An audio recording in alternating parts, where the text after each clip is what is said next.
Welcome to Just Judith Shineland. The cases are not real. The people are not real. The rulings may or may not be lawful. This is Just Ladies and gentlemen, welcome back to the Dallas Legislature podcast. I'm your host, Mr. Vegas, and I'm very tired.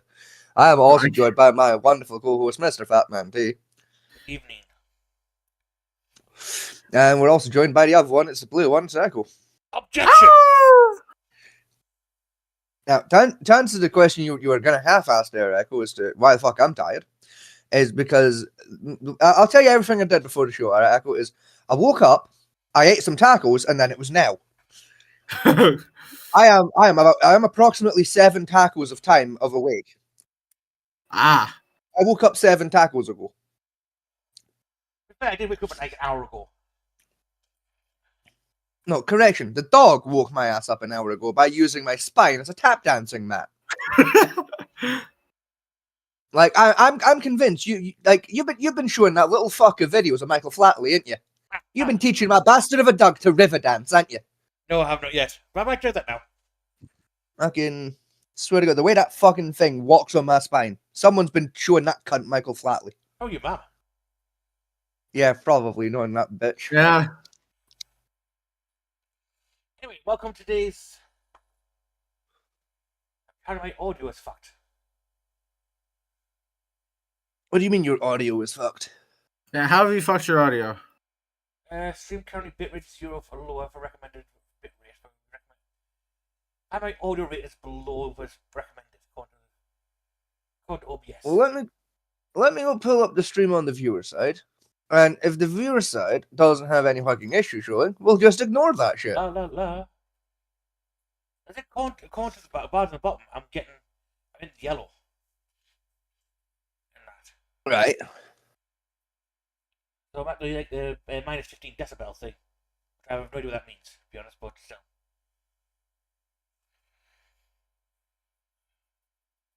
Quiet-ish, but it's registering volume. Well, the green is supposed to be where it's supposed to be. Give or take.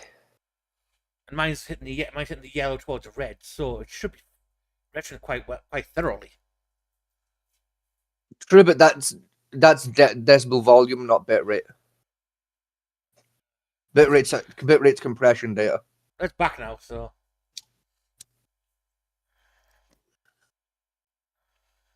Let me just pull this up. Let me just 1 second. Just fucking yeet. Alright, hang on, fucking. That's the wrong fucking button.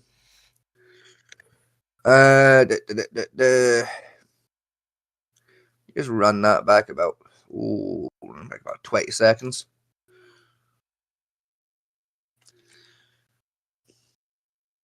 Here we go.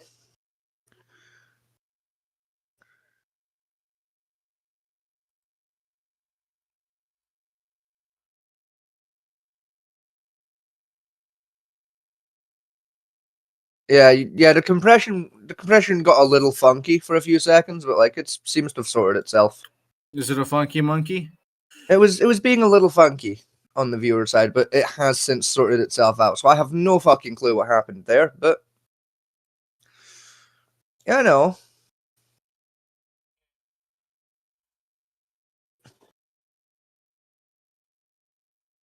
Oh, anyway. I'm going to do some quick bits of news, then we'll move on to the main topic. Iran looks like it's trying to do Tiananmen Square #2 electric boogaloo. Oh, goody. With the protests rising up and America's still striking So it. so America's like coming in with the slam dunk assist. Yeah, it is, yeah. Like what I'm hearing is America and Iran are unwittingly doing a good old fashioned 2-2 split. You know, they're doing a good old fashioned like Jim Fuck number 5 and Kobe Bryant approach. America's still doing the deniability front of like just targeting. Well, they claim to be military targets, which actually it's civilians. Yes. You know, the deliver a car manufacturing plant as, you know, and munitions factory and bomb the shit out of it. Yes. Like you remember that time in the middle of the Iraq war they bombed a toy fucking factory and tried to claim it was a munitions factory? I do, yes. What? Yeah, that was a thing. Like America, unironically, in the middle of the Iraq war, like basically like, looked at a factory that was producing. I think it was producing like an Iraq knockoff of like Hot Wheels or some shit. It was Hot Wheels. Dropped a cruise missile on it and went weapon factory. It was like Hot Wheels and RC cars they were doing. Yeah. And apparently, a CIA informant saw him bringing like large amounts of electronics into the building with remote, like they classified as remote detonators, which just RC controllers. Bear in mind, this is in a American-held city. They did this. Yep. And then decided that was the munitions factory, and then nuked it with full staff on board. Yeah. Huh. No warning whatsoever.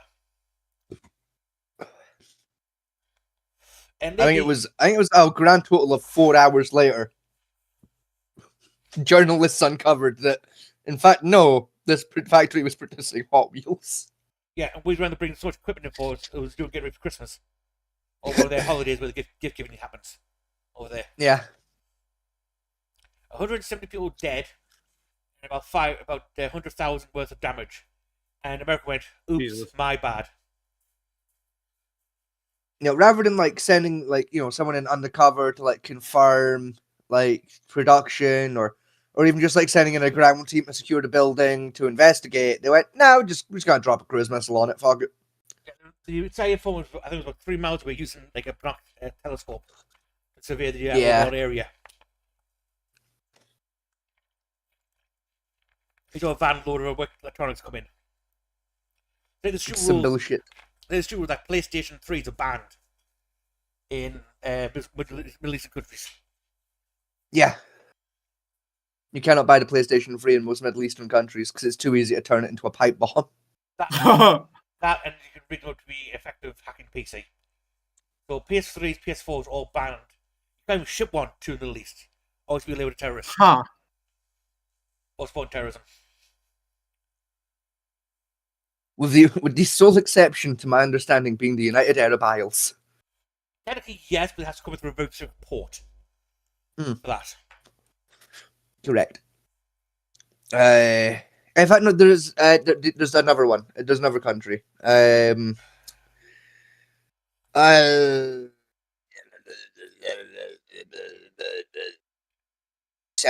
Arabia. They've changed their laws now, so you can have the PlayStation 4, and like the new Xboxes, but you're still not allowed PlayStation 3, PlayStation 2, Xbox 360, or PSP, that's not allowed up there either. Well, PSP and Vita, handhelds in general aren't allowed in Saudi Arabia. There's another fucking console they recently legalized, though. I'm trying to remember which one it fucking was. I think it might have been the Wii or the Wii U. It was one. I think it was the Wii. I think they're still pissy with the iPad with the Wii U, but I think the original Wii got legalized last year.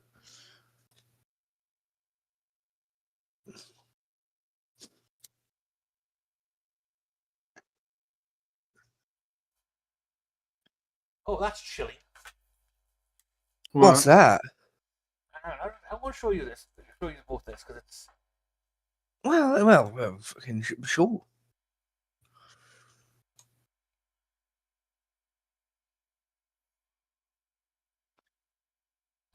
All right. Yeah. Yeah. Trump's action in Venezuela mark a return to blatant imperialism. Yeah. A lot of people were killed. Says Trump in Venezuela. Yeah. Trump posted Like, amazing. could have told you that's not fucking free. After fell with the president. Trump was facing military after Maduro captured.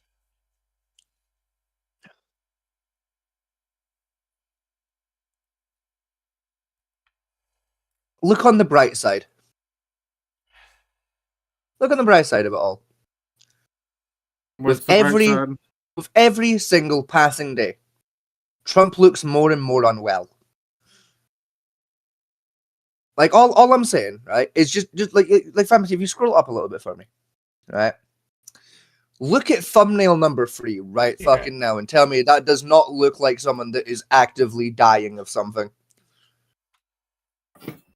Oh, Like you could, if you look at his hairline, you can see actively where his skin is slowly turning pale.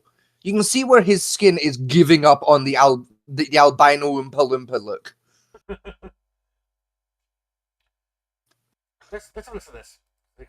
And I won't forget the men who died, who gave that right to me. Oh god, That's not an appropriate song choice. I'll be honest with you here, Times News. I don't have the time to use that. I think that's what they actually play with the speakers. I fucking hope not, because that's worse. I think it is. Obviously, if I was the Times News, I would have cut it out of the clip. I would have taken the audio off. Because that's just not an appropriate. It was so fucking audio complex. pick. 152 airplanes, many. Talk about boots on the ground. We had a lot Fucking of boots on the ground. But it was Fucking amazing. what? Think of it. Nobody was killed. And on the other side, a lot of people were Fucking- killed. Unfortunately, Fucking wait a motherfucking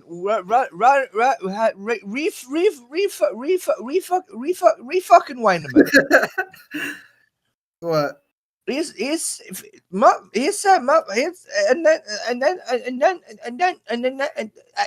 how fucking many planes? 152. Little Will say this. 152. Motherfucker. You tell was me so we can complex. afford to throw 152 152 aircraft. That's We good. can afford That's good. to put 132 motherfucking aircraft in the airspace of bumfuck nowhere, was so South complex. America. But we 152 can't afford to cure cancer. No, you get it wrong. 152 planes. That's what my ass said. 132 aircraft. We can Not afford aircraft, to put aircraft that includes shit. helicopters. This is Right. planes he used. Then Well, cruise. still. Then cruise. F-35. My point still fucking stands. We can afford to put approximately $328 million of a fucking plane into the air around fucking Venezuela. Well, no, you got to. We can afford that shit, but somehow we can't afford to let Bad Bunny perform in fucking Utah because he's a security risk by being fucking Cuban. I don't think he's Cuban. I think he's Puerto Rican. worse, But get thinking he- about my it. point stands. He's some sort of brown person. You got to think, right? It's even worse than that.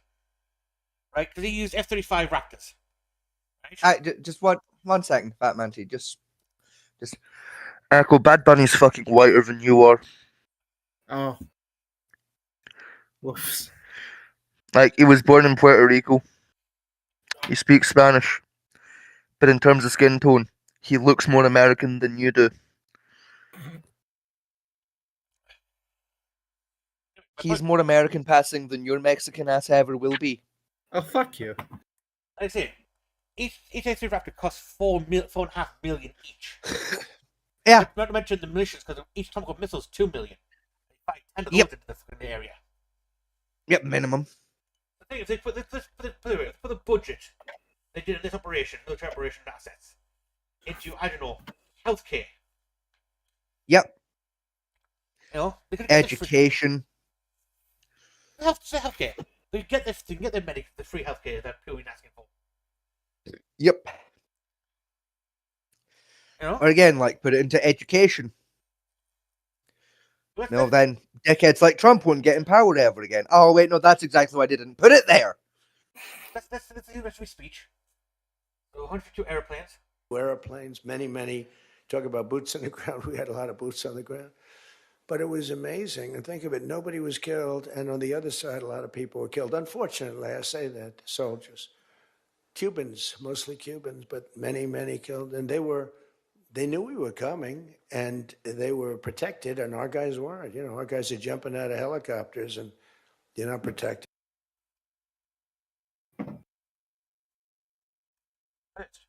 What about Cuba? No, but I'm certainly he is actually correct. Of a Yeah, lot of the troops in the- Venezuela were oddly Cuban. Yeah, That's- from what I read, for some reason Mordeo had a lot of Cubans on his security team. Secondly, you said they're protected. Nothing protects you really from a token missile cruiser landing on your house. Yeah, no, nothing really protects you from that. Or an AC-130 spraying fucking 20mm HE rounds across the entire cityscape. Yeah. I mean, technically there is something that protects from that, but I feel like I'm going to be yelled at for arguing semantics. So Go on, I'm- what's what Well, protects you I from mean, that? a SAM site would have done it. yeah, that's what That's I'm talking about. I calibrated mean, that like, correctly. But technically, like air defense does that. Like, is that's the job of like air defense systems. But you know, Except for we kind of leave those. the A1330 Ghost ship is radar proof, which the SAMs rely on. Still, the F-32 Raptors are radar proof. sadly, most modern aircraft are radar proof, which kind Yes. of begs the question of what's the point of radar these days. But But radar, I mean, Russia was. I mean, tell that to Russia's planes. They keep getting fucking smoked by SAM systems. that's Yeah. because the system doesn't use radar. It uses imaging. I think that's like phase imaging. Which, to be fair, I've always said it's stupid. Like, why didn't we jump to sonar first? It does. Patriot You know, system uses like- a combination of radar, lidar, sonar, and satellite tracking. See, I argue just sonar and a laser. You know, there's sonar to pick up the fucking like the thing. You know, to say it's over there. A little laser automatically pings it, and then a fucking missile just follows the laser. Like, job done. That's how I'd set that up But personally. it was But so brilliant. The electricity for almost the entire country was boom turned off. that'd be That's when that'd be you why knew the there was a SAM problem. turrets didn't work. It turned off the electricity. Yeah, That'd be what did that then. So you sabotage the power grid, so therefore hospitals died, Yeah. and he's happy. Like, I'm no fucking expert. Pretty sure that's a war crime, actually. Targeting the entire power supply of the region. Pretty sure that's Country apparently. illegal. Yeah, pretty sure you're not allowed to do that. But you know. Then we've got more about still JD Vance saying you should give up on Greenland and hand it over. No. Yeah, that's not gonna happen. We like, granted, Greenland's got about as much value to us as a stick, but we'll still fight fucking tooth and nail if he tries it. Yeah.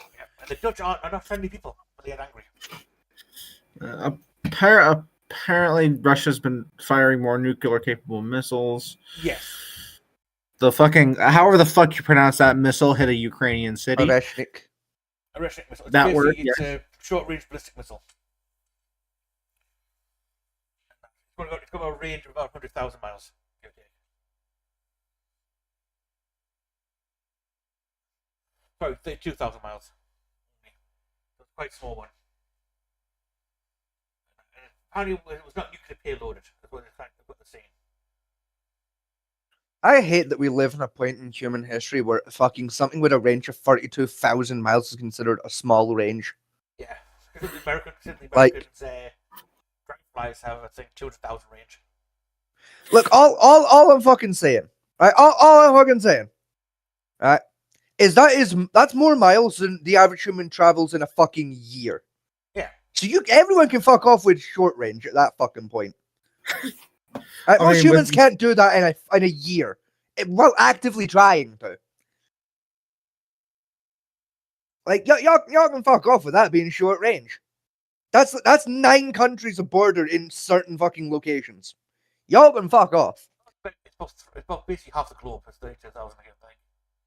Yeah, like I can bypass 9 countries' borders to hit like another dude with that missile. That's not short range anymore. That's intercontinental. Well, no, it's not stratospheric type. It doesn't reach the atmosphere. It stuck to the atmosphere and it drops. Whereas the My Americans gamer in reach Christ, the if I'm able to bypass a continent with it, that's intercontinental now. I don't give a fuck if it enters the stratosphere or not. That shit can be fucking kissing grass the whole damn journey. It's still going through 9 borders to hit a tank. I should talk to people in Portland 9 hours ago. Oh, for God's sake.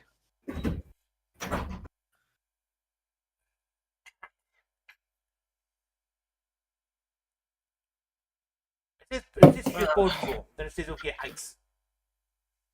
That's because Border Patrol's being done by ICE now. And more than that, Swiss bar that caught fire, killing a lot of people. Apparently, the inspection was 5 hours out of 8.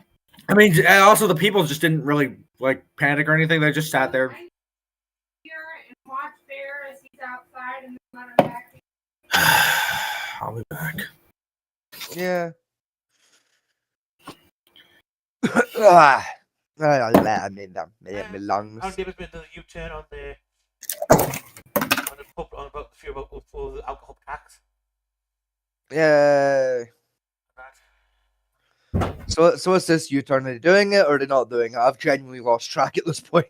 They're not doing it now because they said they would cause too many pubs to shut down. Yeah. It's already caused too many pubs to shut down. They had to close the doors out of fear.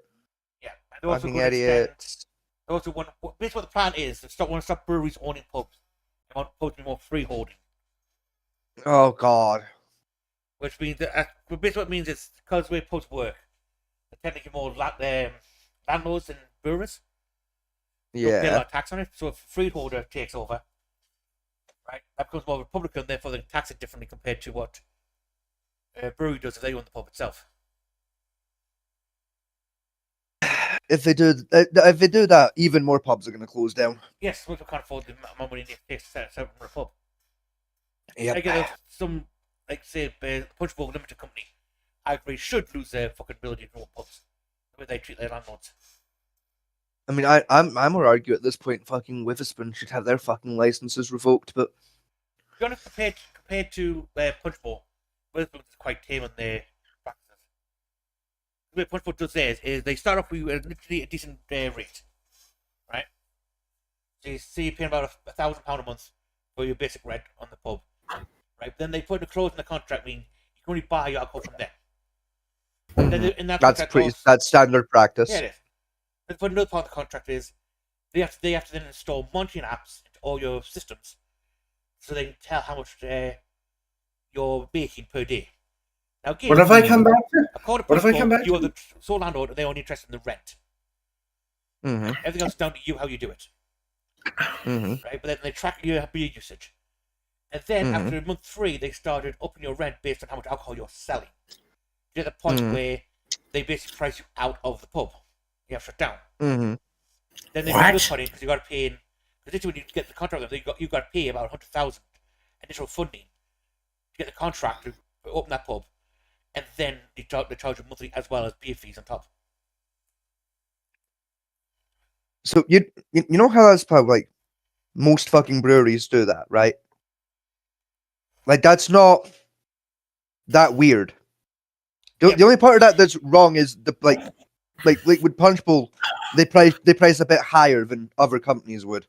Way higher than most. Like the monitoring software to like keep track of how much beer you're buying and selling. That's standard. That's not weird. That's pretty normal in most pubs these days. Yes, Like so the pub I worked at was a freeholders pub, and we had that.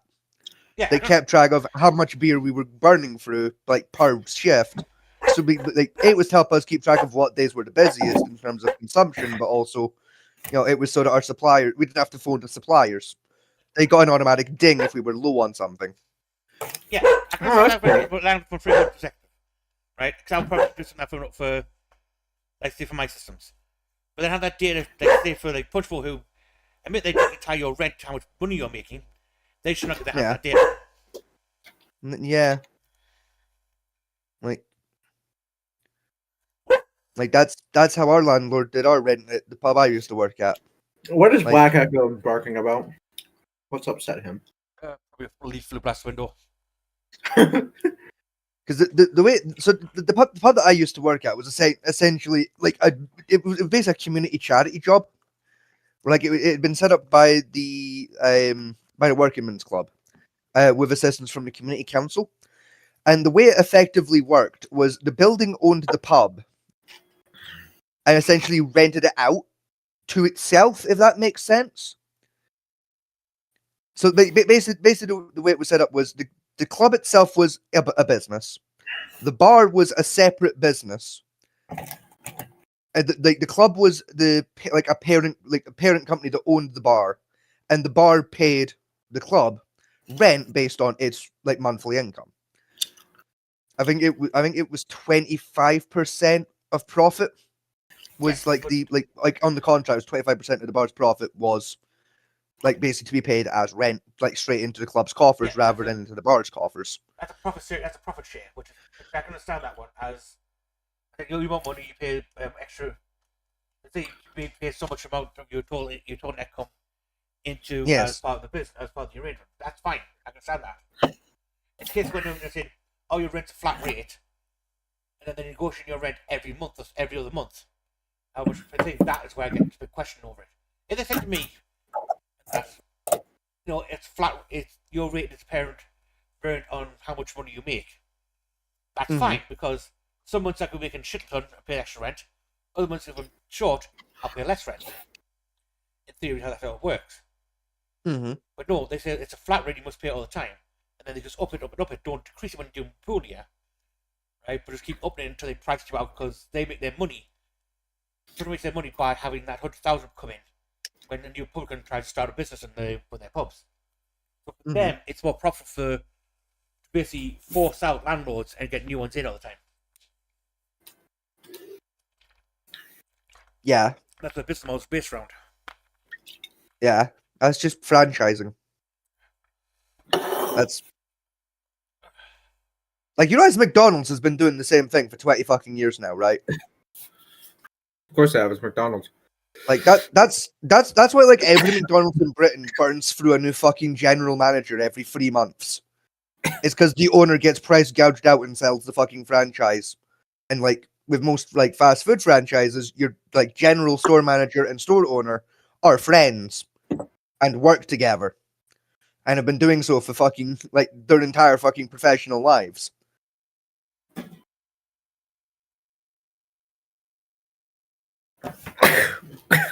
Like all you're doing is describing like an average fast food franchise in the form of a pub. No, is it wrong? Like in a model? Yes. It's also just kind of standard practice and like in a lot of businesses.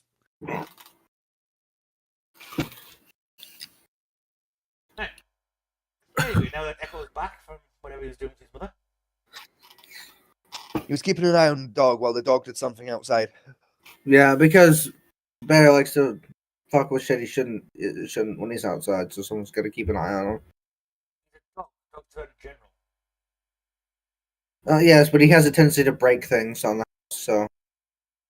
I read my first point.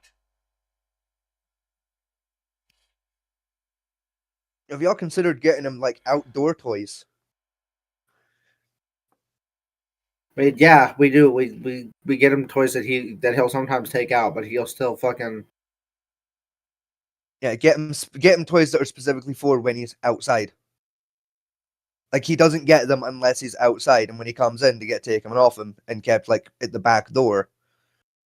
That way, he gets excited when he goes outside because I get to play with the toy, which will basically increase the dopamine he receives when he's given the toy, which will like keep him distracted a little bit longer with it.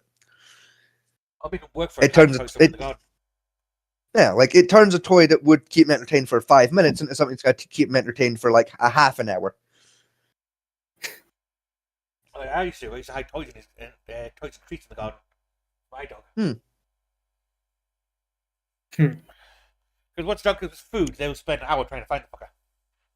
Yes. It's like I've always argued your best outdoor toy for most dogs is a treat ball. They're like just like a little hard plastic ball, and you put treats inside them and they've got a little fucking hole. So when they roll around, they'll occasionally just fart out a dog treat. Yeah. Like give him that when he's going outside to play. That'll keep him entertained all fucking day. He won't come back inside until that thing's empty. Quite good was the water jet button. Yeah, those ones are pretty good. The what? Water jet button. Basically, a button that your dog pressed on fires out jets of water at them. Huh. Dogs love that thing. That shit. Anyway, on to today's main thing. Yes, this is Law and Order Fantasy Victim Unit Special. Yes. Fantasy victim unit. What we are doing tonight is each of the panel is bringing up someone who we think should be arrested and put in jail for crimes in the fantasy genre. This includes all games and fictional media. So, to some extent. As a caveat, as they say, other members of the panel have to know the fucking show you're bringing into the case. All right. I've got a fairly easy one to start us. Now, the way it's going to work is each panel will bring up a person they think should be in jail. They'll state their claim. The claim has to be based on actual legal precedent that exists. And then they have to try and convince us, the other two people, that person should be in jail as we try to defend said person from going to jail. If the person convinces at least one panel member that person should be in jail, they win and get a point. So, are we all ready for this? All right. Yes. Yeah. Okay. Echo, you go first. All right. PC Principal from South Park should be arrested for child abuse. Yeah. And child neglect. Yeah. Yeah. No argument needed. Yeah. Yeah. And there's more of the crimes I would put on there, like bestiality, because he's checking for a while. When did he fucking chicken? I'm sorry. Season 2. PC Principal wasn't in season 2. Yeah, he wasn't in season 2. I was thinking of the PC Principal doesn't. Yeah, no. PC Principal doesn't turn up till I think season fucking is it season 22, 21, something like that. I don't remember. I don't know. I don't remember. What, He's like a just before COVID kind of a character. yeah, he He is. even got out known him. I have to say yes. I know South Park. Like, This This is the thing, though, right? Is like Echo, you only get half a point because the fact that PC Principal should be in prison is the plot of half an episode of South Park. There's like an entire episode where half of that episode's plot is, yeah, PC Principal should be in fucking prison, though. Like, his debut episode sees him have a fucking cage fight in the school bathroom with Eric Cartman. yeah. Like, yeah, he should be in jail. You get a half a point. Like, that's just canon to the show. That ain't... There's no... You can't just use a canon... That would be like me going fucking, oh, the dude from Heavy Rain. Like, yeah, that's the plot. That's the plot of that game. Is that he's a pedophile. Detective from Heavy Rain, the guy who's actually the serial killer. Yes. He's investigating his own case because he's got fucking Yes. CID. Yeah. Right? Like, that's cheating. That's the plot of that game. We'd like to try again, Nico. All right.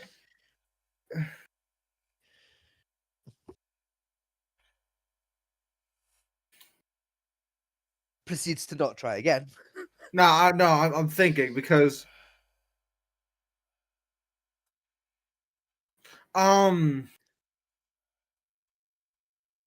could I theoretically get what was the before PC Principal, what was the principal's name in do you guys remember the lady? Oh, yeah, I know who you mean. Do you think I could get her Don't and remember her name. Do you think I could get her and Cartman on domestic terrorism charges because of that one episode with the fucking Wendy's buffalo sauce? Well, you can point out to most parts so I get to get caught doing terrorism. Okay, not okay, just her then. Like because of the You wanna like present rather than going theoretically, you wanna like, actually present your case then so that we can tell you the answer. Like rather than just assuming like we're a pair of fucking no-neck degenerates that's seen every episode of South Park so many times we know them off by heart, plot beat for plot beat by name of episode. Before I assault you with a spoon hidden inside of a sock like some kind of booty bandit prisoner. That is a name I haven't heard about. The Putty Bandit. yeah. Like, you're welcome. I watched a documentary on the booty bandit recently. Like, I felt like throwing in a reference.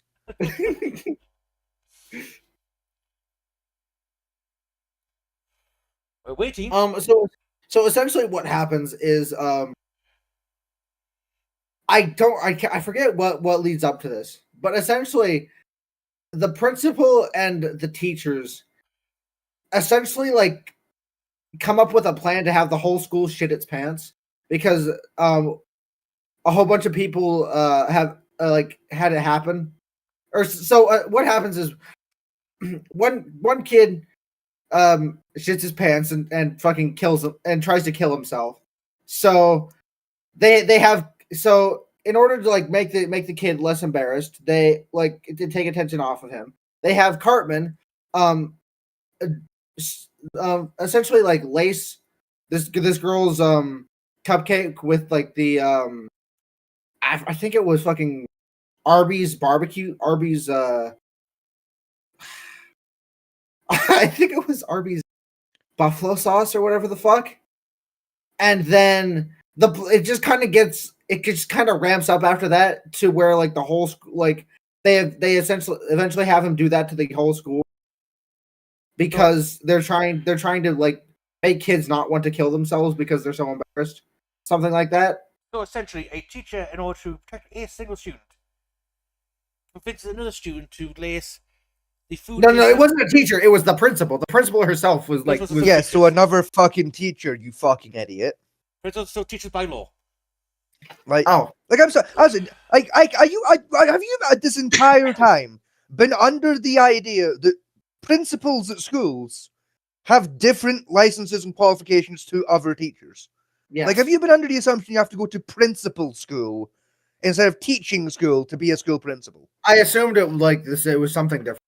No, all principals are basically teachers. Yeah, Oh. like you start as like a fucking classroom assistant and work your way up to maybe one day being a principal, and if you're really lucky, like a school district leader, like say a superintendent. Oh, okay. In order to be a principal, you must have a teaching degree of some flavour. Most of them do other business degrees on top of that, because school is a business. But essentially, you do have Or admin.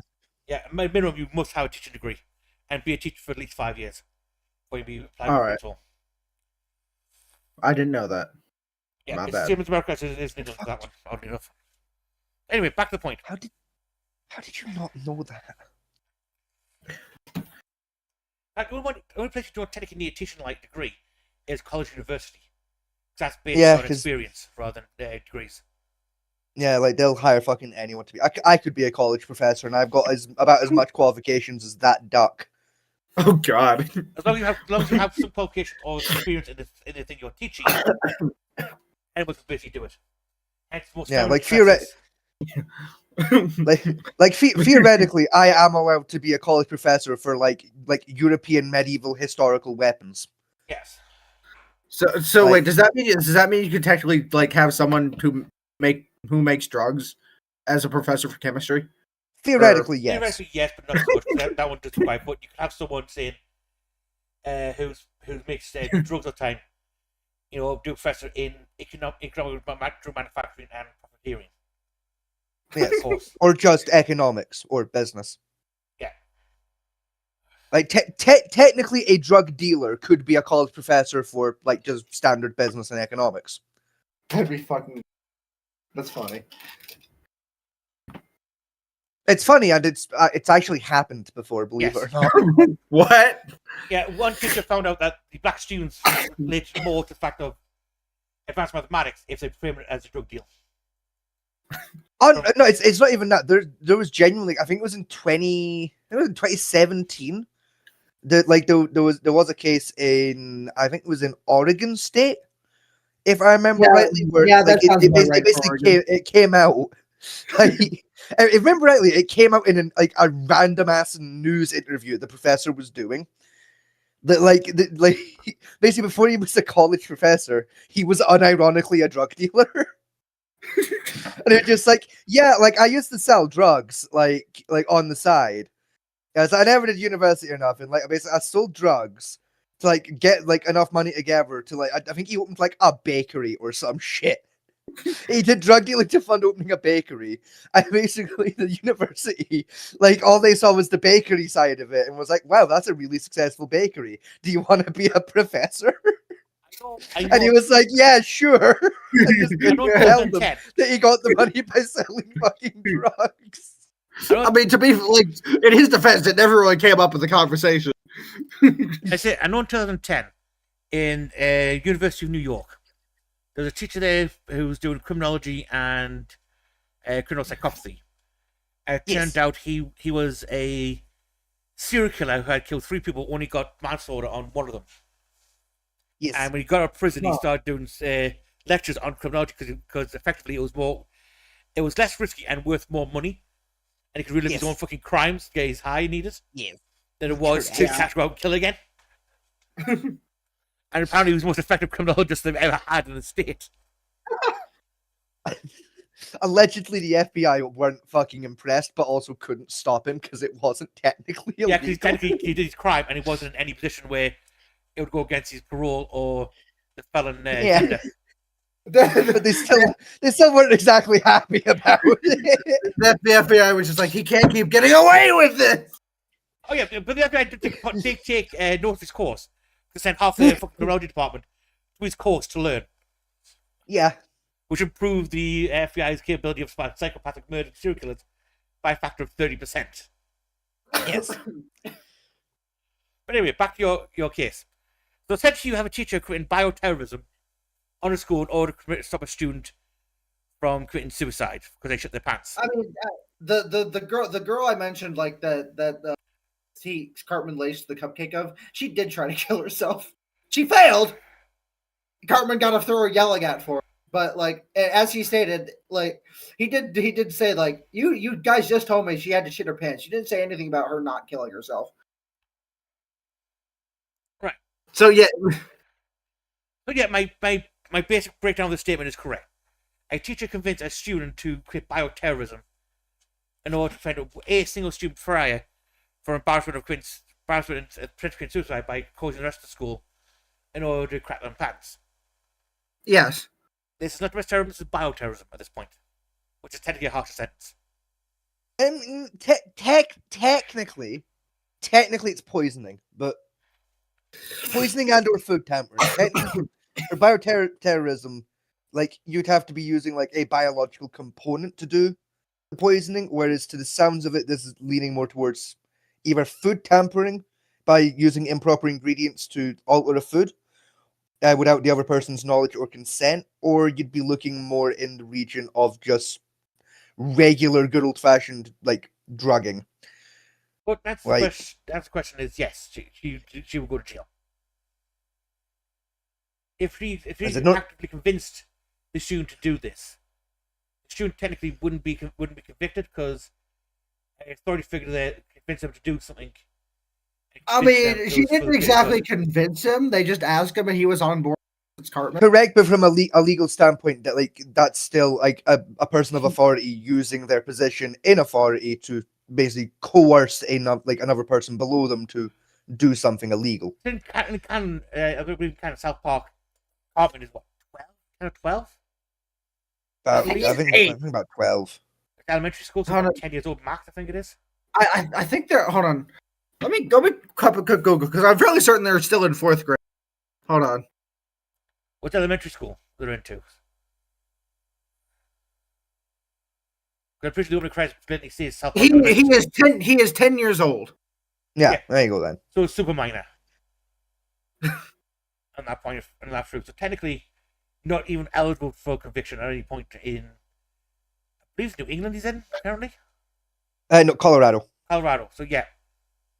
As far as Colorado State goes, anyone under the age of 12 is off the elbow for prosecution, pretty much. Unless Not they- as an adult, but because of the severity of the case, he could theoretically be tried as a minor and be put up for juvenile detention. But the odds are he wouldn't be because he always points at the teacher saying she convinced me to do it. Therefore, the teacher's at fault Yes. of it. So yes, she would go to prison. All right. I can't even defend that one. There's no defense in that one, to be honest, given the statement you came up with. Yeah. So do I get a point? I will give you 1 full point, but I'm revoking the half point from the previous case as a result. All right, that's fair. To be honest, South Park is like shooting fish in a barrel for this one. I mean, yeah. Also, can I not use South Park anymore? But to be honest, South Park set up in ways that show that, yes, most of what you're going home with is going to be a crime at some point. Fair enough. That's the whole joke of South Park. Yeah. Yeah. I mean, yeah, like 90% of like the jokes in South Park is either they should have been put in jail or we should be put in jail for making this joke. That's the entire show. Right, I'll go next. Grouch, the trash bin green, trash bin wearing guy from. Oscar the Grouch. I know Oscar the the Grouch. very bastard, Your Honor. I want to bring him up on charges of child trafficking, kidnapping, and false adoption. What? All right. Yeah. No. Okay. Yeah. What? Yeah, I'll play. My, You heard his ass. my main thing for this one is as part of the actual written law of Sesame Street. Yep. Grouch finds Elmo on the streets and takes him. Yes. Doesn't turn him in. Physically takes the child and raises it as his own. And in doing so, he then uses the child as a propaganda tool to soften the blow of his meanness to the rest of the community, which again is stated in the written literature of Sesame Street. It is. Yes. He also then abandons Elmo after Elmo grows to a certain age. I think it was 8, canon-wise, and then also sells Elmo to a new family under a false adoption, which is the adult human people that come in and technically adopt Elmo. I believe about season 10 of Sesame Street. Yeah. I don't remember this lore of Sesame Street, if I'm gonna be honest. I'll be honest. I deep dove Sesame Street about 2 years ago, and yeah, I can confirm he's not lying to you. Well, shit. There's my evidence. I don't know if I can really defend that.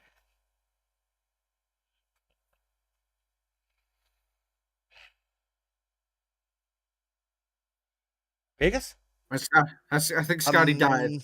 No. I'm trying to run through New York law in my own head to see if there's a way I can defend this, and it's not looking good for Oscar the Grouch. I'll be honest with you. I think Oscar the Grouch might be fucked. Oscar's shocked. Oscar's just shocked.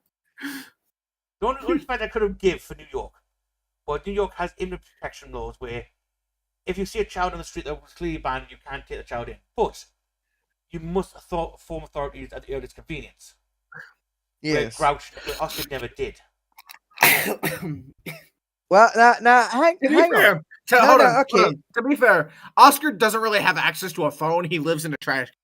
He knows the copy we could have formed by the child being there. I say like there's like a cop in the show that patrols the area. B, there's public access telephones all over fucking New York that are free to use when it comes to contacting emergency services, even on non-emergency lines. And C, you can walk into a fucking police station. It's not hard. However, hospital. And hang on. By the way, it's in canon that Grouch has a telephone in his trash can. Correct. However, I might be able to save Oscar the Grouch because hear me out, Your Honor. Your Honor, I objection. What's your objection? A lack of evidence is not in and of itself evidence, Your Honor. Unless you can present to me a sliver of evidence to say that Oscar Grouch definitely did not inform law enforcement of Elmo's abandoning. The fact that we don't have evidence to say that he does cannot be used as evidence to say that he didn't. Unless there's evidence outright proving that he did not, technically, we do not know if he did or not, and the accusation that he did not is based solely on hearsay. The accusation stands because the police Muppet, which does exist, enough, Yes. when it came around to do inspection on his trash can for part of the city inspection, which was cash code, he purposely hid Elmo out the way of the inspection as to not arouse suspicion.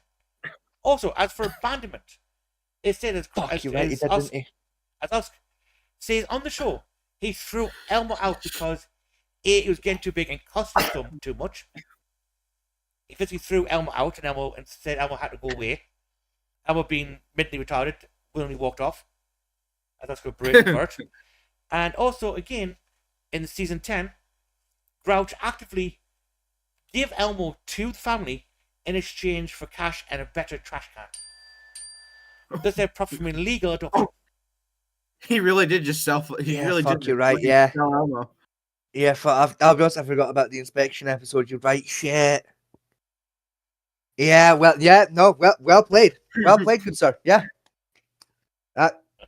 Well played. That's an open shot. Well done.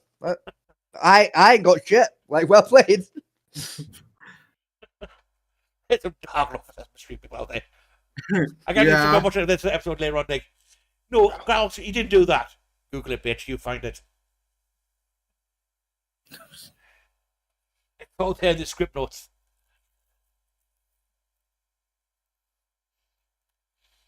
So, Mr. Vegas. Scotty, you're up.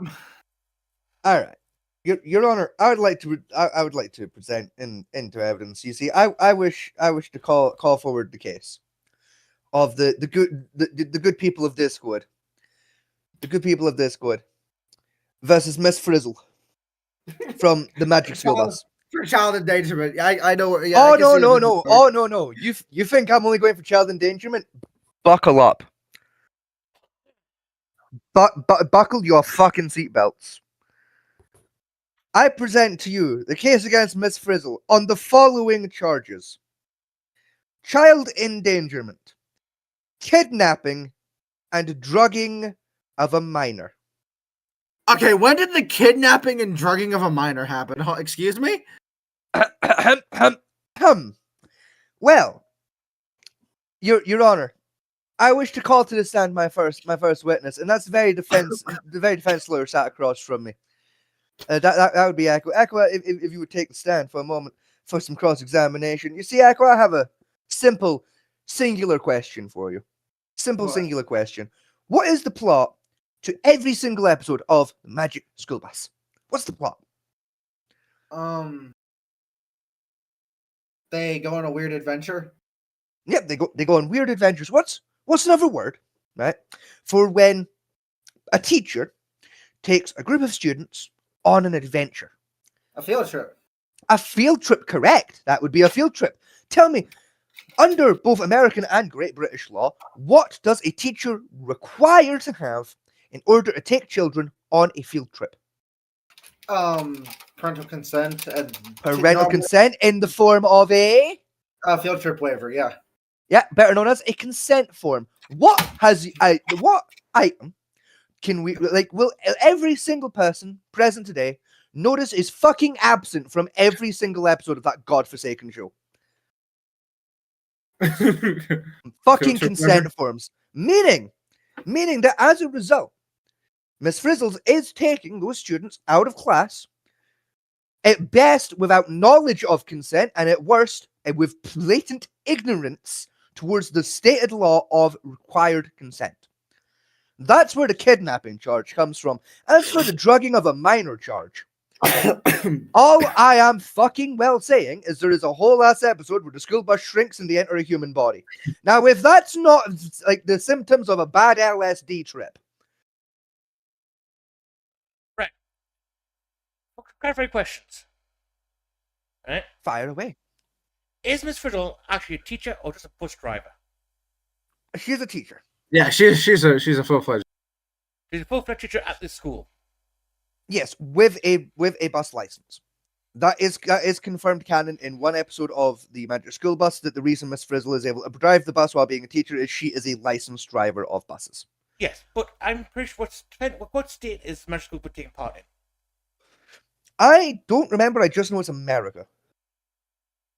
Because I'm pretty sure 90% of states which have a school bus system, the school buses are hired out by a third party. The state itself, not the school themselves. That's not state to state, that's school to school. So, like, some states it is mandatory for the schools to hire out a third company. With other states, they can if they want to, or they can own the bus outright if they want. The only thing that is federal law in terms of that, to my understanding, is school bus design, and that all school buses have to fall within certain design criteria. Now, I'm going to try and state here is I believe Miss Frizzle has applied consent. Because those are created in the exact beginning of the show itself. Yeah, because I was about to say, like, Miss Frizzle met the kid's parents. Yeah, Like- I'm pretty sure she met the parents, and the They- parents they- agreed they- with knowing, because apparently, from what I remember the show, this particular bus and bus route has gone through generations doing this. Is the parents know what's going to happen with the school bus, and then allow the children to get on it anyway. Doesn't imply Yeah. consent. Same as Mary Poppins is. You've heard the story of Mary Poppins, so therefore you know if you hire her what she's Oh, going to do. with your children. don't fucking bring Mary Poppins into this. We will get to that particular fucking woman in a moment, like later in this episode. Believe you me, I have a pretty open shut case on that fucking whore too. Like they look. All I'm saying, right? I don't care what defense you try and use for Mary Poppins. She takes children into a fucking sidewalk painting. That's drugs. That spoonful of sugar, my dick. Right? That wasn't no fucking sugar. Right? I mean, However, I'm more concerned about Mary Poppins' spoon behavior than it is about the drugs, but never mind. I mean, still, right? Fucking spoonful of sugar, my fuck. Right? Fucking cough medicine, aye, that be right. That was opium. Then the fact that Mary Poppins is technically Nanny McPhee, and Nanny McPhee convinces a man to sleep with his own stepchild. What? Yeah, but like, we don't worry about that. Oh, you don't know about that one, do you? No. Technically speaking, Nanny McPhee and Mary Poppins just work for the same nannying company. Oh, no, they're the same person.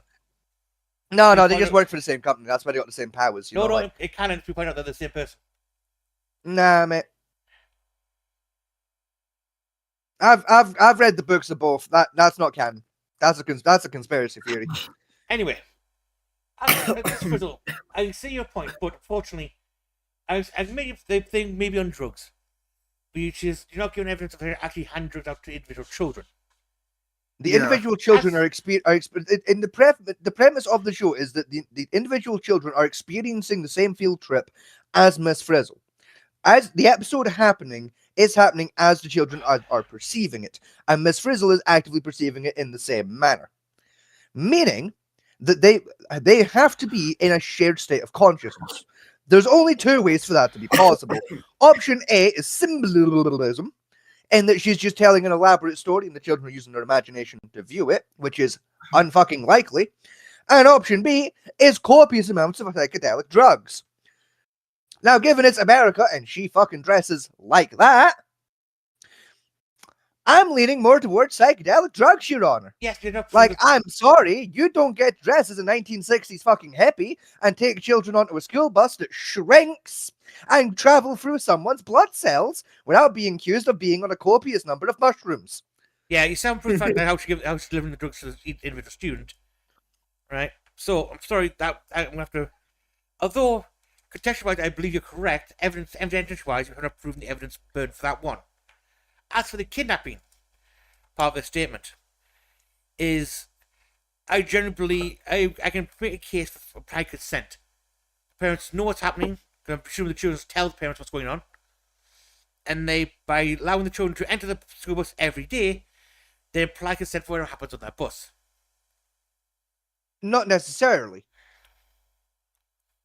Not necessarily they are not. For you see, under American law, implied consent stops being applicable if the activities involved, be they consented or otherwise, are either a cause for extreme concern towards a child's safety or are blatantly illegal. For neither a parent nor a child can consent to partaking in illegal activities. That's true, yes. Theoretically, all you're doing now is building an extra evidentiary case against the parents for child neglect and or endangerment.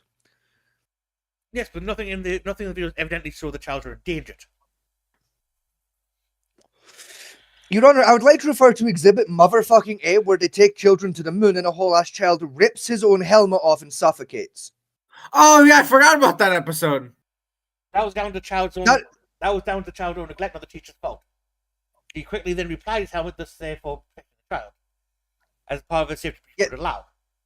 Yeah, you say that, but Miss Frizzle was less than 10 feet from said child and actively watched him say, "I'ma fucking pull this bitch off," and then watched him pull this bitch off. Like, he gave verbal warning he was gonna do it and then did it 10 feet from her ass. School has policy of personal autonomy. Therefore, the teacher must allow the child or demand authority ability to do the action and then correct the action. That Not will if do that like action, not if that action is going to or is highly likely to lead to the injury or death of themselves, a member of faculty, or another student.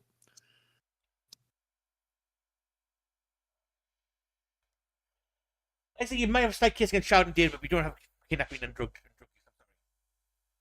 Yeah, no, I'm sorry. There isn't a single fucking consent form, be it written or implied, that would allow a teacher to take children to the moon on a modified school bus. That's whole ass kidnapping. Fuck crossing state borders. That's planetary borders. So that's definitely kidnapping at the federal level by default. And also, that's several OSHA violations. No, federal there's law only no- states crossing borders, not crossing down space. Yeah. The space Yeah, is there's technically no- international yeah. water area. So everyone should mix this on kidnapping. Yes, it is, because to enter international territory, you have to cross a border, because you're going over the border from held territory to an international territory. Yes, That's crossing a border. yes, potentially still within the US state jurisdiction by going straight upwards until you cross the air barrier of space, therefore entering international territory at that point. Therefore, technically, you're not crossing any international borders or any state borders physically. Actually, again, no, it is an international border because she's going from America to space, which is considered international territory. That means, as a result, there is a point in the atmosphere where there is an officially recognized border for space and not space, meaning she is taking children over a border. Because the law does not state it has to be a land border. It merely actually- says across a border line. No, the FBI do state land border. It actually doesn't. It just says across state borders or state lines. There is not a law that says it has to be a land line or a Now, land maybe border. probably you might get a precedent, but there's no precedent for kidnapping via space travel. That doesn't mean that it's not still kidnapping or illegal. That we have to be By the very letter of the law, that's still crossing of a border and therefore kidnapping at the federal I level. was just saying the Supreme Court have made a decision based on this one. I don't give a flying fuck what the Supreme Court has or has not made a decision on. By the very letter of the goddamn law, that is kidnapping at the federal level. She has crossed a border with a bus of children. Whether that border is vertical or fucking not.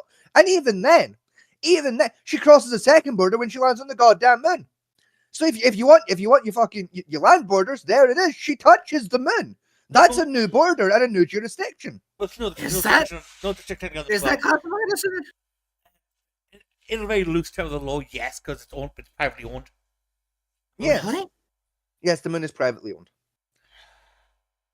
Nobody can buy plots of the moon for like £100 online. That only happens because some twat went to the American Land Registry office and says, I'm now owning the moon, so I've got 20 years to prove it, and he's proven it by selling plots on it. Just therefore Yes. making it freehold and therefore theoretically a taxable business. Huh. Yes. So now he technically owns He all got rights away to the with moon. this. Now, whether I'll hold up fully in another case of law if someone actually lands on the moon and starts claiming territory is another matter entirely, but as a standpoint, he's got away with it so far. Because he's created a taxable business by selling plots of the moon, therefore making the moon, improving the moon's stature in the eyes of the law, therefore technically now he now owns it, because it's improved within 20 years. Exactly. So not only has Miss Frizzle, by taking children to the moon, crossed state lines, she's actually crossed country border. Because America does not own the moon, it is privately held territory. Yes, by That American citizens. technically means that is now a changing of country location. Yes, but still by American citizens, therefore it's still American territory-ish. Correct, but it's still outside of state borders. Again, I think good lawyer and Supreme Court justice could probably swing that way as not, since space is space and not land, and the money interpret the law as putting land boundaries, not space boundary. Correct, but the moon is land. Yes, but The moon still, physically exists as land, therefore that still covers. the best that's you- still the best you kidnapping make at the it federal moon is level. trespassing. That's only if you get consent of the guy who owns it. 'Cause Which still technically like classed she now- absolutely fucking didn't. which again it's a misdemeanor crime and wouldn't really affect much at the best of time because they say the man who owns it's an American citizen, therefore it's American territory, therefore she still has not left the continental United States. She still left the state. She's not in the original state of America she was supposed to be in. That's still kidnapping. Again, the law to make state for kidnapping between space and Earth. As of yet.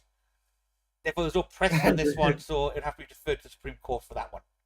Unfortunately. Yeah, Scotty to prove. Yeah, to prove it. no, I'm sorry, Fat Man T. You can fuck off of that argument. You lose, accept it. She kidnapped those fucking children. Fuck you. Again, I'd also like to point out, I only need one of you to agree. So, Echo, fucking back me up here. This is kidnapping, right? I want to back Like- you up, but at the same time, I really want to piss you off, so I'm gonna back up Fat Man T. No, you got to make decisions based on law, unfortunately. Like my motherfuckers. She takes children, like implied consent or fucking not. I don't give a shit. She takes children on a bus, goes to fucking space, leaves the planet. Right? There's not a consent form enough that makes that fucking legal. Leaves the Yeah, but then- goddamn planet with children on board, with fucking outdated space equipment, Yeah, but- resulting in one of the children being medically dead for several hang on. minutes. I've got to take for this, right? You claim in your as part of the thing, she's drugging these children, right? Therefore, you cannot prove that she has removed the child at all from the state. All you may say is the child has elaborate story that's told by the teacher. Now, if you're claiming that she hasn't drug induced them, therefore she's not leaving the state at all, they're just having a mass hallucination on this. Therefore, kidnapping no longer applies. Correct, but you He's got a already point. threw that particular claim out of court due to a lack of evidence, meaning that can no longer be used as a defense. Your Honor, under the case motherfucking president of almost every goddamn charge ever levied for grievous bodily harm against Fidel Castro. Yes, we somehow proved that the bus actually travels in outer space. It could be just a mass illusion by storytelling, or mass hysteria, which would not be the teacher's fault. I'm sorry, no, I can't, because mass hysteria doesn't cause a child to remove a hat from their head and fucking halt breathing and turn the same goddamn color as fucking Barney the dinosaur's snow-covered jizz. Mass hysteria and a drug-induced fucking psychosis episode wouldn't cause a child to do that. That's not how drug-based hysteria works. You're wrong there, because it has been proven under hypnosis and under certain chemical drugs and mental states, you can convince the brain to shut off airways by convincing the brain in a dream state Oh, that they are I suffocated. see. Oh, I see. So Miss Frizzle drugging the children, we can't have that as a crime because there's a lack of evidence. But we can use the idea that with no fucking evidence whatsoever that it happened, we can use as a defense that Miss Frizzle might have drugged these children and hypnotized them into believing they were in space and making them stop breathing. We can use that as a defense with zero fucking evidence that it happened. Yes, but But the idea that she was drugging in the first place is purely ridiculous. because whenever she's drugging, but there can be the argument as defense that the parents were drugging such children, they got on the bus, allowed them into a vulnerable state to be affected by Miss Frizzle's stories. Yeah, you still have zero evidence that that's happening. I'm sorry, if I can't get her on drugging without evidence, now the fuck can you, my gamer? This is kidnapping. We have no physical evidence to prove that drugs are involved beyond presentation. As a result, we have to take that presentation at face value. At face value, she took those children into fucking space. That's kidnapping.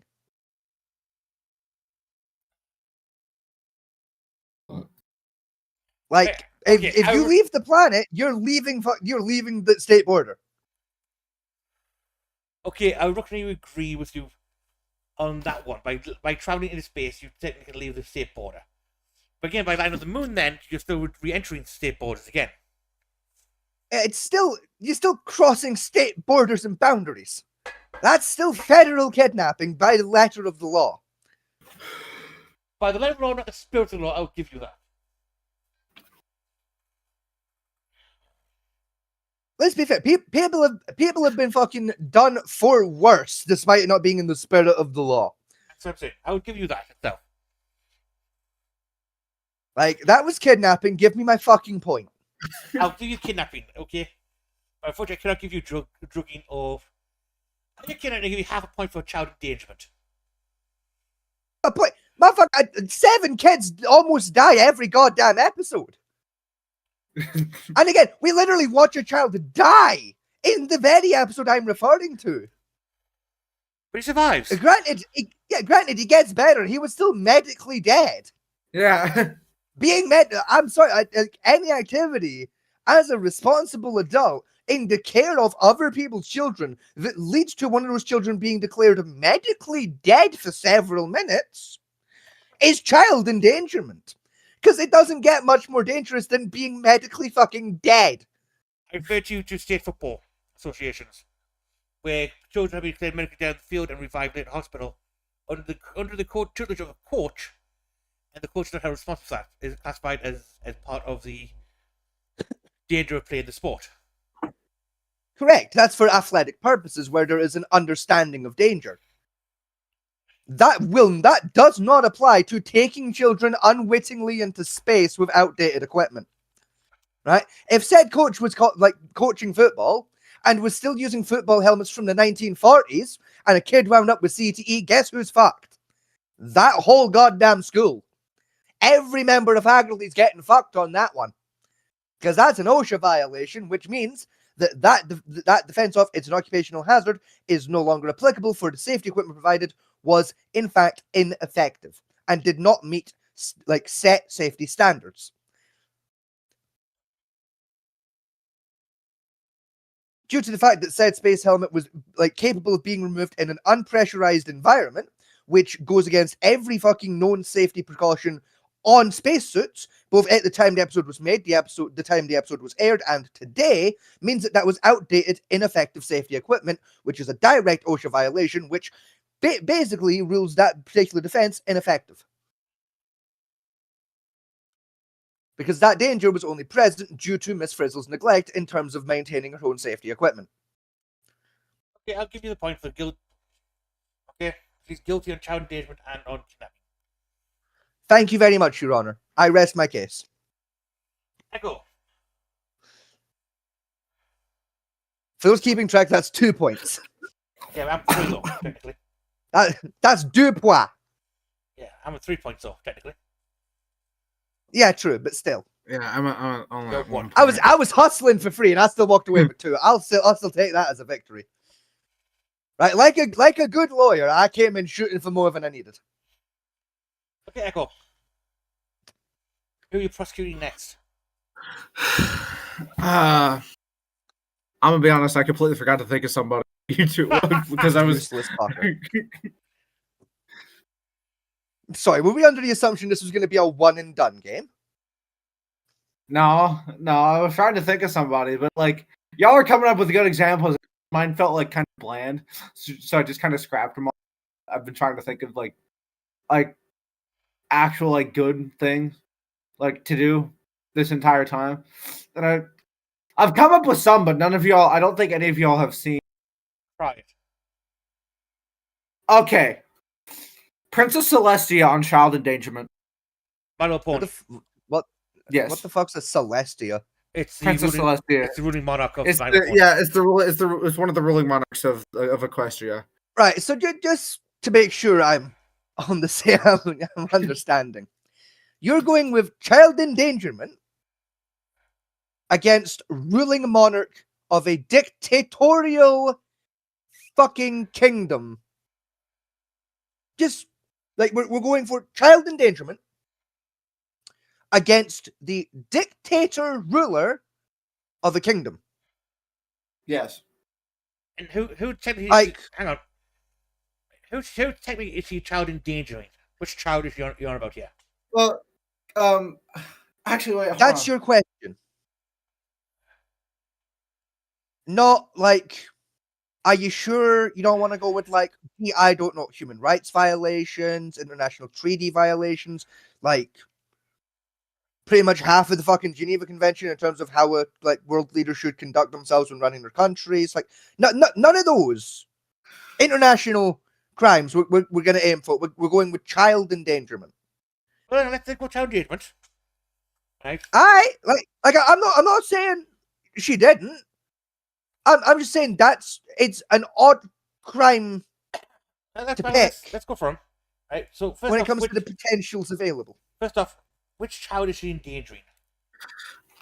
So Wait, no, I've just googled something. No, I can't get her on that because I thought Twilight was younger in season 1. I was gonna say Twilight Sparkle because she essentially sent them to fight what is essentially another god when Twilight was like fucking 15. But no, I thought Twilight was younger in season 1. So From in Equestria, I believe in the law of Equestria, you're an adult at the age of 12.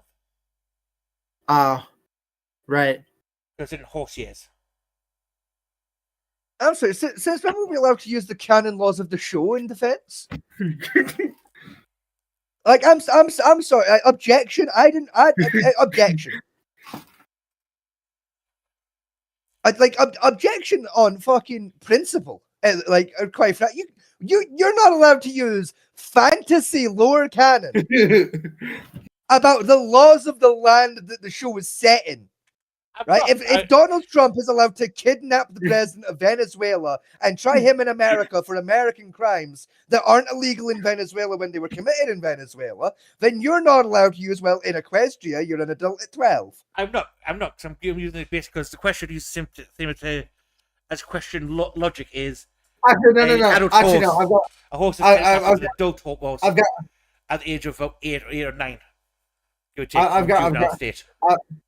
I've actually got a better thing for this. Twilight Sparkle on multiple counts of child endangerment, and what's the one where you fuck? I don't know if would that count as eugenics.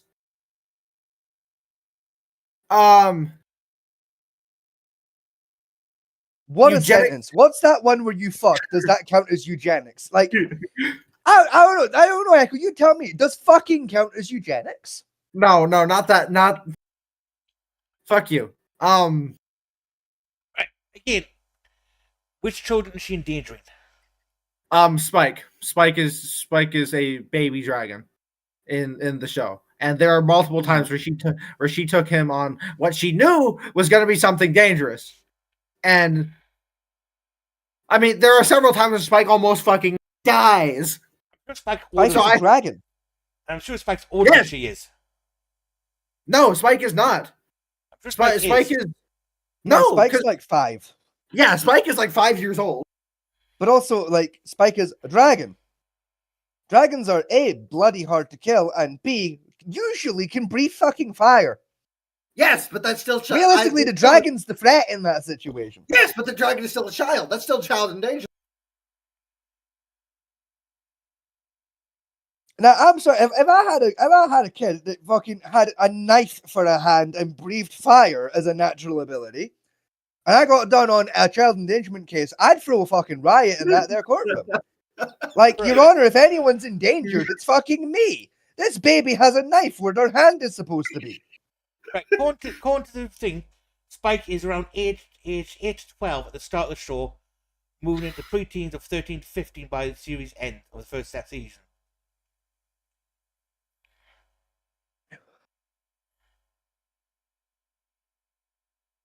Yeah, so okay. That's still Twilight Sparkle. Okay, Twilight, how old? Twilight Sparkle is about the same. Because according to the key points of this, I'm reading here, is for the start of the show,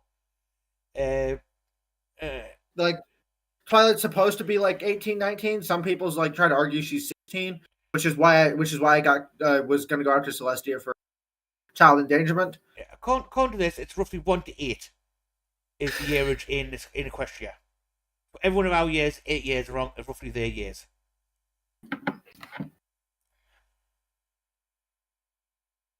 And that. Right. So it puts Twilight Sparkle, the things roughly around the age in Equestria is around 15 to 16 years old. An adult, and I believe Spike was given to her as a servant when she was a child. No, Twilight hatched Spike when she was a child. Like, she helped hatch his egg. Yes, and he used the dragon servants to the Equestrian royal family, if I remember correctly, from the MP law. I don't think Next, the so. question of how the fuck that went. How, like, that implies that the horses won a war against the dragons, and that just leaves me with a question of how fuck flying ass lizards lose a war to landlocked fucking horses. No. Because technically the unicorns have the ability to gather universal energy, and therefore beat the dragons in a war, which is stated in LP law as well. Because I'm still gonna sit here and question the logistics of that particular war. Like, how fuck did the flying lizards lose that shit? basically horse people went, I have a nuclear bomb and catch. The flying tank. Yeah, I'm still dubious about that one. Like I ain't saying a crime happened there. I'm just saying, realistically, the dragon, like, if the dragons lost that war, they fucking deserved. They deserved to go into slavery at that point. Like, because the main villain, that weird shapeshifter thing, is amalgamations of the darkness of Equestria, which is all things the Equestrian royal family beat up and then took over or wiped out. you know, like all I'm saying, that would be like if America lost a whole ass war to an African tribe because the African tribe got their hands on a single nuke. Like, one of these motherfuckers can fly, the other really can't, though. Like, I mean, Pegasi can fly, but like at the same time, they're correct, but like like a dragon versus a Pegasus is the equivalent of a Ford F-150 versus a wooden glider, and somehow the wooden glider won that fight. Death Ray. Like, look, motherfucker, I don't care what the fuck you strapped to the wooden glider. It shouldn't have won that war. Like, I'm not saying it's a crime to try here. I'm just fucking saying that realistically, the dragons deserve slavery at that point if they couldn't win that fucking war. The Queen Celeste is technically a goddess in the fucking LP universe. yeah, she can not a defense to losing that war. Celestia and Luna can move the sun and moon. Yeah, they're technically goddesses in the universe. So Yeah.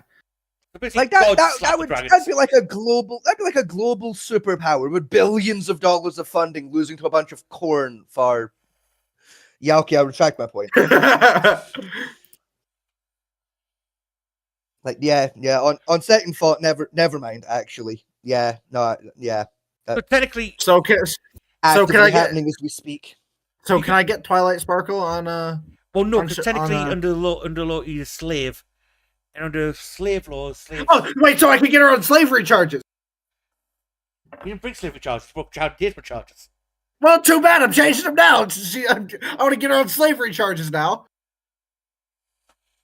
This is the thing. This is why I gave you the opportunity, right, to sort of like child endangerment. Fuck it, against the ruler of a whole ass kingdom, a fascist fucking dictator at that, and we're going to go with because it's like there's slavery, there's eugenics, there's genocide, there's so many like actually crimes you could go for here, and you're picking child endangerment. Like, I did try and give you the chance to go, oh, wait. Anyway, if you're going to go for charge with slavery, and that is technically, yes, it is slavery theoretically on the books, but also it's technically indentured servitude, which isn't illegal. Theoretically. No, wait a minute now. One cannot be entered into indentured servitude by birth. That is illegal.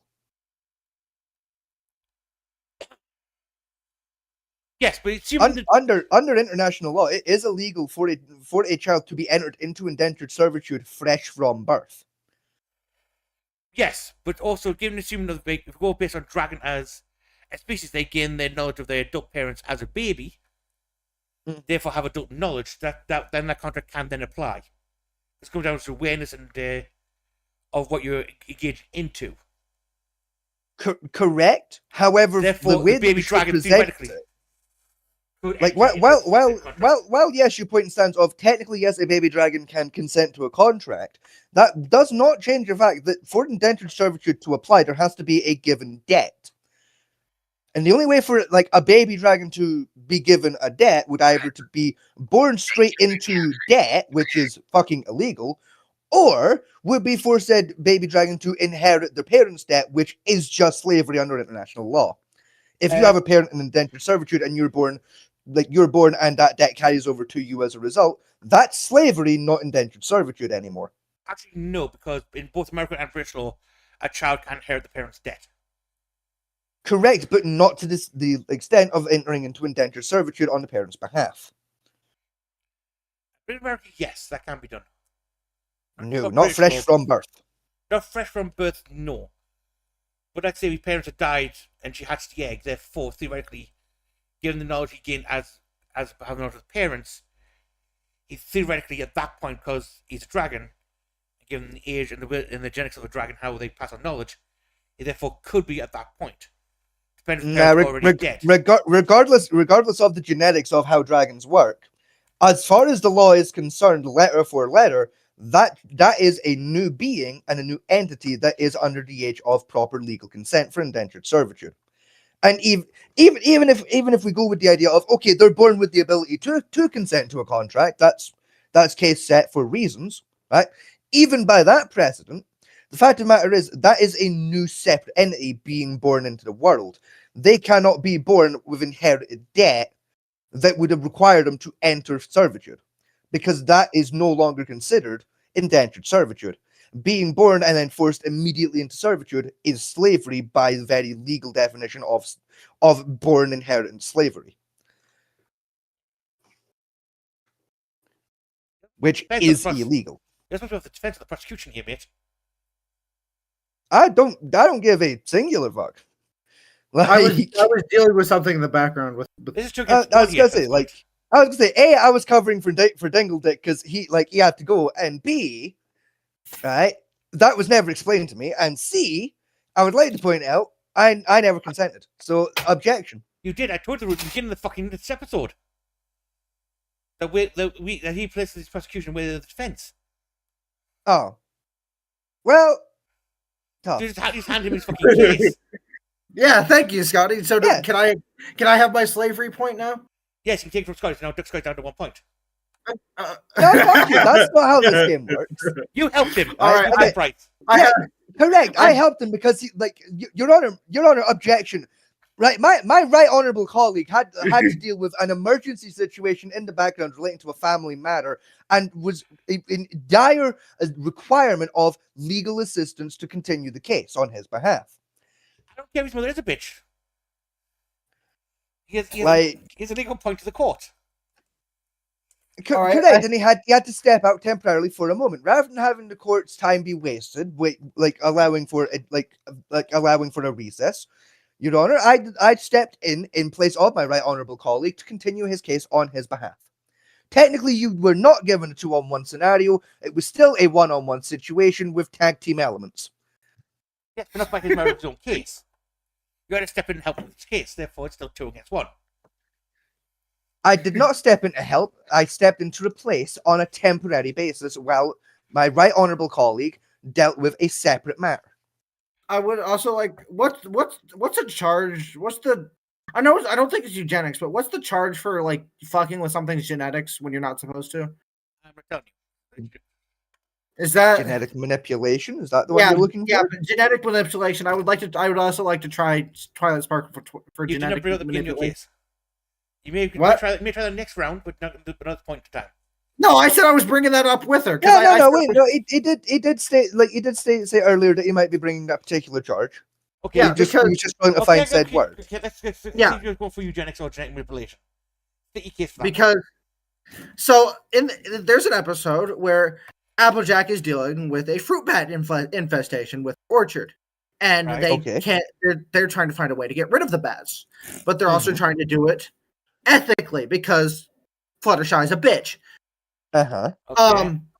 Anywho, the solution they have is Twilight casts a spell that essentially removes the fruit bats want to eat.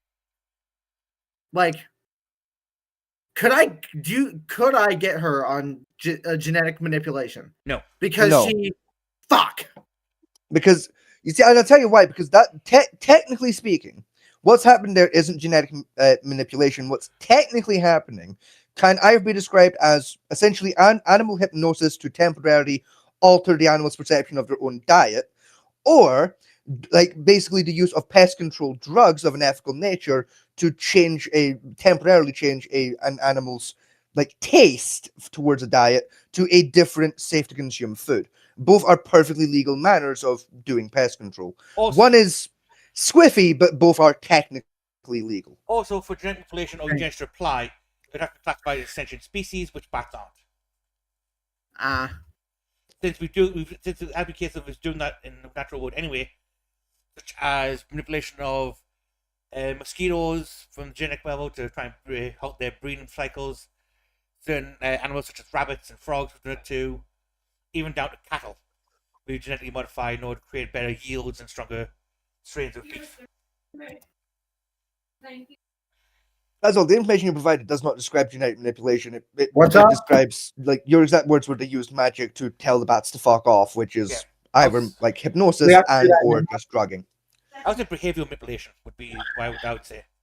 I'd give you that, and that's still legal. Yeah, manipulating the behavior of wild animal in order to create, as part of pest control is established practice. Yes. So that wouldn't come across either, unfortunately. Fuck.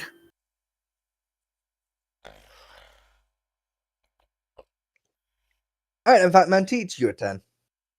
Okay, I would like to bring up Twilight Sparkles again. The child Okay. I've translated for Twilight Sparkles is ethnic cleansing, genocidal tendencies, class behavior, dictatorship of the said classes and classes and behavior, as well as the general engagement of a population by her own merit of experimentation on their own population. Okay, so just right off the bat, I'm throwing out the classism because like having a classless society is not an international crime. If it was, the entire planet would be fucked. No, it is. Yeah. It is under the UN technically a class-based society where access to certain things based on class or class orientation is illegal. Yeah, I refer you to capitalism, Your Honor. Capitalism is not class-based society. That is an economic-based society. Which Really? Is different. Yes. Really, capitalism is not a class-based society. No Yet con- at the no same con- time, there are plenty of services in this world that I cannot access because I'm not Jeff Bezos and have Jeff Bezos money. Yep. That under the UN, that's not a class-based society. Class-based society is where you're restricted from access to medical care because you're only a blacksmith or only a painter. Your entire class is based on a category of a farmer, therefore you cannot ever move into a city block or attend school in Cool. a city.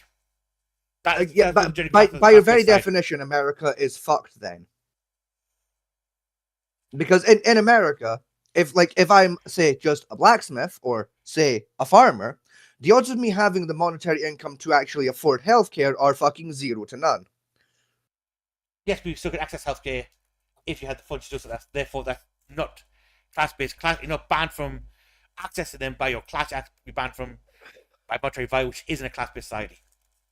It is because your funds are directly related to your class.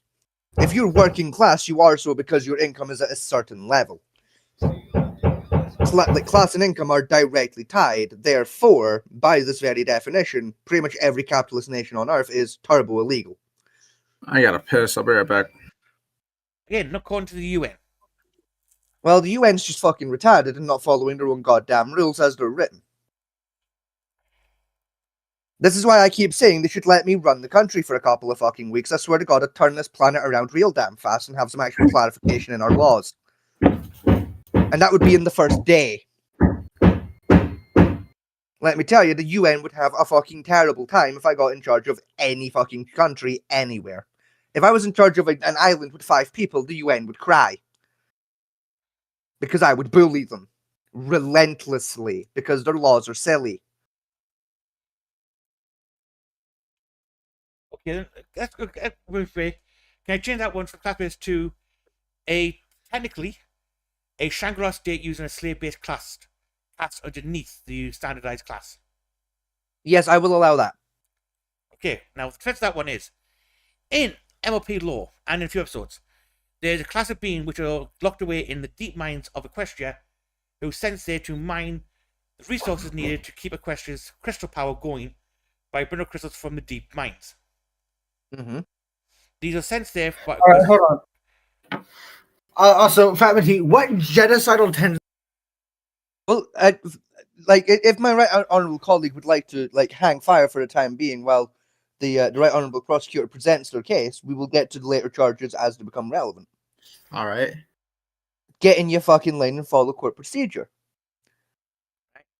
And Equestria if the prosecution wishes to continue their case. and Titus Fox herself has taken part in this by those people, escapees from said prison, she tracked down and then replaced back in said prison. On two Now separate wait a occasions. minute now. Now wait a minute. Now, you said just there that this is a prison complex, Yeah. Yes, prison and that complex. being sent to said mining prison is like presumably a punishment for criminal behavior. Yes. No, Yeah. there's Yes.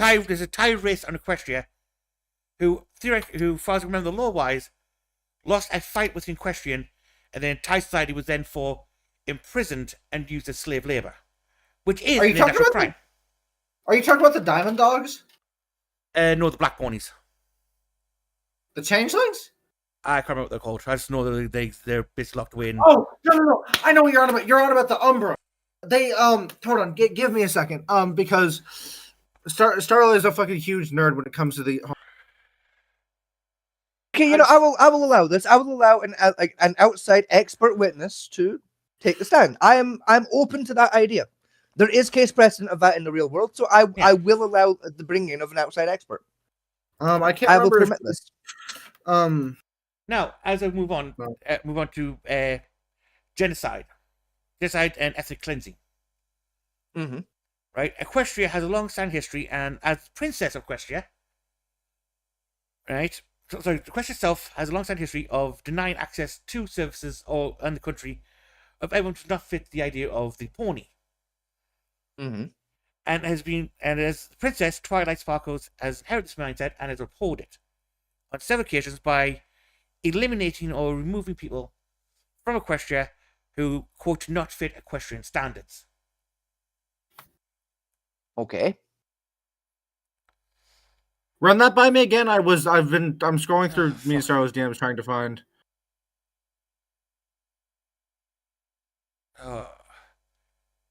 Basically, No, I've got this one, Batman T. Echo, you finish locating your fucking your expert witness statement, and I'll deal with this bit. And if you're really that interested in what it is, either fucking pay attention or go rewatch the VOD later. All right. that was a long explanation. Yeah. Continue. Oh, which one was that? That was the genocide, wasn't it? Yes, genocide. Yes. Yes. Now, technically, all you've presented currently is a description towards more like segregation over genocide, but I'm willing to hear more of this particular case. Well, one of the big bads of the My Little Pony universe Mm-hmm. brought this up to Twilight Sparkles in a discussion they were having on at the time. Right? She did not deny the fact that Equestria has inadvertently removed elements they found undesirable from their society, that's including other species from said environment. Yeah.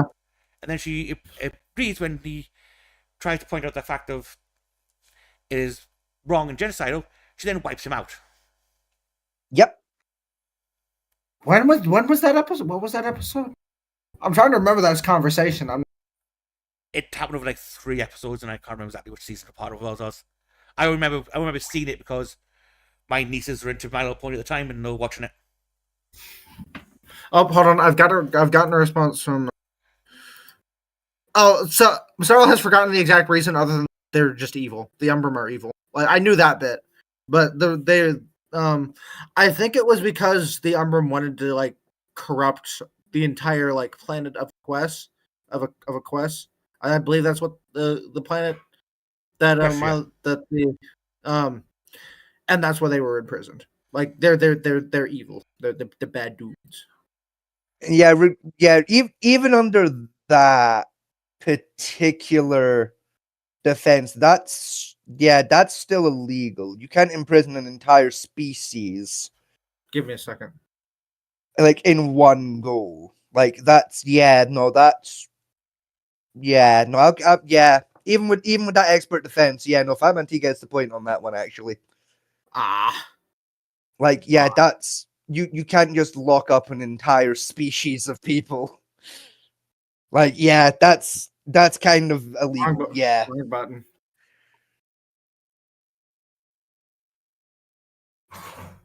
As for the genocide part, I'm leaning more towards like essentially technically speaking, like she didn't confess in that particular example of the genocide. She more pleaded the fifth violently, technically. No, in that episode, she did know that she did know his requester has done that. Although Right, that's the to try- history of a although question. she tried to argue it was for the greater good that these species were essentially eliminated from the planet. Correct, which is like that was the history of Equestria. That doesn't necessarily mean she was involved in its happening. Yeah, because For I all think we know, that was hundreds of years before her reign. For all we know. Yes, 'Cause the fact I- that she eliminated one of the last survivors of said race does bring her to the point of genocide. No, technically that's just murder because she, as far as we know, she had no hand in the killing of the others. That's just murder. You know, like if I tracked down the last surviving Aboriginal and shot him in the head, technically I've not done a genocide. I've just done a murder that happened to Yes, finish but a if you know he's genocide. the last of the genocide, you know the fact that people have committed genocide of this species before, and then you personally killed the last one, even knowing that. You technically are, at very minimum, an accessory to the genocidal act. Oh, 100% I'm an accessory, but I haven't committed a genocide. I've merely committed a murder that happened to finish a genocide. So even at best, if you're not going to give it full genocide, you've got to admit that she is an accessory to a genocidal act. Oh, I will give you that much. Yes, no, like 100%. She was a knowing, like she knowingly killed that person with the knowledge that he was the last of his kind and was a survivor of that genocide. So yes, I will give you accessory to genocide on that. Yes.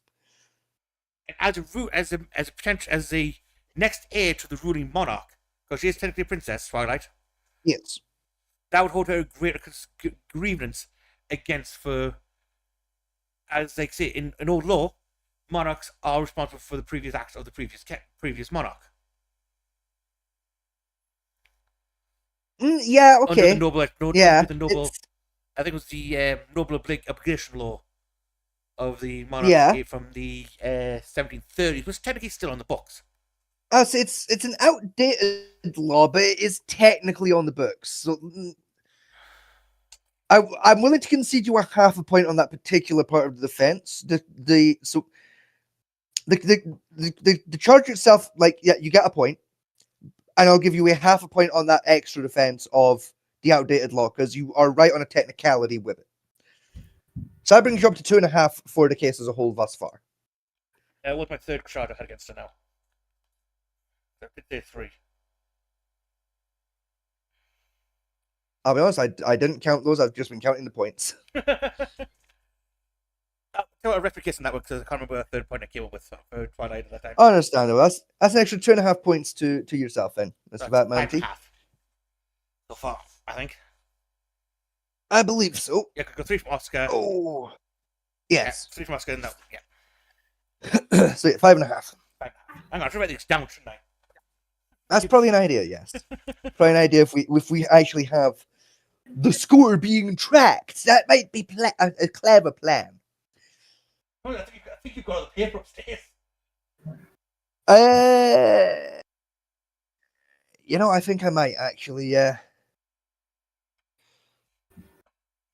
let me go grab a bit of paper. I'll keep track of the score. I will once again be the fucking accountant of the show. Ah! The thing is, right, it's like fucking funny. Most of the paper's actually in your room. Yes.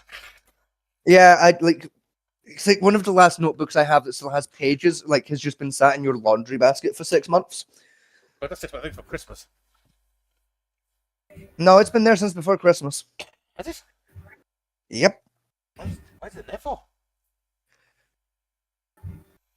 You know, I don't remember. You know, I don't remember why I put it there. I think I brought it into your room to show you something, and then left it there, and it just kind of got launched into there out of the way. So hang on, let me fucking. Right, fucking. Right, Law and Order. Fantasy. Victim. Scores. Game. Dash. Game. Feminty. Dash. Venus. Dash. Right. In fact. 1, 2, 3, 4, 5 and a half. One. I'm on 2. How many is that? 1? 2. But he had the South Park for bioterrorism. Yep. Price Park was for, I believe it was child endangerment, which I would give him a point for. And the second point was for genetic variation against the bats, which didn't count. Yeah. Oh, that was it. That was my third point. Experimentation on a society. Illegal experimentation on a society. Right. Okay. Because again, in the show itself, she has several social experiments and just general physical experiments on the citizen of Equestria as a whole without their knowledge or consent to alleviate her scientific curiosity. This includes changing social order, spreading rumors about her friends to see how the society will react to, as well as also experimenting on food sources and water sources to see what the reaction would be. Yeah. No. Okay. Yeah. I'm gonna give you that. Yeah. You get the point on that one because that's a Geneva Convention violation, no matter how you cut that. So yeah, fair enough. Right. The second that like the food and water came up there, you know, like tampering with water sources, that violates the Geneva Convention. So yeah, you get the point. Well, the point to is she inject with Applejack's orchard as an experiment to see if she could change the apple's flavor and context to affect food source. Since Applejack's orchard has been shown as a major food source for the town of Equestria. Yeah, well, yes, technically Equestria wasn't at war at the time, to my knowledge. That's still a Geneva Convention violation, so that technically that's a war crime against the civilian populace during peace times. So yes, I will grant you that. That is, it's a different charge, but yes, that would be a Geneva Convention violation versus like illegal experimentation. But regardless of which charge it is, you still get the point. And that's the end of my case for Twilight Sparkles. Alrighty.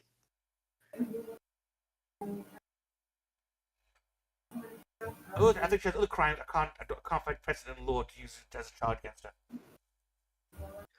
I mean, fuck, there's several, but like, I'll be honest with you, I don't know or care enough about My Little Pony to fucking charge her myself. So like, like as far as I'm concerned, the good people of Equestria can burn and rot in hell. I was just doing I called it Bully Echo. Well, yeah. Again, I just don't care enough about My Little Pony to give a shit. Like, as far as I'm concerned, the Equestrians can rot in Satan's left testicle. Anyway, where is Echo anyway? Well, I can hear his mother's voice in the background, so I'm assuming getting diddled.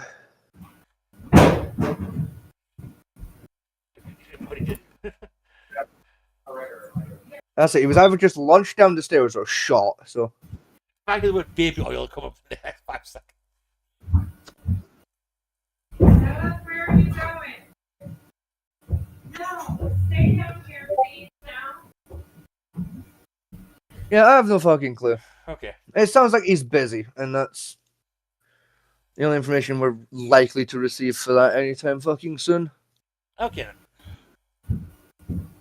Anyway, what's your next victim on the prosecution docket? Alright.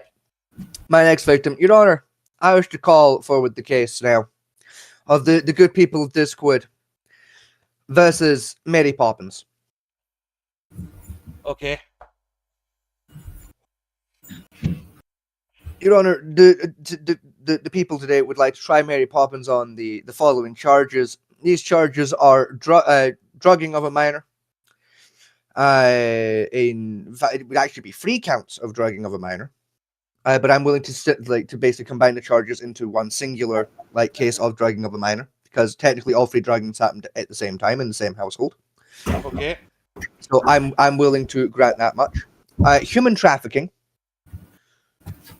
What have I come back to? Human trafficking in the 1st degree specifically. I would like to add on to that. And while we're at it, That could be a let's go stretch on that one, for sorry. illegal. Oh, you'd be surprised. And while we're at it, we're also going to go with the illegal trade and distribution of narcotics. Hold on, who are we charging? Because I just got back. Oh God. Okay then. Okay, I want to hear you out first on the trafficking charges first. Yeah. Okay, well, you see, the child trafficking charges are perfectly simple, Your Honor. You see, as seen in the hit film describing the life of the accused, Mary Poppins. You see, we see actively in the film, not long after the soon-to-be defendant charge of drugging of a minor as well as illegal drug trafficking. That Mary Poppins' immediate reaction, after that particular altercation with the young people, is basically take them out into the wider world. At which point she runs into what is presented as an old friend that just so happens to be a chimney sweep in the area, mighty suspicious. At which point the children are immediately transported into a fantasy world of magic and wonder of said old friend's creation via chalk. I put it to the court that, in fact, what occurred here was a drug-induced hallucination of their own kidnapping. Excuse me? Because, well, you see, by the very plot of the film, following its own plot beats, what happens is Mary Poppins turns up, pulls out what can only be described as a copious amount of opium from her bag, drugs 3 children, takes them out into the world, jumps into a magic painting with Dick Van Dyke, assisting on tag team support, and then magically at the end of that entire fucking drug trip, they come out of the painting at the house of a complete fucking stranger who is approximately 9 billion years old.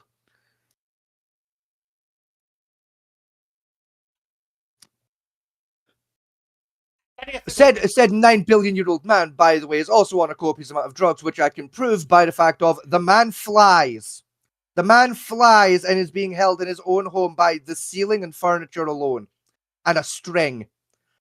I believe that there was a separate when we went to the painting of Old Man's house, and that came out of it, but. Well, yeah, there is also that. I was going to get to that a little bit later, but yes. Okay, now, if I'm saying that correct, right? Said defendant is hired as a governess of these 3 children. Correct. Which gives her the legal authority over decision making, including medical and travel and education. Correct. Therefore, any medication she gives them is perfectly legal and right because she has the authority to do so under the parental context of the contract to give them said medications. Not if said medications giving out is either in and of itself a felony or requires to be administered by a medical professional. Governments are generally classified as professionals because they are allowed to administer drugs to children and thus require medical training. Correct. However, Mary Poppins does not hold a medical license, and I don't care what fucking time period you're in, carrying a whole ass bottle of opium in your damn pocket is still drug trafficking, actually. It's not. It's no clearly stated that was opium in her pocket, and also. I'm sorry. The film literally calls it her special fucking cough medicine. That's opium. Yeah. That's his A. B. Fuck you. Victorian law is no longer on the book in that particular matter in terms of the role of a governess. Governesses are no longer in today's society considered medical professionals. And as stated by I believe it is the 1981 fucking re-verification of medical professionals. Governesses are considered child-minding professionals, not medical professionals under today's law. Yes, but While yes, they can administer medication to children, it has to be under direct supervision of a medical professional. yes, but governesses, which is still a thing in this in the world actually, Correct? do also have at least an advanced understanding of first aid, or if not child paramedical procedures, to classify it as Correct. as well However, as an educational background. As correct. This, however, does not. This, however, does not give them the legal right to administer opium without proper medical fucking oversight. Again, you're not saying it was. She said it was cough medicine, not opium. It's in an unlabeled black bottle and is poured out in the same manner as fucking tar. May I say, Cavonia is sold in very easy to drink bottles and is also poured out like black tar. Yeah, Cavonia has a label on it, and B, it's far from fucking black tar heroin in viscosity. The shit Mary Poppins poured out was black tar fucking heroin in viscosity. And there's many herbal remedies which you can get on the market which are not labeled in the way other medications are, which can come into the standard bottle with a label cap. Correct, but they still don't pour it out like black tar fucking heroin. Licorice cough medicine does.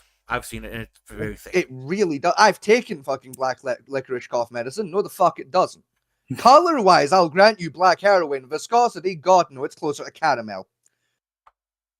But still, you cannot prove that both of the bottles opium. Therefore, I really fucking can't. Less than an hour after those children take the special cough medicine with a spoonful of sugar, we'll get to the sugar.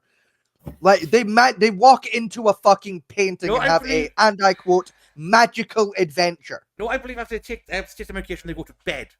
And once the next day, they go out on their little adventure. Oh, even if you want to use that particular defense, less than 10 minutes after consuming this magic fucking special cough remedy with and again, I would like to quote for the court, a spoonful of sugar, they are unconscious. Yes, there are also many brand name cough medicines which can do that to the person. Yeah, in fucking high doses.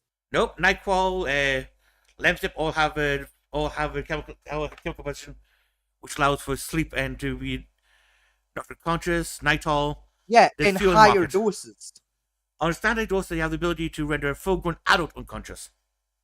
Yeah, at the recommended dose, they have the potential. It's not a guaranteed side effect. It is listed as a potential side effect on both NyQuil and Lemsip that it may cause drowsiness, not fucking flat unconsciousness in under 10 minutes.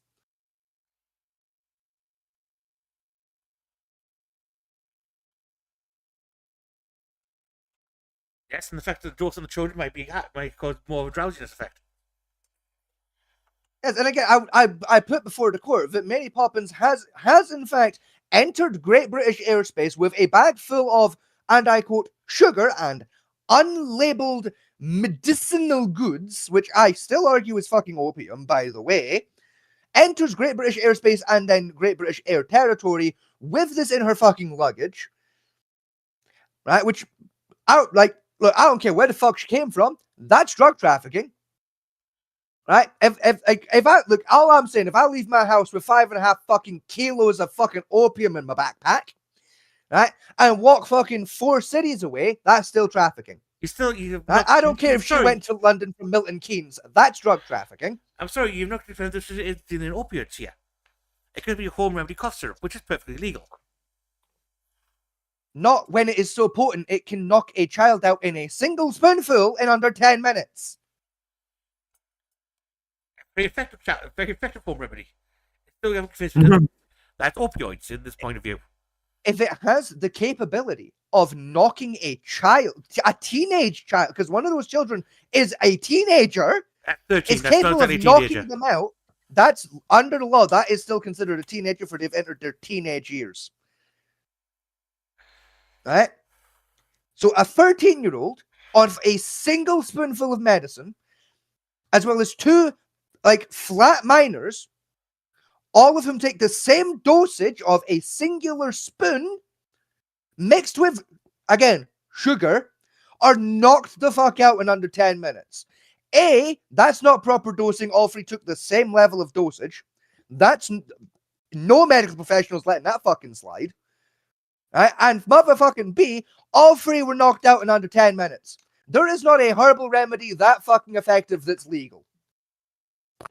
I think several actually off the top of my head. Not ones that are just flat fucking legal. I can't go to fucking Morrison's and pick up the shit to make fucking chloroform for teenagers in the form of black tar.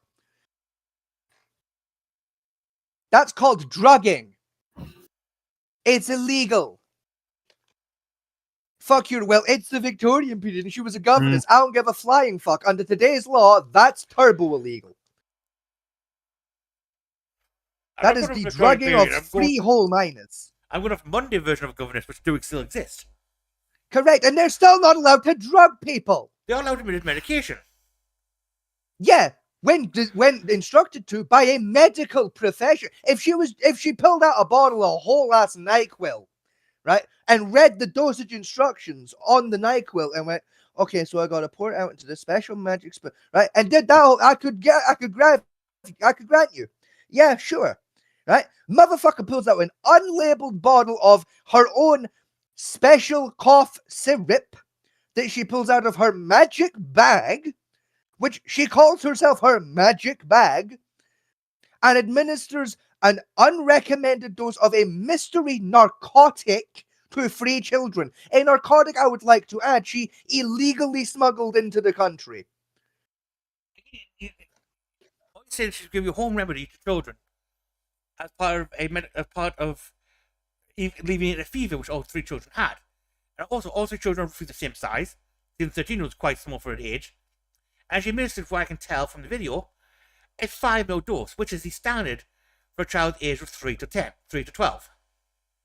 That was not 5 fucking mils. You can diddle right off. That's about 30. That's a whole ass tablespoon. Nope, that ain't no teaspoon. That's a tablespoon her ass is using. No, she's using a teaspoon to administer said medication. That is not no motherfucking teaspoon. I will pull up the clip. That's a tablespoon that bitch is using.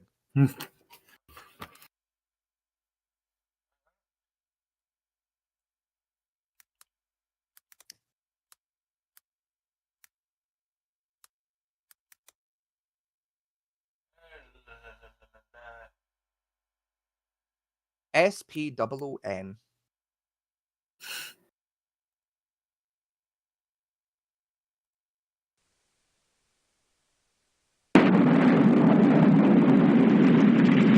Jane, Michael. I stand corrected. There's only 2 Sequence now. children. I had it in my head there was 3 of them for some reason. You're thinking of Nanny McVeigh. I'll be honest, I think I somehow got the children from this movie and Peter Pan mixed up. I will fully confess to that part. Well, there's more where they came from. Meantime, I'm changing businesses. This here is lovely odd chestnut weather. Come along, children. Goodbye, then. Bye-bye. Also, Bart, that was his god awful name. It was fucking Bart. Now, also, you feel you came to another point. You said to give them medicine, and then they went to pay. When they paid for to hand the medicine over, as came by the evidence now presented. Give it time. Just because they fucking interact with the guy before the fucking medicine does not change the fact that they still have a drug in this trip. No, because they're already exit the painting. You said you don't just enter the painting with. They still enter another fucking drug trip later in the goddamn movie. Right, they meet a whole ass 9 billion-year-old man being held through the ground by strings.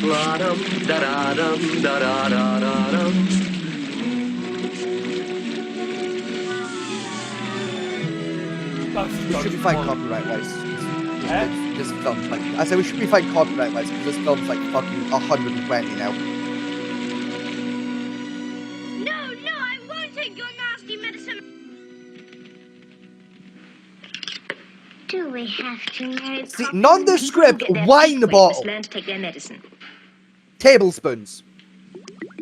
Whole ass tablespoons. I don't want it. I'm not. Yes, spoons are nowhere near full. Black tar.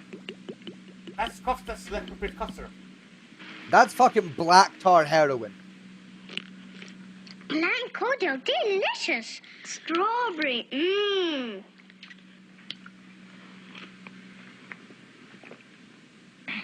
Rum punch. Quite satisfactory. Whole ass tablespoon Which we're of not- unlabeled narcotics. Which we're not doing near full. I mean, in the video. They were barely half full at that, which still outstill that's 5 mils. Which is the correct dosage for the age 3 to 10.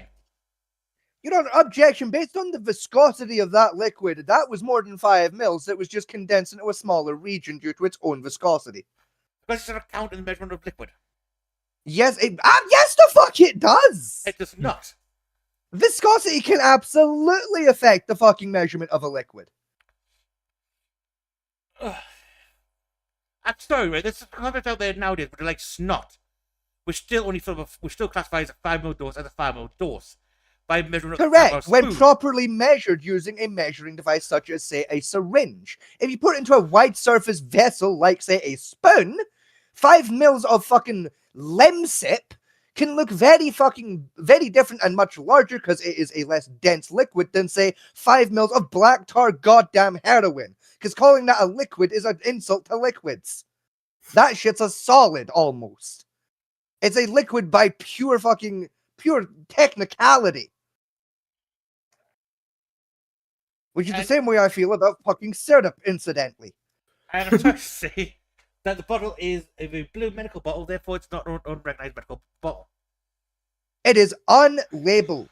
There is zero labeling on that to instruct one's use when it comes to either what the fuck it is and or how it should be properly dosed to any person, be they adult or child. Now again, I'm assuming that the experience as an experienced governess, because it's our first time as a governess, he's known what the dosage is for a child. He's administered many times beforehand. That does not change the fact that she is still administering a mystery narcotic to children. You've not felt it's a narcotic at this point.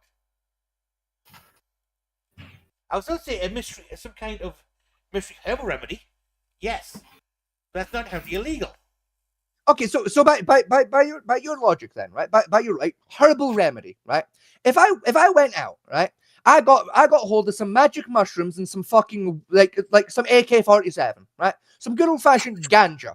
Yes. I grind the two up and boil them in some water and feed that to a child. That's legal because it's a herbal remedy. No, because the herbal remedy contains legal products. You don't understand that this product contains any legal products at all. You're just assuming it does. Your Honor, I refer you to the fact that once again, both children are unconscious in under 10 goddamn minutes as exhibit fucking A. Because again, there's not a herbal fucking remedy on earth doing that's legal. And exhibit fucking B, by the way, the events of the following 3 days. Where I would once again like to reiterate, they walk into several paintings and have magic adventures, and I would refer once again to the old man who believes that the only thing stopping him from flying away off the planet is a string. Because if he laughs too hard, he magically flies.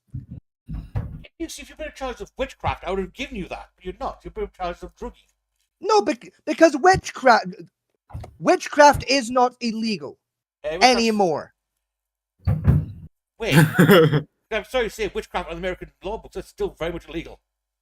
Yes, but I'm not American, neither are you. The case isn't being tried in America. Get fucked. I said British or American law at the beginning of this. I actually no under like right, yeah, you did say that was allowed.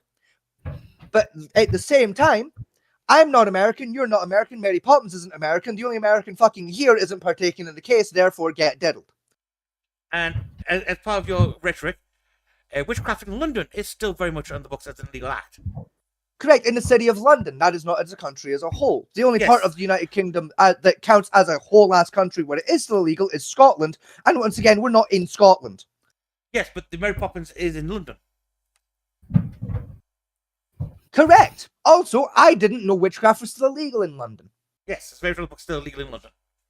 Right? It doesn't change the fucking fact that she is giving what is evidently a narcotic to children. A narcotic I would once again like to reiterate has been illegally smuggled into the country via a magic haversack. I'm not convinced you convinced me of drugs at this point. I'm sorry. No, he's Really? convinced. No, Really? he's convinced. They're No, not no. convinced through drugs. Wait, they're knocking children out in under 10 goddamn minutes, and these children are No, convinced of a man no. that I'm flies sorry. if he laughs. Right, I have two. No, I no, no, have no, two. no, I no, He no, have- flies I when he have- laughs. What do you mean that's not drugs? I have two high-breath nephews, and you've seen those little sods, right? I've seen giving them cough syrup for children, which have knocked them out in less than 3 minutes. No. I'm on Those Scotty's children have side here. ADHD. There's no evidence to suggest that these Yeah. two children have ADHD. Yeah, I'm on Scotty's side with this one. That had to be fucking drugs in there. Right? I can't get in a car today, go to fucking Scotland to see your nieces and nephews, tie a fucking string to my ankle in a chair, and convince them that if I laugh too hard, I'm gonna fly. They're smarter than that. Well, I promise you that I wouldn't be able to convince them of that. Those two children are smarter than that. The only way I'm convincing them that I'm capable of doing that is via a copious amount of drugs. you're supposed to believe that Santa Claus exists, so Yeah, good for them. That's called brainwashing. Brainwashing from a young age. I'm one Yeah. of the very few people left in this world that still questions the efficacy of Santa Claus' existence as a fucking urban legend we tell children. anyway, No, moving I'm on a to- Scotty. No, I think Scotty. Scotty gets the point there. Scotty Thank should you. get the point for that. moving on to the child trafficking case. I presented a trafficking case earlier in this particular case. Then no, you're not getting that one because for trafficking, she have to move the child and sell the children. Because not the children are back home with her. And again, as a governor, she is allowed to take the children outside of the home on field trips, including holidays, separate from the parent, which can least outside of the country. Okay, that one I am willing to grant you. That one, yeah, I will happily surrender that particular part. And my third charge, as I've iterated a handful of times now, is drug trafficking, because again, that is an unlabeled, quite fucking obvious to me, narcotic that has been brought into the country via a, and I quote, magic bag. You'll notice that Mary Poppins did not enter the city or the country via conventional transportation, nor did she go through customs. She flew in with an umbrella. How did she not get smoked by the RAF? Probably London. Oh, right. It's Anyway, still a valid point. How was she not shot down? Like, no, hang on. London still had air defense at that time. Wait a minute. Wait, no, we didn't. But with No, the there hold on. weren't air batteries in London, like in the Victorian period. How was she Well- not shot down? I gotta go Let's with be Jenna. fair, right? I'll be If back. you phoned up your sergeant at the airport saying, I see a woman on her flying in on an umbrella, what's the first thing your sergeant will say to you is, ease off the booze, mate, and get some sleep. Yeah, no, fair point, actually. Yeah, fair enough, yeah. No soldier in right mind is going to phone up this fucking sergeant and say, I've got a woman here on my scope flying in via umbrella with a duck on the handle of it. Yeah, fair point. Fair point. Still Even- drug trafficking, they'll get Even in fucked. modern day times. Can you imagine our RAF pilot going, Yeah, they're still going to get away with that shit, but it's still drug trafficking. She's still illegally smuggling that narcotic into the country. Even if we want to go there and go, it's a herbal remedy. That shit still didn't go through customs, meaning that's still fucking smuggling. that's only if you came from outside the country, which is not proven yet. I refer you to it earlier on in my statement where if I left this house with 9.5 bottles of fucking NyQuil in my backpack and went to Liverpool, that's trafficking. Does you convince Echo that she is carrying narcotics, I have to give you the drug trafficking charge, unfortunately. Thank you.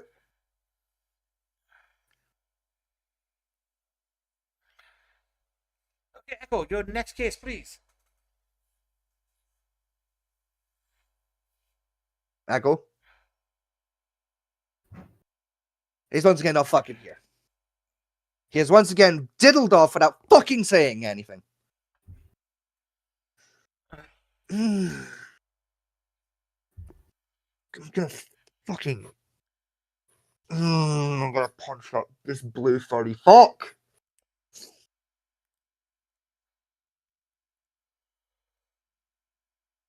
Nah, fuck him. He's getting a point reduction.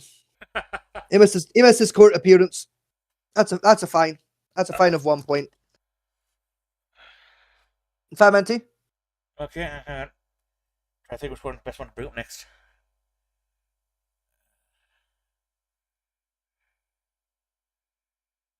Okay, controversial one. It might be a bit hard for me to prove this case. Okay. James Bond Okay. on charges of terrorism, espionage, Uh-huh.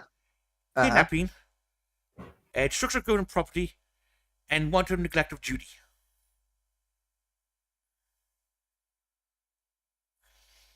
Okay. So right, run me through them again here. Terrorism, Okay, I'll allow terrorism to be tried. Yeah. espionage, Yeah, I have to let that be tried. Yeah. destruction of government property,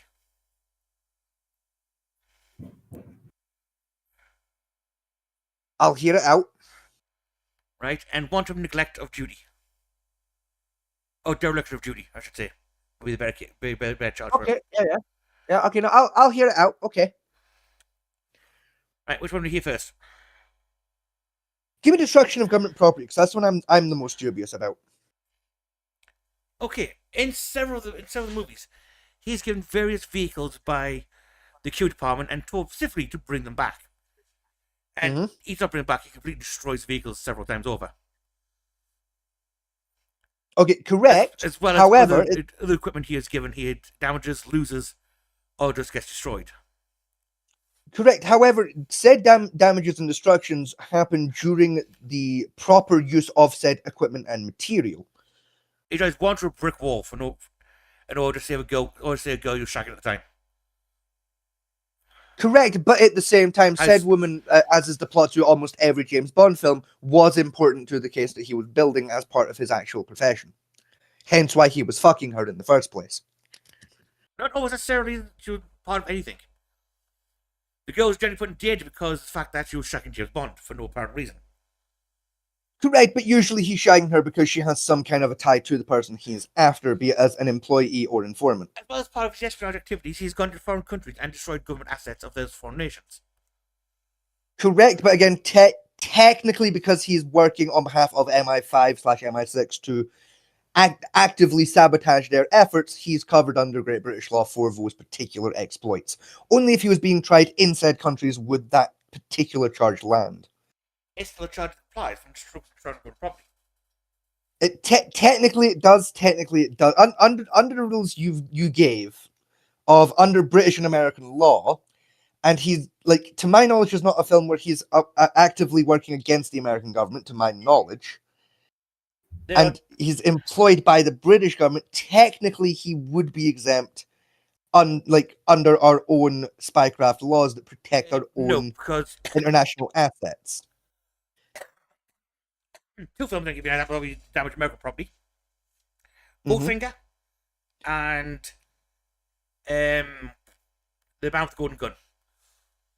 Both times he's entered American soil and has done acts which cause damage to American property, such as in Goldfinger, he literally destroys Fort Knox with explosives. You're right, he does, yeah.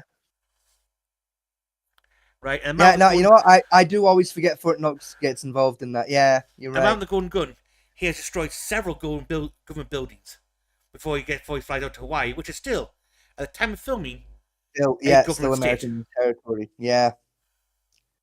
Okay. Yeah. I will grant you the point there. That is in fact destruction of government property. I'll give you that. Now, that's duty. In every film, he has at the other film where he's supposed to be on duty, they've had to go and track his ass down and drag him back because he's off colluding with some random female from a foreign nation. And at the end of the movie, he's supposed to, even in June movie, it's times where he just walks off to have sex. And at the end of the movies, he's having sex with either an operative from the government agency he's trying to be destroyed, or some random female where they have to go and collect him again. Because he's supposed to head back and report straight back to MI5, and he decides to wander off on his own to have sex, which is direct dereliction of duty under the military law, which governs MI5 operatives. Yeah. No. Okay. Yeah. No, I don't really have a defense to that one. I'll give you it. Anything else? With your fucking case, like you tell me if there's anything else. Well, you said, do you want me to elaborate on the terrorism charges or the espionage charges? Give me the terrorist charges. Is acting a terrorist in a foreign nation, which go against the UN and under the UN idea of spycraft. He literally destroys buildings in foreign nations and infiltrates foreign nations under the guise of attacking or instigating acts in a foreign nation, which is direct accusation of terrorism.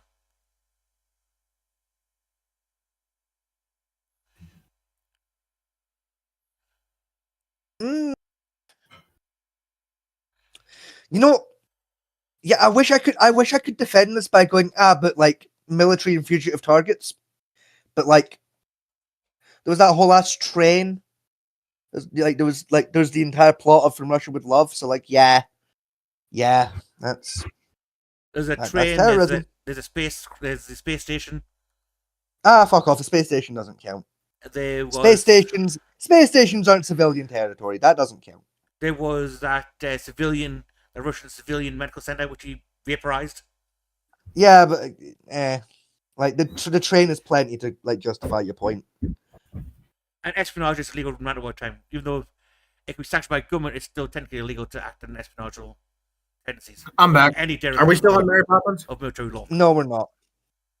Technically, yes, espionage is illegal. However, like by your own admission, because he's working for a government agency whose purpose is espionage, technically he himself is covered from the charges. MI5/6, however, would be. Oh, are we trying James Bond? With that? Yes. But MI5 is not classified as a spy agency. It's classified as a security agency because even the British law, send out operatives for the acts of espionage and spying is illegal. Correct. However, I would like to point out that MI5 and MI6 aren't actually considered security agencies. They are legally considered security and intelligence agencies. Yes, intelligence by ground intelligence, not by spycraft. The act of spy and sabotage for espionage is the fact of going in under the cover of a different identity and committing one act of sabotage in a foreign nation. Correct. However, James Bond doesn't go in under a different identity. He always goes in willfully and openly acknowledging that he is in fact James Bond. Yes, but he does engage in sabotage of the foreign nation. Correct, but he is not technically committing espionage because he's not going in undercover. He's going in fully admitting who the fuck he is. I'll still break the fact of doing sabotage because he does go in disguise in certain areas and stick into government facilities and then sabotage them, which would classify as spying and espionage because he's sneaking into technically yes, which is against any international law is illegal. Correct. However, at the same time, pretty much every James Bond villain isn't like a political component. They're terrorists. Yes, but the nation so technically that's when international law starts getting more murky when you start doing illegal shit to like terrorists. The problem he's got is they label as terrorists by the British government, not by the governments of the areas they are in. They are generally respected members of the society they are integrated in, such as with, say, Goldfinger, he was an American citizen and a banker, and the man with the golden gun, it was a business mogul as part of the American government. Correct, but again, with James Bond working for the Great British government, and the Great British government basically ruling that these people are terrorists and issuing him lawful orders that he legally has to follow, unless he wants to face charges of dereliction of duty for the second time in one day, technically he is protected against that particular charge. Yes, but these people are not international criminals as far as Interpol is concerned, therefore his acts are still classified as espionage and spying in the foreign nation. They're only classified as enemies of the British people, not by Interpol. Therefore, they cannot claim international terrorism, which is what we would need for him to act in a foreign nation without being classified as espionage against these people. Correct, but that's not James Bond's fault. James Bond is merely doing his job as instructed. Yes, technically, that particular charge would have to come up against, is it M that runs MI5/6 in the films? I think it's M. Yes. Yes, technically, that particular charge would have to be brought up against M and any other controlling parties of MI5/MI6. Yes, but James Bond is still following M's orders, which could be classified as illegal orders, and he's still willingly following them. Therefore, it makes him responsible for his actions. Correct, but again, as far as James Bond is aware, his orders were not illegal, as far as he knows. All he is doing is following his to his understanding, his lawful orders as given by a direct superior. That as well, there is precedent under military law to follow an illegal order and then basically dispute that order after the fact. Yes, but as with the hate Under- trials of humanitarian crimes and war crimes done by Nazi parties and other dictatorial governments which have been charged with such Correct. things, it's stated that following order, whether known as legal or not, but still thrown out, can still be classified as a war crime and therefore can be tried. Whether you knew it was Correct. legal or not. With the exception of after the fact, challenging the authority after the fact on that order's legality. Which James Bond never If did. if not that we never see him do it, that doesn't mean he did not do it. James Bond Under as a- international law, specifically from The Hague, if an operative follows an illegal order or does an action that they were ordered to do illegally, and after the fact challenges their chain of command around the legality of that law, regardless of whether they were told by chain of command at that point, like that their action was illegal or not, the fact they actively challenged the order, like after committing said action, like basically gives them the immunity of, well, they attempted They bring to the case to basically make it right. of Sabre Operative Bulldog. It was one of the reasons for carrying out Operation Setting Sun in Vietnam.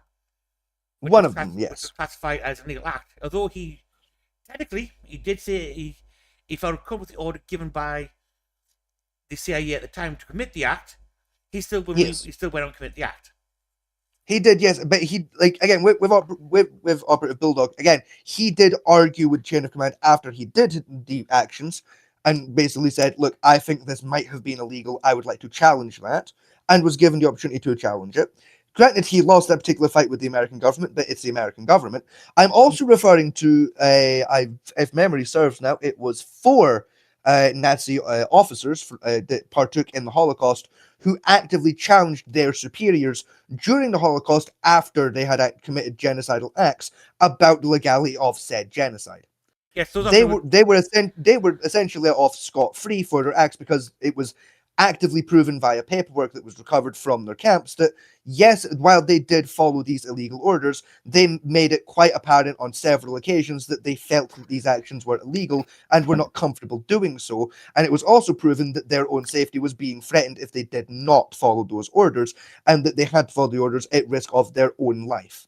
Under international law from World War II and later on, like, it has been set as a precedent that a military operative can follow an illegal order without prosecution so long as they basically challenge the legality of that order at least one time, and that is recorded in some fashion, as well as their basically continued safety being at risk if they disobey that order. For James Bond, essentially as a government operative who's effectively a military member of personnel, because him not following the direct orders of his superiors would lead to a court-martial, which can, under British and American law, lead to one being given a capital punishment, like as a result, such as including but not limited to execution via firing squad. This does put his safety in immediate jeopardy if he does not follow this illegal order. So long as James Bond, at least once, be it on screen or otherwise, essentially says here, I think that may have been illegal, he is covered. While we cannot prove he does that, we cannot prove he doesn't. Yes, but I can prove the fact is, under the guise of operations, if operation is labelled as plausible deniability, where they can deny the operative ever existing, would always countermand as somewhat shady or illegal to act upon. James Bond has been sent on at least 3 missions where that has been stated to be the case, and he's willingly went along with that mission. Correct. Therefore, those are just blatantly acts of espionage done because of the fact we've stated that these are deniable cases by the government, therefore claimed to be illegal under international law. Not necessarily. Just because the government doesn't want it to have to admit they were involved in that action does not necessarily mean that it was an illegal action. It could just be that it would make them look bad from a political standpoint. That's still definition of espionage on a foreign soil. Not necessarily. Because again, we never get it confirmed in any of the James Bond films, again, to my knowledge, if the rest of the international community has deemed any of these targets as terrorists or not. All we know is that the Great British government considers them this.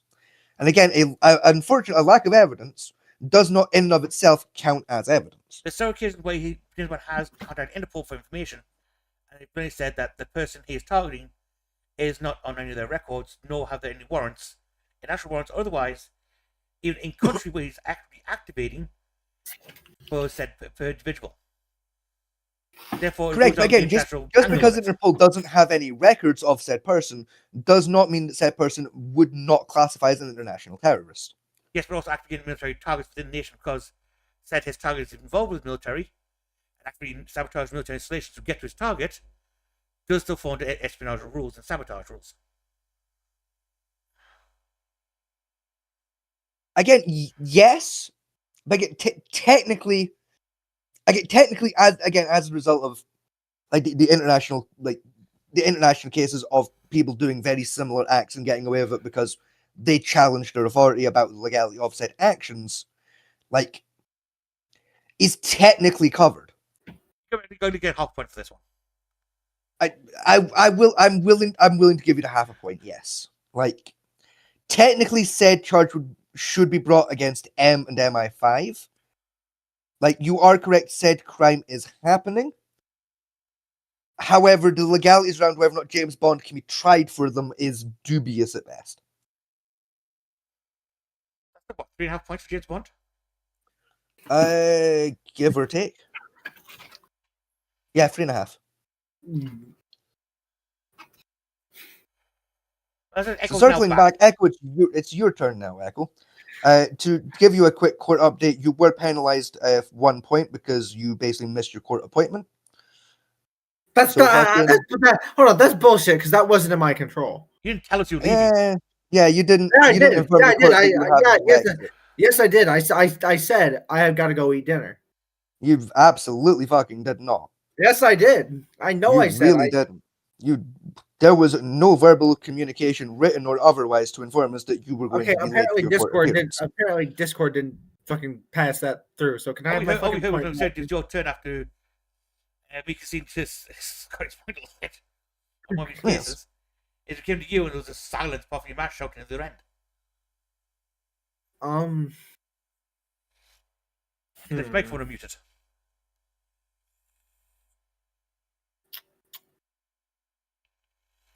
Anyway, who's your next defendant or prosecution you're going to bring against the court?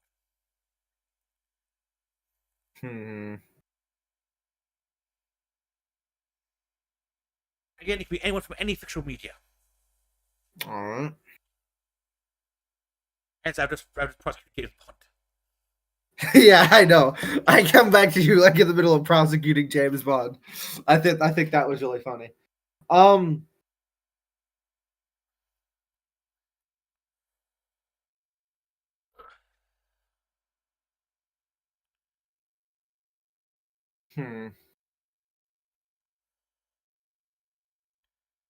Video game, book. I hate being like I can never like think of the shit you guys think of. So like I try to and I always end up falling short.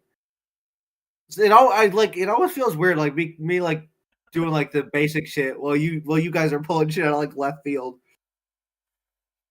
I'd like just a friend at home that's like gonna try and be like, no, you're doing fine, Echo. Just before you were penalized, you were at 2 points. Yeah. For context, for the people at home, I'm on 4. If that meant he's on 10.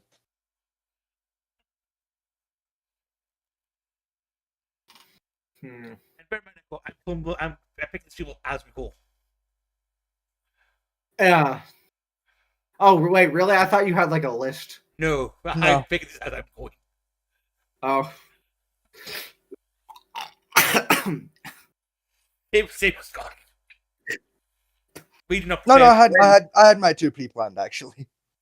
Yeah, I figured Scotty. I knew Scotty had some pre-planned.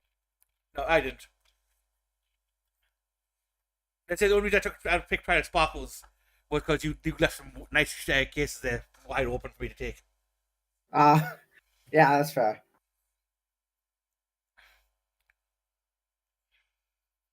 The trick is to find a person with has multiple charges against them. Yeah. I know someone I could use, but it feels like all the people I think of like are like it's so obvious that it feels kind of like stupid. Give the obvious one to made with that phone. Go on. Let's see. Let's give one. All right.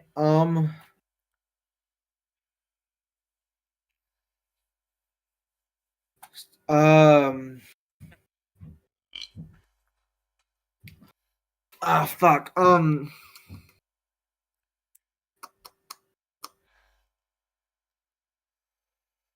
Like.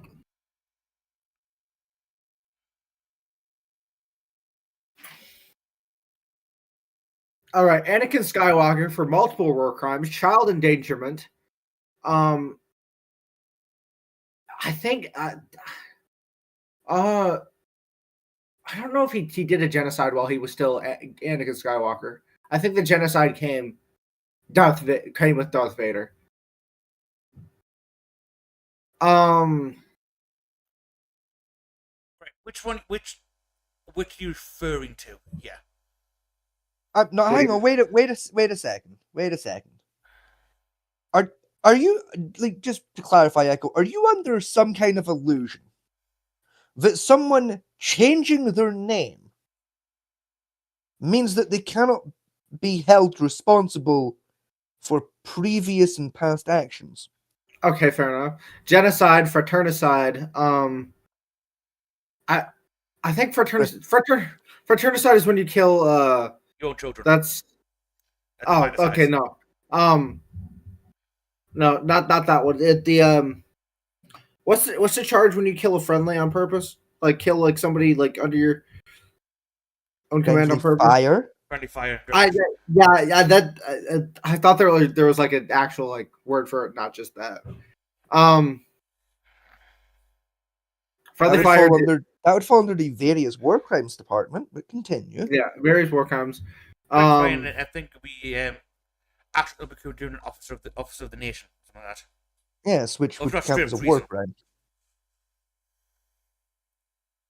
Yeah, war crimes, child endangerment. Child endangerment going a bit of a stretch on that one, I'm afraid. No, he's not having an easy time with child endangerment. Actually, yeah, child endangerment is the easy one because Ahsoka Tano is 14. And is actively taken to the front line of several active war zones. Yeah, like yeah, that one's gonna be a hard defense realistically, but like, I'll go with the war crimes and child endangerment. All right, present for because they're gonna take the longest. Let's go for the war crimes. Fuck it. War crimes, false surrenders, genocides. Okay, wait a minute. Fucking give me one war crime at a time, and then defend that war crime. False surrender. Why the false surrender? There was twice. One with the Venator class where he, I don't remember what episode it was, but it was during the animated series of the Clone Wars, where, essentially. The Venator class was badly damaged. He had everybody else evacuate. He told the enemy commander on the space station that, hey, I'm going to surrender. I'm going to give you this. Technically, didn't lie about giving him the ship. He did give him the ship. Just kind of rammed it into the space station. But I think that would count as a false surrender. And then there was his infamous false surrender during the... I forget what battle it was, but essentially, he comes to bail out Obi-Wan, says... Yes, the one on the bridge. Yeah, the bridge surrender. Right. First off, with the space station one you're referring to. Yeah. Right? Did he actively send a surrender signal or wave a white flag? Yes, he actively sent yes. a surrender signal. He directly contacted via open communication channels with the station to inform them that he was surrendering and relinquishing control of his ship. Right. Yes. Now, question is, what were terms discussed for the surrender? Anakin would hand his ship over to the dude. I forget what his name was, which he technically did. Just kind of exploded. Did he say he would hand the ship over in one piece, or did he say he would hand the ship over and that was it? I think it was just hand the ship over. Then technically that's not a false surrender. Like, because he still has the defense of, well, the ship was badly damaged and I was the only person on board. Yeah. Like, Happened on basically navigation. has the defense of, I was improperly manned with damaged equipment. Like, I had limited control over the vessel. All right, fair enough. The one As on for the the- bridge, the as- one on as the for- bridge, I don't think you're able to defend. Okay, give me one on the Actually, bridge. I can. Give me one on the bridge. Again, he walks across the bridge and says, I surrender. Right? Now, just surrendering is not the point. What was the terms of the surrender he negotiated? There wasn't one. He killed their commander before they had a chance to negotiate.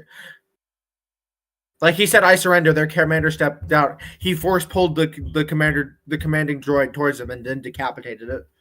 Correct. However, I would like to point out, though, at the same time, that like when Anakin Skywalker force pulled said command droid basically out of the lines and, for lack of a better term, executed them, shots had already begun ringing out from both sides of the ongoing conflict, still engaging on the bridge. Technically, what happened there was that a actively surrendering general effectively reacted on impulse and instinct to a high danger situation that he was caught in the middle of. Theoretically, or like on technicality, that's not false surrender. Technically, that is a change of surrender circumstance.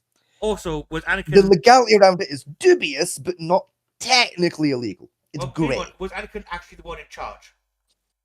No, not of the ongoing battle, but he was in charge of the reinforcements that were actively underway to, like, basically continue the battle. yeah, because Kenobi's forces had been fucking butchered up to like in that point, and Anakin had showed up with reinforcements to help. Yeah, yes, and with Obi-Wan Kenobi outranking him, technically that would make Kenobi the commanding officer of the battle. Then technically Anakin cannot issue surrender. Not a full-scale surrender, however, legally he can surrender on his own behalf. You request a ceasefire for parley, yes. And then, but you cannot surrender the whole battlefield as an entire whole. Correct, but he can surrender his own person during the battle, which it's presented as that's what he was attempting to do.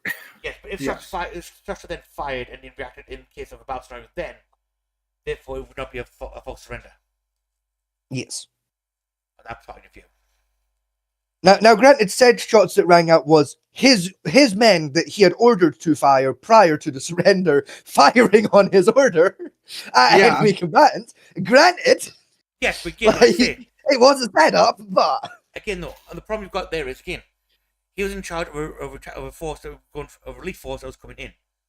Once those relief force entered the battlefield, they technically then followed the jurisdiction of the highest ranking officer.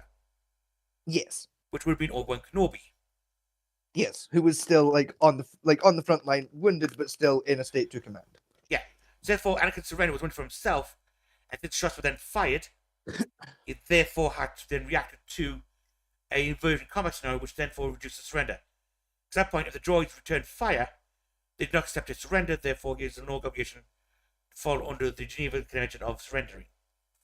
Yes. But technically, the droids, on that scenario, are guilty of firing on a surrendered civilian. No, because they don't fire on Skywalker; they fire on basically the rest of the battlefield behind him. They fire on the clones. Yes, but Anakin's state of mind, you can guarantee that he knew that. He saw good fire and reacted. So I said, technically, legally, he is clear of that particular warplay. It's bloody close. It's really bloody close, but he's just in the realm of right. Just. Okay, next one. He tortured and then killed a surrendering surrendered it was actually no I can only get him with the torture because Admiral Trench did try to kill him. But so essentially the plot is Admiral this spider dude he's like an arachnid thing. Has planted a bomb somewhere, and they're trying to figure out how to disarm it. And Anakin cuts 3 of Admiral Trench's arms off, and then threatens his life if they don't get the last number. Advanced interrogation, aka torture, is not illegal. Oh, it's not. No. Wait, really? Really. And during military, It's during not- military combat and military zones, advanced interrogation, aka torture, it's not illegal. I knew It's- it. Suck it, It's Soda. it's frowned upon. It's very heavy, and there are nations that outlaw it for their own forces to do. However, America is not one of those forces, and it is not internationally considered a war crime. Okay. Now, torture of a civilian, that's a different story. I mean, he has killed multiple, like, But you just said unnamed civilians. he said he was an admiral, so therefore he's classified as military. Yeah, I know, but I'm just talking like in general, like. Correct, but said generalized statement does not apply to the particular charge or case present. Therefore, it can wait until it is fully relevant. All right, my next war crime, Alderaan, Elaborate. with the Death Star. You know, they just kind of fucking. Okay, that Do- is do a use of a billion weapon of mass. In fact, no, actually, no. Technically, I can defend this. It's a strategic weapon of the Empire, not a weapon of mass destruction. No. There's actually there is legal precedence to defend this. What? No, there's not. No, surely not. Hiroshima, Actually, Nagasaki. yes. No, I don't even need Hiroshima and Nagasaki. I can use modern law to defend this quite upsettingly. Under the International Space Weapons Act, which is a genuine international law you can Google, by the way. Yes. Right, this is a law that basically outlaws weapons of mass destruction being stationed in space. Okay, and it lists now it lists what it counts as weapons of mass destruction. This list includes nuclear weaponry, and keyly it includes lasers. However, under the said law's own specifications of what constitutes a laser, it only counts gas-based lasers. It does not count crystal-based lasers. And the Death Star effectively is a giant lightsaber using kyber crystals to focus electrical energy into a laser beam. This means legally, it's not technically a laser. Isn't the Death Star using a plasma-based weapon? No, it's not. It's actually using essentially concentrated electricity and light. It's being fired through a focusing lens constructed from several incredibly large kyber crystals. It is effectively a lightsaber with extra steps. Also, technically, under the guise of international war, the destruction of Alderaan was destruction of a rebel stronghold using heavy ordnance, which was Death Star classified as. Technically, yes, it would count as heavy ordnance. Now, theoretically, because of the sheer scale of civilian casualty, that would constitute its own separate war crime of basically, like, technically that would be genocide because it's on a planetary scale. However, that is not technically the use of a weapon of mass destruction, though if it was tried, it could set a new weaponry precedent of what counts as a weapon of mass destruction. Yeah, but under law, though, technically, civilian casualties are acceptable in the destruction of a large-scale stronghold, hence Hiroshima and Nagasaki, as a reference point to this to end of a war system. Correct. Right? Now, you could classify the Empire, classified the whole of Alderaan, which have shown tendencies against the Empire as Yes. a rebel stronghold and a rebel fundraiser. Therefore, all citizens will be classified as rebels. Therefore, not civilian casualties. Correct. So it's a difficult one. Technically, it is and it isn't. Also, under national law, It all hinges on like that case precedent of would that, if it got tried in The Hague today, set a new precedent for crystalline lasers being counted as legally lasers alongside plasma-based ones. technically, though, the problem we've got is because the legislation only classifies as space platform-based weaponry. That's satellites and Yes. that type of stuff. And because the Death Star technically is a ship.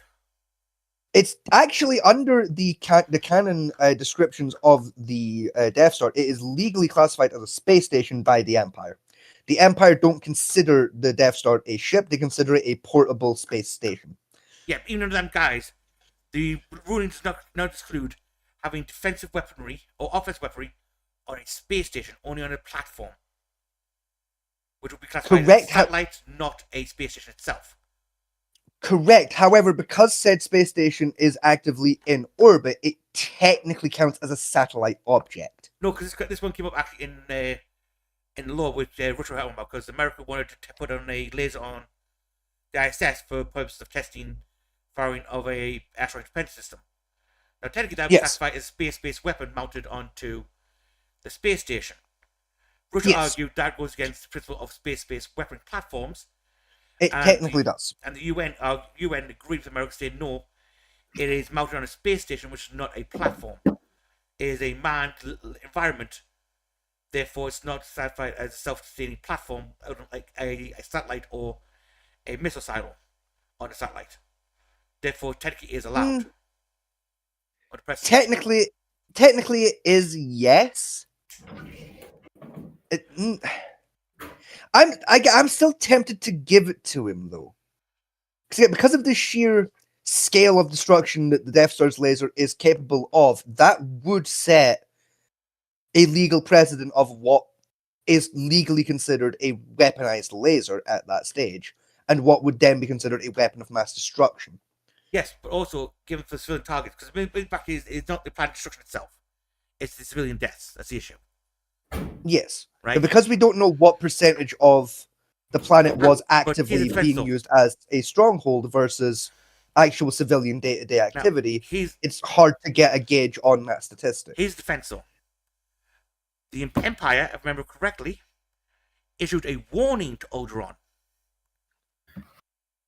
about the individual destruction if they kept harboring rebel soldiers and rebel government.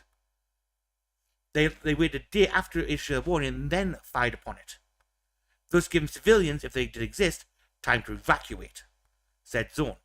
Which again, under national law is a legal precedent for civilian deaths, because therefore you've issued a warning. Any civilians left inside combat in the zone after the warning is technically now labeled as no longer civilian, but as an active combatant because they didn't leave. Really? Yes. Technically, yes. That's how Germany got away with bombing London several times. Yes. Huh. Under national law. And we got away with bombing Berlin as well, because it technically issued warnings before we did it.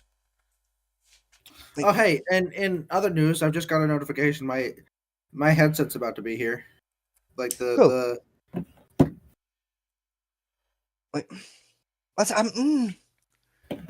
it's tricky because you're technically both. You're both right. Because it is and it isn't a war crime. With Death Star, technically it violates it violates the Space Weapons Act, but it also technically doesn't. It's technically genocide, but technically not, because a warning was issued before the destruction.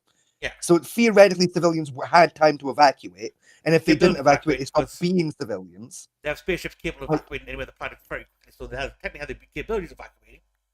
Yes. It's tricky. Technically it is, and technically it isn't. It comes down to which court it was tried in, I think. It really does. If it was tried in a neutral court, I think it wouldn't pass muster. But if it was tried in a rebel court, they would classify it as a war crime. Yeah. It comes down to the victim in the scenario, really. In this case. As a result, I'm willing to grant a half a point. Yeah, because I defend it. I'm going to because the OBS is sounding squishy. Oh, hang on. Wait, hold on. Why am I the one defending it? I'm the one charging him. Well, that's what I meant, as in defend your case of how is it, but don't yet because OBS is being a bitch. Right, hang on, right. For the Death Star thing and Destruction of Alderaan, I'm willing to give him a full point. Secondly, he brought up 2 points here with it. Let's just get space-based weaponry, and then the genocide itself. I mean, yeah, technically, yeah, both are both are separate charges that can swing either way. So yeah, okay, we'll full point that then. Okay, right. Is OBS working now? Yeah, it's back on. Yeah, okay, fantastic. Okay, right. Echo, child endangerment. Go. For the child endangerment thing, I think it's pretty simple. Ahsoka Tano is 14 years old. He's given a child, or he didn't give him this, but the Jedi Council gave her the lightsabers, which are weapons, and they sent her to the front lines of a war. And it was like, you know what? Like Anakin's your trainer now. Have fun. Okay. Now this is a bit dubious one, because it still technically exists in the book somewhere.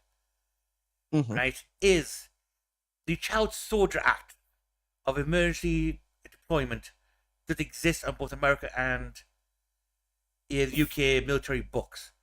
Wherefore, Yes. child of close to legal age, which is 16, to enter the military, can act as independent fighter or freedom fighter in situations of invasion or repelling forces. Yes, but there was no invasion or repelling. They weren't under invasion or repelling forces. All of the Technically, all these actions the Jedi take part in Actually, is no. independent Technically, it invasion. was during repelling. Because remember rightly, the first episode you see Ahsoka Tano in, like when she first joins up with Anakin, is I think it's the Battle movie. of Ryloth. No. Ahsoka shows up in the Clone Wars movie that is a prequel to the Yes, I'm aware it's the movie, but like I'm trying to remember what battle was the. That's the battle of Wars movie. that's the battle of it's Christophus, I think. Yes, It's Christophsis. Yes. Yeah, Which that. now, hang on a minute. During the Battle of Hang on. From remember though, in Clone Wars, they're fighting the invasion of the robots by the Trade Federation, I believe. Am I correctly on this? Yeah, the battle droids. Yeah, yes, the planet had been under siege. Yes. Therefore, her arriving there with Anakin is part of a relief force to help propel an invasion force. Now, she was indoctrinated into a military organization at a young age. Therefore, she was raised up in a military organization, and it's precedent for a child adopted by a military unit, raised in a military unit over a long period of time, therefore become part of that unit, therefore allowed for active combat. Oh. Yes, I've looked it up. Prior to the battle of Christophsis, Christophsis was under Republic control, and then the Separatists invaded. It is during said invasion that the movie takes place, meaning that technically speaking, what happened there is Ahsoka Tano was essentially like linked up with a military unit to repel an invading force. All right. Yeah, Like technically, it comes down to the question of the legality of her being sent there in the first place. Like I say, it's a bit squiffy on the one because although it says it's generally more implied of, say, like France World War II, where a child was actively engaged as a freedom fighter against the Nazis, was then indoctrinated into a military unit once the military unit found him, or cases of like there was cases of a British military unit in India at the time took in a child over a period of I think it was like 12 years, raised child within the unit, then allowed him to fight as part of the unit, therefore given a military rank and insignia type thing. Yes. Again, these are all examples, but technically still legally on a book somewhere.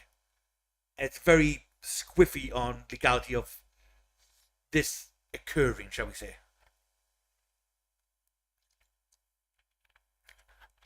Although there's that case that the politician brought up about the 14-year-old joining the American Marines. Actually, I think the youngest person, at least U.S. wise, or like the youngest person I think to earn the Medal of Honor was. It was 17. I think it was 17. Yeah, 17. 17 during the battle of. I think it was Iwo Jima. He jumped on. It was Iwo Jima. Yeah, he jumped on 2 live grenades to save his buddies. Yes. Yes, but he also joined the military at 14. Yeah. Correct, but he did so by lying about his age to the recruiters. Yes, but then the military found out about it and kept him there. Technically, so it's one of those... True, but that's because by the time they found out he was 16, meaning the parental consent he'd been given did now technically apply. No, he's 15 by the time he found out. No, he was 15 when his commanding officer found out. He was 16 when the military as a whole found out. So when his commanding officer, he should report it. He didn't. It's one of those... On legal precedent, there is precedent for it on the books, and laws governing that said thing happening. But again, it's generally frowned upon, under the Child Soldier Bill type thing. Yeah. So it's some of those like grey toss-up zones. Again, technically, it's legal, but it is But like under the letter of the law, it's legal. However, in the spirit of the law, you're right. It is technically child endangerment and technically a war crime. Well, but So also, again, that one again would come down to who was trying it. So do I get a point or no? I'll give him the points again. That it's once again two 50-50s because that again is technically a war crime and technically child endangerment separately. Yeah. Both of which are a 50-50, so half point. So as a result, yes, I'm willing to give him one full. Right. Next thing Anakin Skywalker did, he killed a bunch of children. We all Now, know what I'm talking about. I Yes. don't think Yeah, you yeah. can defend that one. I can actually. Uh-huh. With precedent. Yeah, there's precedent for this. Oddly enough. Let's The hear Waco it. incident. There's Waco. Oh, god damn it! There's Waco. There's No, also, you there's cannot also, use that as no, fuck you. there's also a military precedent for this as well. Oddly enough. Right? Was during the Bosnia conflict, there was a camp of... I mean, yeah, you could shoot a child if they have a gun and they're shooting at you, but Yeah, but technically... no. The American, French, and British mixed unit came across a child soldier training camp where the children were indoctrinated so heavily into belief of the current regime, the warlord, that they had to euthanize the entire village under military orders. Yes. Technically, when Anakin Skywalker killed the younglings, he was no longer part of the Jedi Temple, he was directly under part of the Emperor Palpatine, who issued the order to remove the terrorist group, the Jedis. So technically, he was following a military directive to remove a hostile force, and the younglings are technically indoctrinated child soldiers. No. You can't use the good soldiers for. I'm using military doctrine. Yes, like technically, legally, while yes, they are children, they are effectively indoctrinated at a religious level from such a young age that basically undoctrinating them would be incredibly difficult, if not impossible. Add on as well that in the very same scene, you can actively see on each child's hip that they are armed with lightsabers. Technically, this makes them armed combatants. I've gone through at least 5 years of training, because younglings at that time were aged 9 to 10 years old, and they start training from the age of 3. Yes. Which effectively makes them more trained than most military soldiers are. Yeah, so technically, from a military standpoint, they're technically combatants. And again, I refer you to like basically cult takedown incidents, like say for example Waco, where children were unfortunately killed, and it was deemed that it was technically legal. Like I mean, with Waco's case, it was legal because it was technically a cult leader that did it, but it's deemed technically legal for the same reasons of religious indoctrination that would be impossible to undo. Yes, I know, I heard. I just wanted to finish my sentence because I don't believe in pausing halfway through. Let's say with that one, I do agree. I would generally classify it as a heinous war crime. But if I'm as a defense attorney in this case scenario, is legal defense for it? It's very it's morally fucking fucked, but legally it can be defended. Yeah, morally I hate it, right? But legally, there is defense for it, shall we say? Yeah. Not a great defense, but enough that would probably fly in certain courts. It's not that it has passed in the legal defense, because the case of the Ebola one brought for the Hague Commission for war crime against children, and they did say, well, give them because I think children survived and interviewed them. They give them survivors in terms of indoctrination. The program would be deemed almost impossible. That's why it's more as a mercy to eliminate them rather than allow them to suffer under indoctrination and possibly become dangerous to the area. Yes. I said morally, yeah, it's fucked, but yeah, technically because of both Waco and the Libyan conflict, there is legal precedent to defend it. I'm with you, Fat Mateo. I don't like defending it, but legally, it's technically acceptable. All right, hold on. Okay, so next one. Freezing Han Solo in carbonite. That's gotta fall under cruel and unusual punishment. Nope, that was classified as transport prisoner technique for a dangerous prisoner. Yes. There's many cases where they've had to fully mobilize said prisoner for transport. On many occasions. All right, can I at least get those like plenty of times where Darth Vader just fucking killed a dude that was under him just because fucking looked at him wrong or something? Military discipline. Command officer. Yes. Given that technically Darth Vader was the highest ranking military officer, anyway, you could deem a failure of an officer under him as a catastrophic failure and damaging to the whole and therefore executed. All right. Yes. What about? Can I get him for treason against the Empire because he killed Palpatine? Yes. Well- I'll do that one. Yeah, no. I will give you treason via throwing Emperor Palpatine into a whole ass ventilation shaft. Yeah, I will give you that. All right. Like that one's fair. Like we got him in 4K ray trace footage doing that one. Yeah, actually, I will give you that one. I can't defend that one. Like, yeah, no, that's political assassination. You're right. That was treason. There's high treason against a royal figure as well. Yes. So it's Technically an imperial figure, not royal figure, but yes. Yeah, All Palpatine also played as imperial and as a royal figure, so therefore technically it was both regicide and high treason. All right. That'll be my turn because I think if like we did Darth Vader, we'd be here all day. So I do have one for my next go around. But see, Darth Vader probably got a lot of his actions dictated under the military policy of the Empire. I still got a good like what 3 points from that. 3, yes. 3 points. 12 points. 3.5. They'll still give you like on a moral stand ground. Don't agree with the youngling. Yeah, you know what? Yeah, fuck it. We will give you that because that could go either way depending on the court. So yeah, I'll give you it. I'll give my you headset. half. My headset just got delivered. I'm gonna go grab that while. Eric. What do you think of my next one?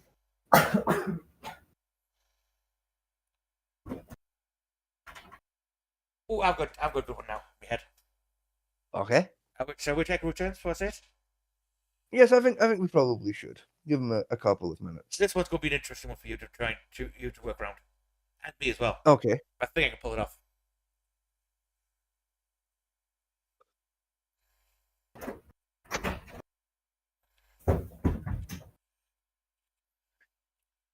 Just Star Wars is not a bad one, especially for like Anakin Skywalker. There's a lot of crimes he could have done.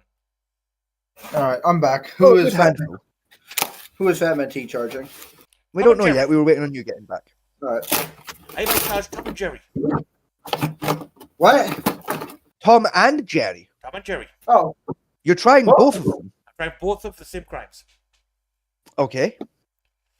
I've charged them for false advertisement, right? Embezzlement, and destruction of property. That's going to be a hard fucking sell. no, I can. No. I can see destruction of property, Yeah, but the destruction other of property. two is it's going to be a fucking stretch. Like I hear you out, but I'm dubious. Okay, both previous case of embezzlement and false advertisement fall under the category is I believe Tom and Jerry were working as a partnership, not adversaries. In this scenario, And how do you figure that? because Motherfucker. I know what you're doing, you son of a bitch. I've read the same fan theory, you motherfucker. You don't get to present this court with a decade and a half old fan theory born on Tumblr and think that I'm not gonna notice. What is Do not cite the ancient magic to me, bitch. I was there when it was written. What is Fat Man T pulling out of his ass? how's it before it was written, bitch? I mean, to be fair, Fat Man T was there before it was written. I'm fairly certain Fat Man T was there when dinosaurs. So I built it as it's been written. Fat Man T was there before Tom and Jerry aired. Technically, no, I was born 2 years after the first episode was ever aired. Yeah, you're still older than 85% of fucking Tom and Jerry episodes, so my point still stands. Dinosaur. Essentially, where theory goes, Echo, if you don't even know it, it's Tom and Jerry working in a partnership because Jerry wanted a house to live in and food, and same with Tom. Now, Tom was brought in to catch Jerry, so Tom did just bare enough to try and attempt to catch Jerry in order not to be thrown out on the streets. And Jerry, as accomplice, went like running with it, allowing him to be chased around and almost captured in view of the said owner of the house in order to keep Tom himself in said home. Not to mention the good handful of times that Tom caught Jerry and then let him go again. Yeah. Like, This false case was for false advertisement. technically, this isn't false advertisement. Technically, this would be fraud. Fraud Which by is false advertisement. Slightly worse. Because they say Tom portrayed himself as a mouse catching cat, and Jerry. All right, how do I sound? Yeah, fine. Oh, Now, I'm trying to figure out if it's. As for the embezzlement, Tom regularly accessed his owner's credit card and bank information to buy products which he knew would not catch Jerry for elaborate and stupid schemes. He also then used said credit card and fed Jerry food from the fridge and profited by buying these contraptions, knowing that it would keep his position in the household because he was attempting to catch Jerry.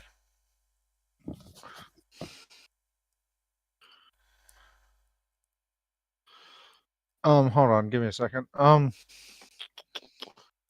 don't like it, but you're right.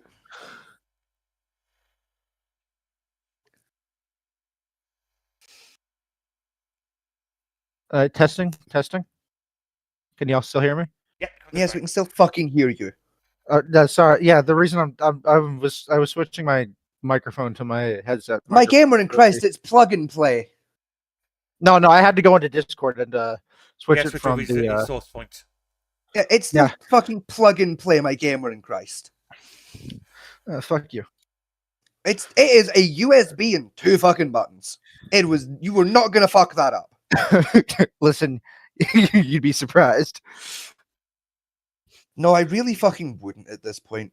So, my case of false advertisement, fraud by false advertisement, embezzlement, and what was the last? Destruction of property. Honestly, Right. Embezzlement, I'm willing to give you. destruction of property, I'll give you two because Yeah. that's like their I'm whole willing thing. to give you those two. For the fraud charge, however, I'm still going to give you a point, but I'm going to give you a point for a different crime. That's not technically fraud. What that would constitute as would technically be cowboy contracting. Technically speaking, because we don't have any evidence like outright evidence suggests that Tom and Jerry were in outright cahoots with each other. What we do have absolute evidence of, however, is that Tomcat was basically brought into the house to catch the mouse, under the understanding that he was a trained mouse catching cat, and was evidently rather shit at that particular job. Meaning, the crime he would have committed would have been falsely inflating his own qualifications in a field before taking on a contract, as an independent worker. Technically, it's not false advertising. That technically falls under cowboy contracting, which is the same criminal precedence that catches people that like the assholes that say like, Yeah. oh yes, I'm a professional deck builder, and then they break every OSHA compilation there is in terms of how to build a deck that's legal. I'm willing to accept that, yeah. So you do technically get the point, but it's for a different crime. Can I also bring one more charge to the duel? Yes. Assault and battery.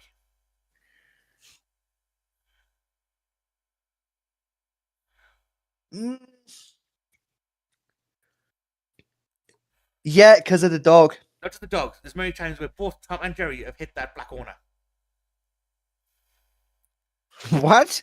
Yeah, they have actually. Yeah, so technically, you get assault and battery. Yeah, that's. I'm not giving you it because of the owner, because technically, a cat assaulting you in the pursuit of their task of eliminating a mouse isn't technically assault, but all the times they assaulted the fuck out of the neighbor's dog, I will give you. No. There's a couple episodes where Tom straight whacks her straight in the head. Correct. Again, it's like As well as the the time lig- where he it's as well as the squiffy. time where he punched that child who was trying to feed him cull of oil. When was that? Correct, but at the same time, before he laid hands on said child, he did on several separate instances indicate to said child to fuck off.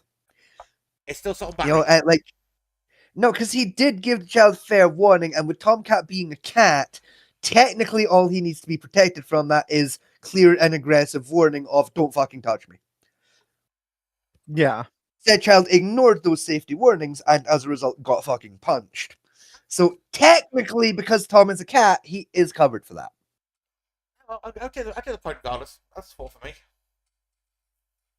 Now, if Tom had been a pit bull, I would have given you that on instinct, because we all know pit bulls get no fucking legal protections whatsoever. However, But he's a also, cat, there's so it also doesn't time apply. when the owner brought a new cat to the house to try and deal with the mouse, and Tom Jerry straight up just beat the shit out of it.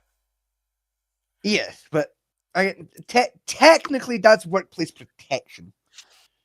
Like, Also, battery. it's not technically illegal. Technically, what happened there was an independent contractor had a altercation due to a contract dispute with another contractor that was moving into their territory.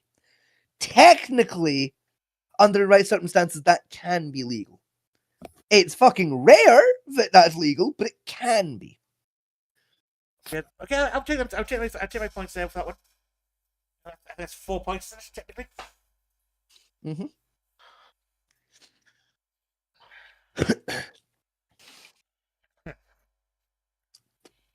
I think Tom and Jerry was one of my. I've got another one which I think is going to be more squiffy than Tom and Jerry. But Tom and Jerry was my like. I'm not too sure I'm going to get this one moment for that one. That's fair. Yeah. All right, Scotty, who are you putting up on trial? Well, I'm still trying to decide who I want to bring up on trial. I've got some good picks. You know, like there's some slam dunk ones I could do to be really mean and abuse the spirit of the rules, which I could do, but it's not as fun, and I'm saving them for closer to the end when I desperately need some points. Which is fun. There's those like I was going to say, a few of my challenges I wasn't sure going to stick, to be honest. I was happy with them quite well.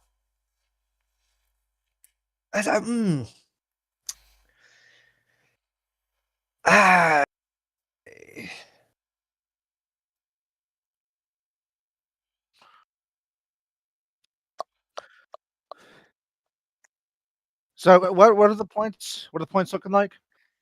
1, 2, 3. Right, you're at 4.5. Fatman T is at 14, and I'm on 4.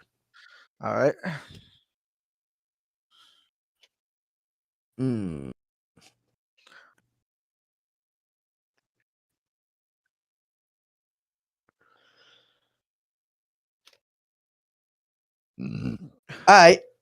Fuck it. A question for clarification towards the rules of the game. Yeah. All right. Any fictional character. Any, yes. From Yes. film, TV, video games, books. Yes. Okay. Oh boy. Here we And- go. In that case, Your Honor, I call before the court the case of the Right Honourable People of Discord versus Trevor Phillips Guilty. on the following counts. This is Oh. I'm going to defend. DJ's a low ball, come on. Yeah, come on, man. Look, I did say this is going to violate the spirit of the rules. All right, can Scotty have- can we skip Scotty's turn and like have him lose the point for this? Because this is bullshit. No, We all because this know is this is legal. bullshit. I clarified the rules with you. Nowhere in the rules did it say I couldn't do Grand Theft Auto. He is a fictional character. Okay, I'll give you. He's a fictional character. I'll give you 5 charges. 5 charges. Oh, fucking easy. All right. In that case, right, 5. I'm gonna assume 5 individual unique charges. Yes. Yeah, because to be honest with Trevor, Yeah. Trevor, you can actually probably do 30 off the top of my head for the amount of things he's done. Oh yes, so easily. Right, Yeah. 5 individual unique charges. Yes. Okay. Right. In that case, grand larceny. Yes. Easy. The planning of an armed robbery. Yep. Now that one you're gonna have to be a bit more elaborate on that one first. I'll get to that one for you in a moment. Right. Planning of an armed robbery, kidnapping, Yes. drug manufacturing, and Yes. drug Yep. smuggling. Yes. So, right, just because you've said yes to them, but anyway, I'm just going to mark 4 points down for myself because no one argued. There's no argument Right. against it. He plays just does it in the game. Yeah. I can't- can't we give you can't argue. any legal loophole on that one that he blatantly just does those, because he wasn't part of any business group or anything like some of the other characters where they say, well, technically I was repoing these cars and shit like that. He just blatantly does them. Yes. Yeah. Now, it was the planning of an armed robbery you wanted elaboration on. Yes. Okay. Right, easy. Right? An easy one for you, right? Is during the events of the game Grand Theft Auto 5, there are several occasions where the 3 main characters plan armed robberies. Yes. One of said Yeah. armed robberies was Trevor's idea. Said robbery involves basically stealing a weapon of mass destruction from a private military contractor who basically have it stored aboard a ship.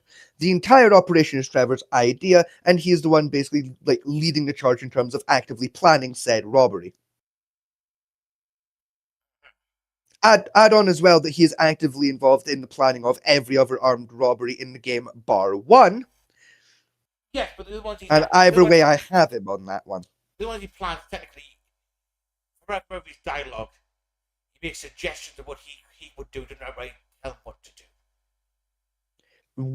With the other ones, technically yes, but he's still engaged in the planning of said heist. Yes, probably. And then with his own active one, it is him making the command decisions of how they're going to do said robbery. With one you get, Technically, gameplay wise, it's you, the player, making the choices, but story wise, it's Trevor saying, "This is how we're going to rob this big bastard boat." Okay, if he, I remember a few of the ones that he planned.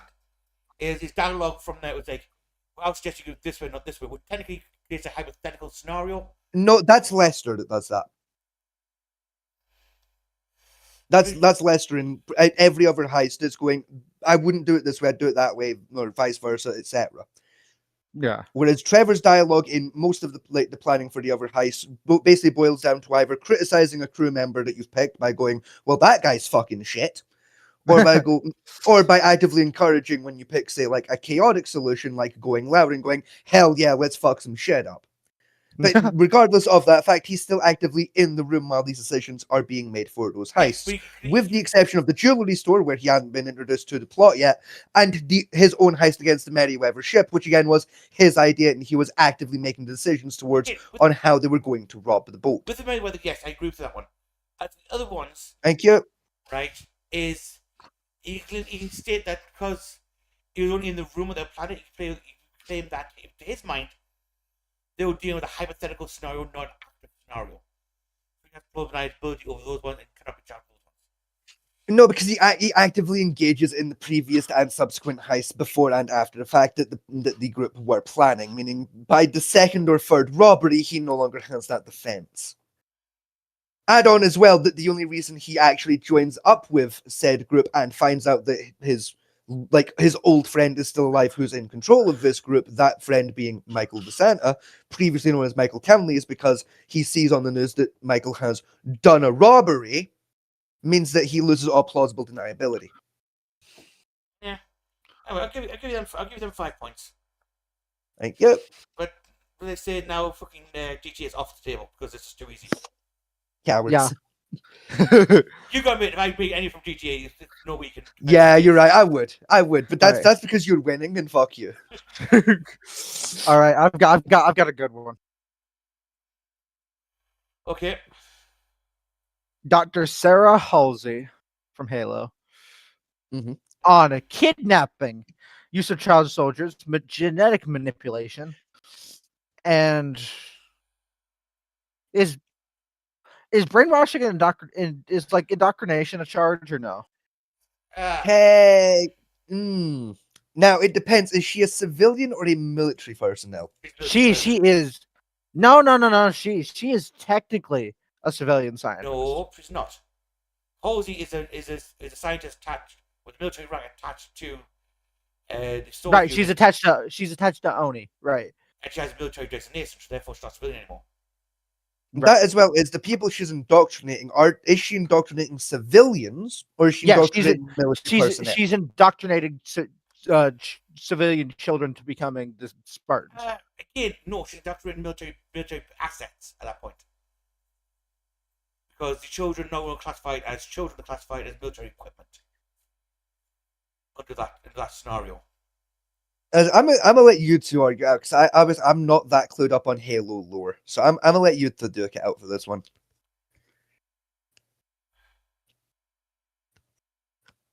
I say technically, it's a hard one with this one. Is because it falls into military doctrine. Again. And that. Essentially, I'll give Scotty the highlights because it makes you bring into this. Essentially, the way Spartan soldiers were made originally. Well, Spartan 2s are made like so. What essentially is they locate a child. Guys, I don't care. Yes, but I need you to win this one because I'm not too sure. Yeah, so they locate a child, they yoink said child, they flash clone the child, they stick the flash clone as a replacement.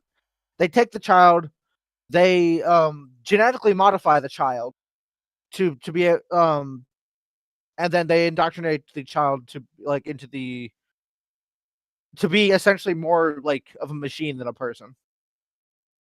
That is how the Spartan 2s were made anyway. If either of you genuinely have to ask me if any of that is illegal internationally, I'm gonna lose just a little bit of faith in humanity. Yes, the kidnapping of the child is the illegal point of this. And the cloning.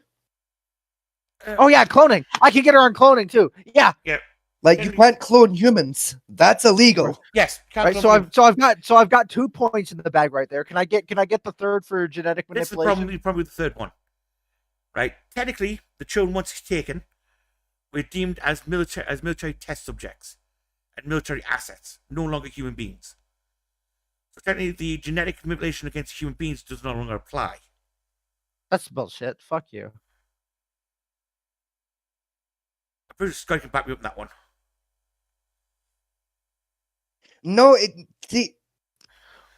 technically is still illegal genetic manipulation because they are still human. Yes, but there's been cases where the experiment on soldiers, even in more experiments, which technically classified legal because most soldiers classified military assets and equipment, not humans. Correct, but those are for lack of a better term, legally acquired soldiers, not kidnapped people. So the legality on that becomes a lot squiffier. That's what I'm giving the points like the kidnapping and the cloning because there's the thing. But as once they're in the hands of the military, and designated as military equipment or military subject, a military test apparatus or test material, then no. Therefore, genetic manipulation at that point then becomes more of a squiffy thing. It's like if it was tried like in the Halo universe, you're correct. However, if it was tried, say like at The Hague, they would technically try it as genetic experimentation on a prisoner, which is illegal.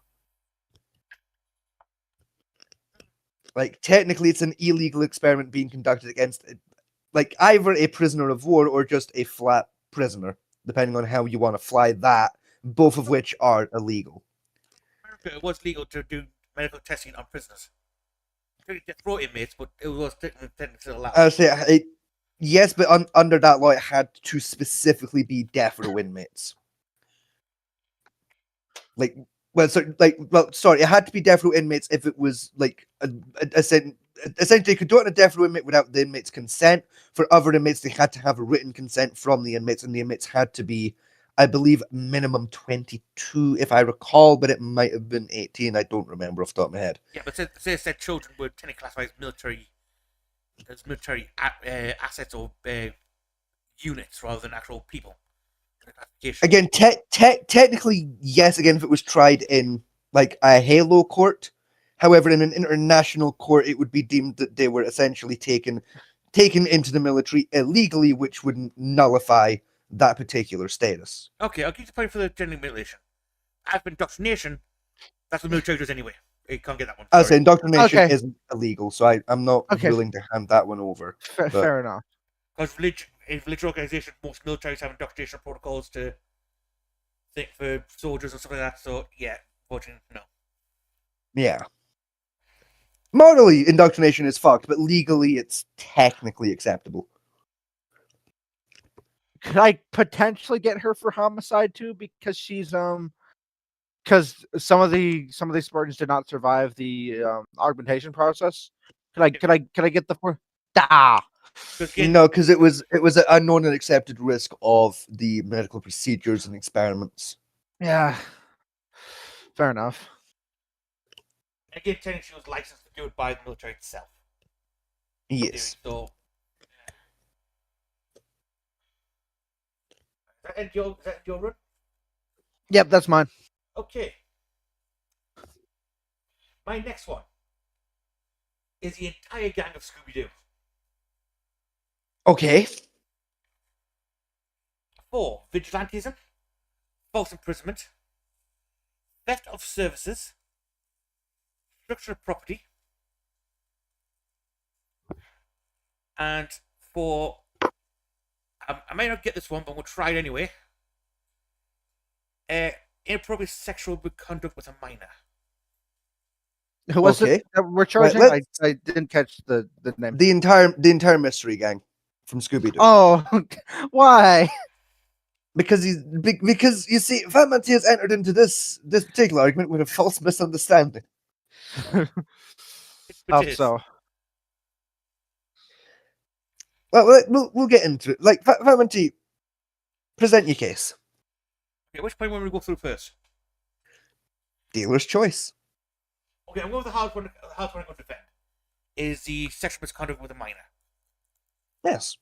That's blatantly because Fred is, I believe, 19 in most of the shows, in the old ones. Yep. And Daphne, originally, I believe, when she started with the gang, was 15? 17. Really? No. Huh? For some 16. reason, I thought like all of the mystery gang was just kind of like legal aged. No, it depends on the exact show, but in the original Hanna-Barbera cartoon, Daphne was actually 17 in the debut episode. Still make my case for that one. And Fred, being the age of 19, made more than one per episode of sexual innuendo and sexual harassment towards Daphne herself. Correct. However, because it is established even in the earlier episodes of the Hanna-Barbera cartoon that all the characters know each other via attending the same school together, technically he is protected by Romeo and Juliet laws. Yeah, I was about to bring that up. Like, yes, there's like, no yeah. yes. Although they knew each other, there was no blatant evidence of a relationship prior to the show where he started doing sexual misconduct. And Correct, again, but there's also no evidence to suggest that they weren't secretly dating on the side. And again, Romeo and Jet laws Yeah. only apply in New York and Texas. And I believe the Mystery Gang are from California, which don't have Romeo and Jet laws. California Romeo doesn't and officially. If you'll shut the fuck up, Blue One. California doesn't technically have Romeo and Juliet laws officially, but they do have similar case precedent.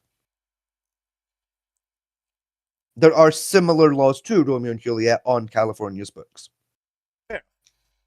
I think that was my Squiffy's one I was going to try and pull this one. That was that was Yeah. the Hail Mary. Yeah. Like again, from a moral standpoint, yeah, you're right, but legally, technically, they're covered. Yeah, that was my Yeah. Hail Mary one on that one. Right, I'm going for the next one, which is special services. Shaggy and Scooby regularly, during said investigations, break into kitchens of said establishments to eat all their food. And well establishments of hotels, restaurants, and the likes. Therefore, it's technically theft of services. They do not pay for it. Now, I would agree with you, but we're going to put a pin in it and come back to it. Okay. Okay then. Next, vigilantism. That's the whole name of the show. They're basically vigilantes tracking down whether they perceive to be criminals or slights. When they have no legal Well- or law enforcement background to do so. Nor do they have any private eye credentials to do so either, which technically get them around some of the legality of it. They are just straight up teenagers putting their noses in where they don't belong and taking part in a police investigation. Now, you say that. You say that, however, at the start of most episodes of Scooby-Doo, it is shown that they basically arrive at the investigation site at the behest of the site owners. They are technically investigating privately on behalf of the basically owner. Basically, the plot of most episodes is the owners are basically bringing the mystery gang in to prove that an area is haunted, when in actuality what's happening is they're trying to trick teenagers into covering their insurance fraud.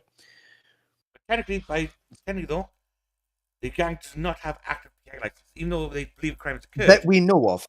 That we know of. They say the beginning show they don't have it. They are basically No, I'm sorry, but unless you can give me like fucking video evidence of the mystery gang saying that they are unlicensed investigators, we have to work with the assumption that they do have licenses. I keep saying that in order to get a PI license, you must be over the age of 21 for a start. And no one in the mystery gang are over the age of 21. Not necessarily, actually. Not necessarily. There is it's in Texas, Nevada, and I believe Utah as well. You can get your private investigation license at the age of 16, either with parental accompaniment when doing your licensing test, written parental consent to do your licensing test, or if one or more parent or guardian also holds a private investigator's license. Yes, but that's only in those states, because PI licenses are state-to-state only. So even Usually, yes. Even if they did have a private eye license in Texas, they operate all over the US, and therefore they still act outside the jurisdiction, therefore still makes them act as vigilantes during the investigation. Now, technically, yes. However, it's, to my knowledge anyway, like based on the original Hanna-Barbera cartoon, because that's what I'm most familiar with personally, I don't believe it's ever stated in any episodes what state each individual case is happening in. It's implied but never outright stated. Meaning, technically, for all we know, they could be all occurring within the boundaries of one individual state. That's a a fantasy lot of, state, granted, but a state nonetheless. yeah. I was about to say, like, if it's all in one state, that's a fucking. That's a bloody big state that's got a lot of Yeah. fucking a lot of different atmospheres in it. I'll grant you. But Yeah.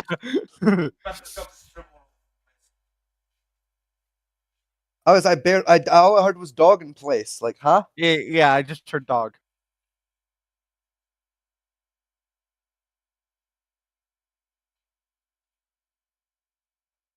Well, hopefully we'll find out what the rest of the sentence was in a few moments. Yeah, I think he's died. You know, evidently he's doing something with my dog. My dog's clearly done something he wasn't fucking supposed to. But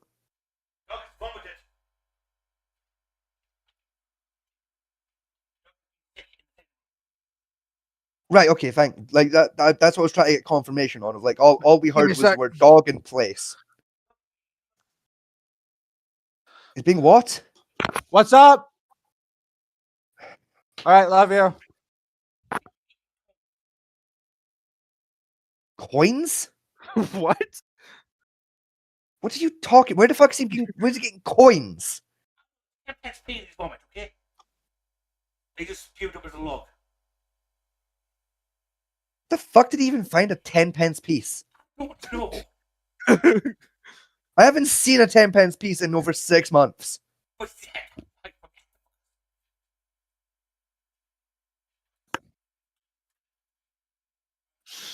Well, that's why you haven't seen a 10-pence piece in 2 months. Like, 6 That's months, what he just said.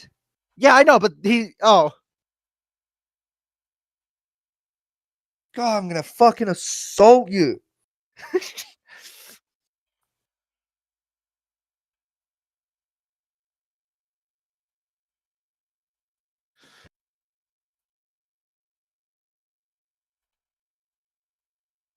Sideways.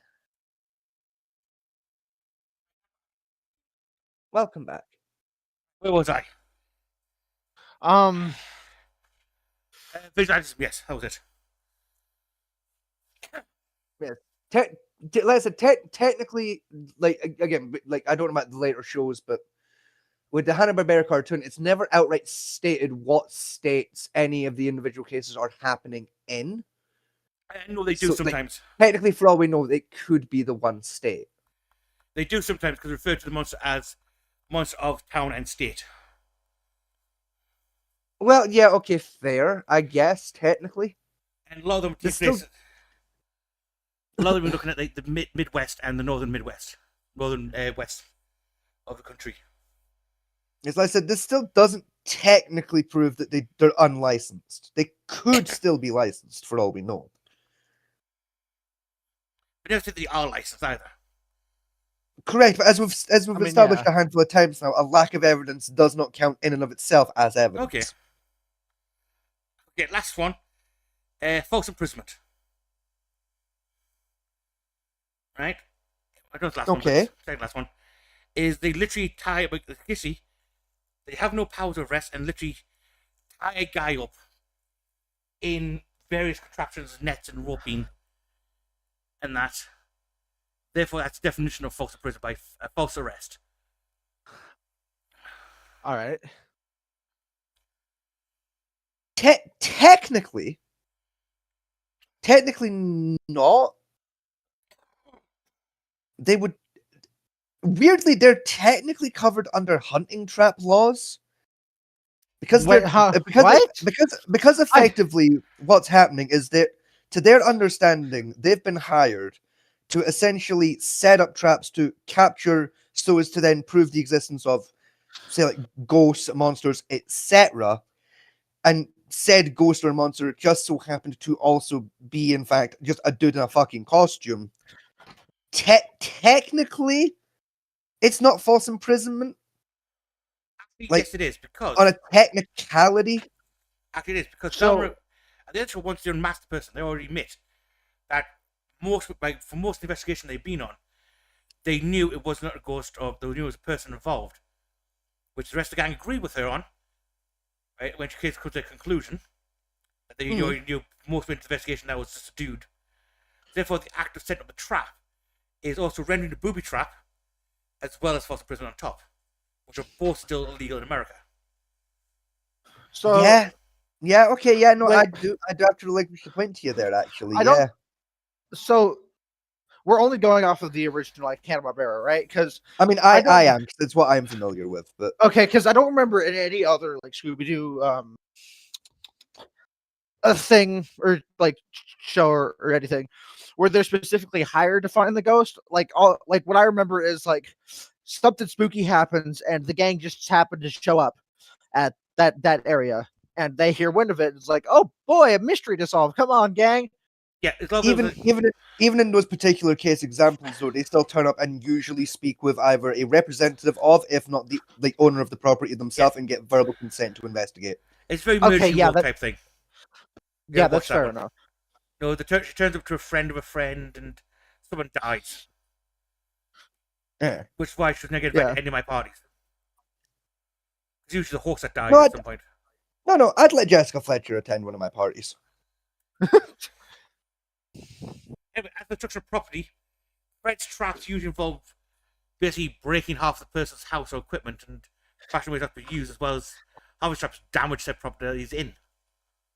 And that as well. Let's also be fair. Like in every like third episode, Shaggy and Scooby run through at least 2 fucking walls. So Yeah. like, yeah. Even on that precipice alone, it's like, yeah, Scooby-Doo and Shaggy have a habit of running through drywall. So like, Now, yeah. The reason why I'm not doing them individually as a unit is the Mystery Street gang always operates, as said, a gang or as a single unit, hence all charges apply to all members. Yes. Hence why I club them as one unit. So that's 2 points at least. You know, I'm willing to give you destruction on property on that one. Now, Yeah, I'll give you the charge of now, property. Professor Services one you want to say you would put the pin into. Right, what was it again? Professor Services, Shaggy The, and Scooby on a regular basis break into said kitchens of establishments they are investigating and steal and eat all the food. I Yes, wouldn't now- say it's stealing per se. Is technically speaking, again, but based on, because I know this doesn't fly with later shows, but with the Hanna-Barbera cartoon in particular, because the Mystery Gang never take payment for any of their investigations, and there's never technically a verbal contract in terms of payment, technically one could argue that the taking of food is essentially is in of itself an understanding of payment on a technicality, but you'd right, it is tough. Like that would be a tricky thing to argue, but Under the law, like right? there's a if you give me a second, there are a handful of cases in the show where Scooby and Shaggy are seen asking permission first before raiding said kitchens. yeah. But there are examples where they're not shown having doing that. So it's like you could read it as, because there is examples of evidence of them in like getting the consent, you could read it as they as an implication of they always do, or you could take it as at its face value of sometimes they do, sometimes they don't. It depends. Yeah. It's just like, I know sometimes the character says, "Yeah, help yourself to what's in my fridge," but a lot of time is they go in his kitchen as an active part of as being chased or active part of the investigation. Yeah, and then raiding the Scooby and fridge. Shaggy they just get distracted by food. Get the munchies and just raid it. Now, I would say there was originally a case for theoretically of like, well, they're not getting paid for this, so they're taking payment in the food. But America has a law against self-help. You can't just help yourself to yes, pay that to would go to the court. still require there to be a verbal agreement. Yeah. If not a written one. So I will relinquish that point for you. Yeah. You are if I can you're just flat out, yeah, that is theft, actually.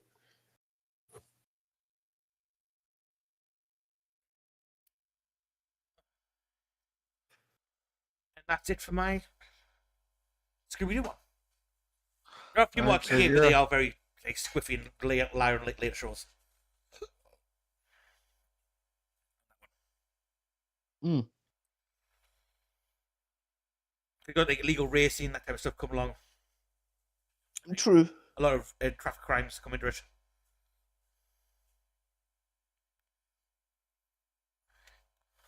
That's what, another 3 points to me? Yes, that was free. Yeah, Mr. Vegas, the floor is now yours.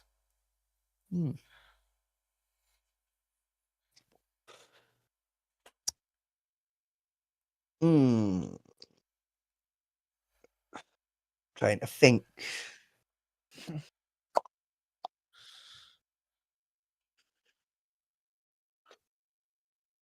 All right. Fuck it. I'm gonna play a risky option. Okay. Oh.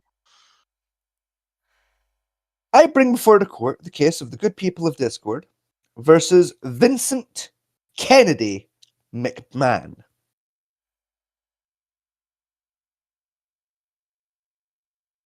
The wrestler. Oh. Technically, he's not a wrestler. Technically, he is a wrestling character. But yes. Oh, I see what you're doing. Hold on a minute. So you classify WWE as fictional media. Yeah, no. You don't. Well, now wait a minute. Yes, I do. Because yes, I do. Yes, I do. Yes, I do. Because the WWE themselves consider themselves fictional entertainment, as does the American Broadcasters Association.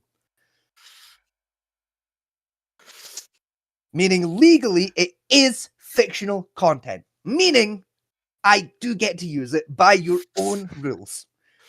All right. On the same rule-based technicality I used to get away with Grand Theft Auto. You're stretching, but okay, I'll allow it. That as well. One of the charges I'm going to bring before Mr. McMahon is going to prove my point about it being fiction. You're not getting any assault charges. I'm going to tell you that. Oh, I know. I'm not getting assault charges. No. I'm going for fun crimes. Okay, I bring before the court the following charges. 1 count of a hate crime, specifically the use of a racial slur. 1 count of faking one's own death. Big drop the cigarette. Right. Faking their death. Wait a minute. I'm also bringing forward, right? And this is the risky one. This is the risky charge. Sexual I'm bringing assault. even worse. I'm bringing forward a case of illegal match and bet rigging. Okay, Aw. right. First off, right, get the last one. Okay, first off, faking your death is not legal. Technically, it is in No, America. it isn't. Faking your death for Yes. reasons of tax or insurance fraud is, but just faking your death itself is not a crime. Correct. However, when Mr. McMahon faked his death, which is a canon event of the WWE universe, I might add, he did so by blowing up his personal car, which was replaced 2 episodes later with a brand new car. Again, did he do that through insurance or did he pay cash for it? Well, now, the media doesn't outright state, however, due to the basically the legal precedent in the WWE of previous examples of basically vehicular destruction being replaced in storyline via insurance claim, one can take the assumption that it is company policy in the kayfabe lore of the WWE universe that if Yes, a but vehicle is destroyed, it is reclaimed via insurance. yeah, that's the company stuff. But for his personal vehicle, it does not state he claimed it by insurance. Also, there's no law against breaking your own shit. Actually, said vehicle isn't his own personal property. It is established in the lore that Vincent Kennedy McMahon's personal limousine is owned by the WWE company, and that he essentially is given access to use it as a perk of his role, like of his role at the time of WWE owner and manager. He's the owner, therefore, of property and assets. Because not under a directorship or anything like that, or assets that belong to him personally. Therefore, he's still breaking his own personal shit, which still is not a crime. No, because at the time, while he was the majority shareholder for the WWE company, he was only that a shareholder that was acting in a, like, essentially the director's position. As majority shareholder, you still tend to classify his ownership of the company. By being majority He still, shareholder. Especially if he you still own can't blow up company property to fake his death and then presumably reclaim it on tax. On insurance, sorry. You know, for evidence reclaimed by insurance of this particular vehicle. We could pay cash for it. To as always get around the idea of the insurance fraud. But like I say, blowing yourself, like faking your death is not legally a crime. And theoretically, if he owns 51% of the companies, which I believe he does in part of the wrestling law, he therefore owns all assets part of that company unless specifically bought by another shareholder into the company. No, at the time in WWE, he owned kayfabe wise, because the kayfabe answer and the real life answer are very different. But in the kayfabe canon lore, I think he was a 42% shareholder because it was split between him, Stephanie McMahon, Triple H, and Shane McMahon. Yes, but I believe when that happened, yeah, he would have got the shares because he married his daughter. Yes, but basically, Stephanie's shares were split in half between her and Hunter. Yeah, and she only had 10% at the time. No, she had 26%. Because Mr. McMahon had, I think it was 43%. Stephanie at that time had 20, because Shane was still with the company in the canon lore. She had 20, I think it was 23%, which was then split between her and Hunter.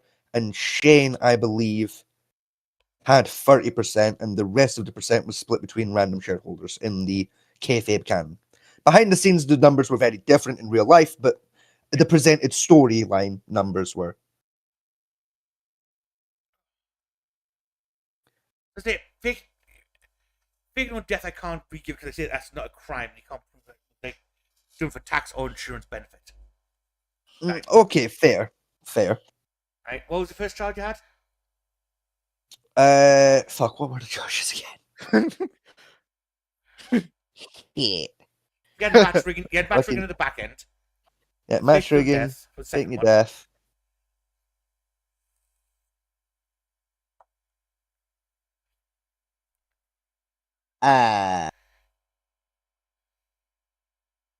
Fuck, what was that? What was the other charge? Wait.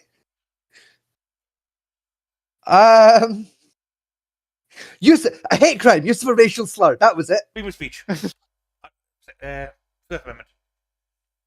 Yep. Correct, but at the same time, we have him in 4K ray trace footage calling a black man to his face the hard R.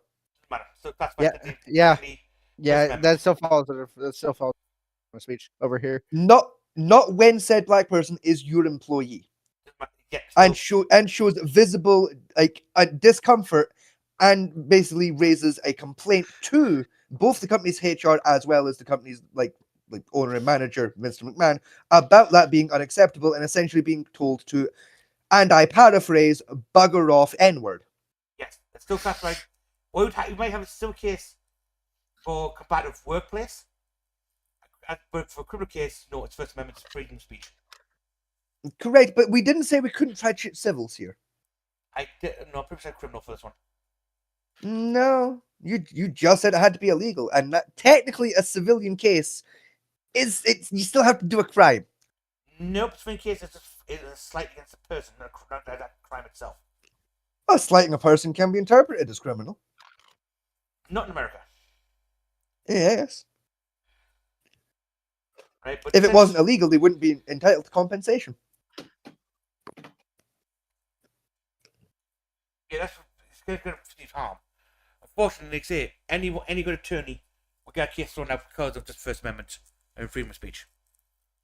They have the First Amendment attorney would have to be blind and incompetent to not win that case to the maximum degree Bagger.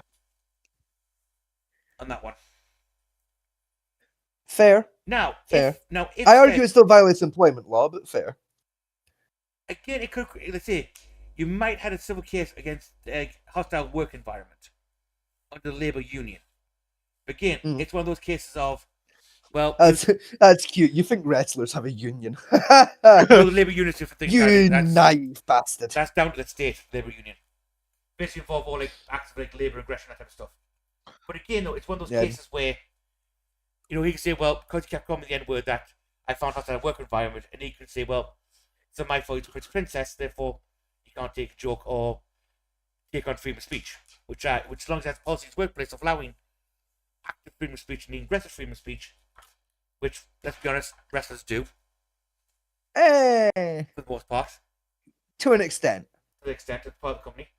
Therefore, that would be, again, a very hard winning case, and you would have to have a very weak lawyer not to win it. No, because even at the time, under WWE's own company policy, it was considered unacceptable for employees and staff to use inappropriate language against each other outside of the guise of a performance. Now, because said interaction happened in a backstage segment, under the kayfabe lore of wrestling, that wasn't technically covered by that policy because it wasn't happening in the ring before the audience. It was happening backstage as part of an interview, which means it technically isn't part of the regular performance display. Yes, but he's saying, well, I still claim that was his opinion, and therefore still falls I'm sorry. You don't get away with "it's my opinion" that you're an N-word. Like that's just not how that's not how that flies, my G. It does. That's really not. You can't get away with calling a black man the N-word with, well, it's my opinion that he's an N-word. Like, no, that's Unfortunately, that doesn't work for the KKK. It's not going to work for Mr. McMahon. unfortunately, for you, they had precedents in New York, in the New York court and Californian court of that being offences. It's my opinion that I believe he is this such, and therefore it falls under freedom of speech. Yeah, I'm not letting you use that. No, you can fuck It's only right let me use off. that. It's a legal precedent. It did exist. Fuck your legal precedent. I'm not letting that fly. Fuck you with that. I'm sorry, Fucking, but say, it's my opinion that you're get to fuck. it has Fuck worked. you and fuck America. It has worked. And again, you said hate It's crime, and my Americans don't have any hate crime laws on their books. Correct, but you said we could use British and American laws. Yeah, in British and and under America. British but law, for it us- is a hate crime. Yes, but the problem is that it takes place in America, And Yeah, because No, Actually, no. Wait a minute. Actually, I think it was in Britain. Actually, wait a minute. Hang on, fucking. In what arena did Vince McMahon slur the N-word?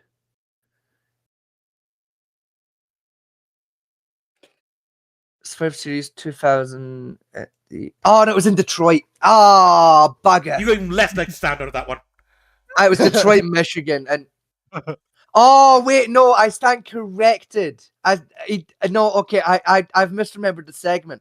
He doesn't call a black wrestler it. He calls John Cena the N-word in front of a black wrestler. Yeah, That was it. You have even less like to stand out now than. it's my Yeah, it's my no, opinion okay, that yeah, no, I retract that particular. I retract that particular case yeah. See, against Vince's- Mr. McMahon because I did pull that one from memory and I misremembered the segment. See, it's Vince's McMahon opinion that John Cena is an N-word. Yeah, because he called a white man, I will allow the it's my opinion on a technicality. It's still some bullshit, but like, yeah, okay. Technically, yeah, sure.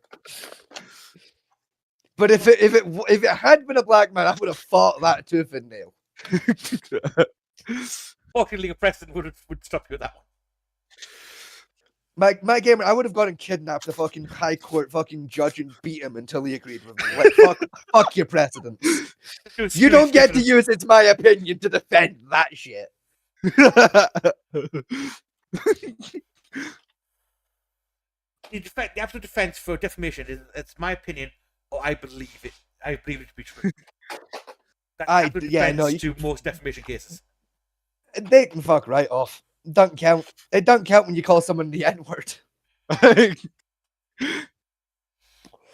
As for my third charge, and this is the one I know I can make stick. Yes, match fixing and bet rigging. I could believe this anyway. Yes, specifically because bet rigging is 50-50 because I don't remember exactly which year like betting on professional wrestling in America was temporarily outlawed for. So I can't remember if that was before or after this particular incident. So like, technically, put a pin in that particular part of it. Because wrestling is technically a fictional standpoint, and as far as the world knows, it's a fictional act. Therefore, betting on the outcome of a wrestling match is illegal, regardless, because not anymore. A standpoint. Not anymore. In America has changed it now, so some U.S. states are allowing you to bet on professional wrestling matches, so long as you yourself are not involved in that particular show. They should. They're basically treating it very similar to like other sports like baseball, where a baseball player can still bet on a baseball match as long as they're not involved in said match. Yes, but the problem you've got is because wrestling is known to be a rigged scenario, right? Therefore, betting on it is technically illegal because you can't bet on a rigged scenario because the outcome's already been predetermined. They're getting away with it on the same basically precedent like betting laws as boxing, of like you could still bet on boxing when everyone knew that shit was highly rigged. Because so long as you weren't one of the people involved in that rigging process, you didn't know the outcome. Therefore, you were technically allowed. Technically shown as a non-rigged event where everyone knows what wrestling is a rigged event. Correct. It's the same thing as the boxing was, though. Of everyone knows it's rigged, but we're gonna all pretend it's not. Like, yeah, they're getting away with it on a technicality. There's still some debate on it in the American courts, but under current American law, it is technically legal. Okay. Anyway, go on for your match fixing and thing. I refer you to a very special, very particular date in the wrestling calendar. I refer to you to an incident known as the Montreal Screwjob. Now, first question: Are you blaming this as match fixing in the wrestling universe itself and the fictional narrative? Because in the fictional narrative, theoretically, they know it's not a rigged match. Or are you rigging it from Are you rigging it from a viewer's point of view? Both. I'm approaching this from the viewpoint as it happened in real life, as both as story presented and behind the scenes real world information. That match was rigged through and through, undoubtedly and provably, as so proven on several occasions. Yes, but the real narrative, we all know it's rigged anyway. And I don't know if in the wrestling narrative universe, the match is generally known as being rigged or not. So in the general wrestling like lore, right, of like as the show as presented, the matches are happening for real. With the Montreal Screwjob, however, is even by the wrestling standard of, well, the matches are predetermined anyway, it was still a rig job, because basically in the wrestling world behind the scenes, while yes, each match is rigged, there is an understanding around said rigging of there's a script that we're going to follow. With the Montreal Screwjob, the script was supposed to be that basically Bret Hart was going to win the match and then drop the title at a later date. What actually happened was Vince McMahon, Shawn Michaels, and I believe 2 producers got together and basically changed the script without Bret Hart's knowledge and basically screwed him out of his title in Montreal. Hence the title Montreal Screwjob. Both in terms of the presented lore of the programming as well as the real world like information of what happened, that is the case of what went down. Of basically, like in the wrestling like storyline is presented to the viewers, Vincent McMahon and Shawn Michaels worked together to essentially rig the match and screw Bret Hart. And in real life, Vince McMahon wasn't happy that Bret Hart was essentially going to be leaving the company in a couple of weeks' time, was scared Bret wasn't going to relinquish the title, and rigged the match.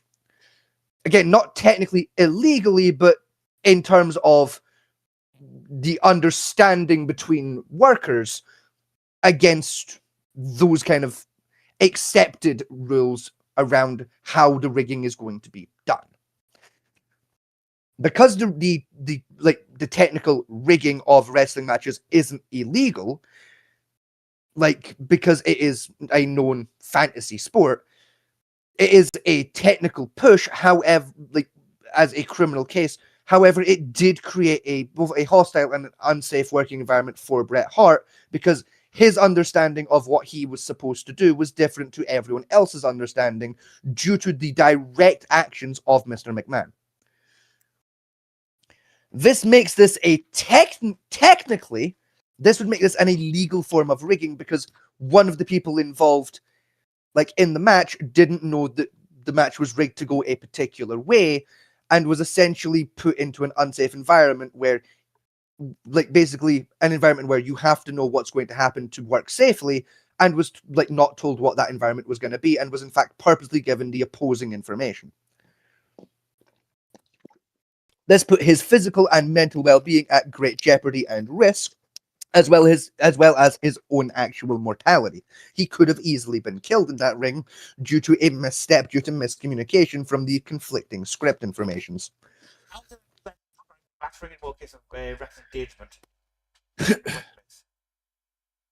Theoretically, yes, but also said endangerment came about due to the rigging of a match. So, like, while yes, again, technically, the sport's rigged anyway, it was rigged in such a way that it's flat match rigging as opposed to the more accepted scripting.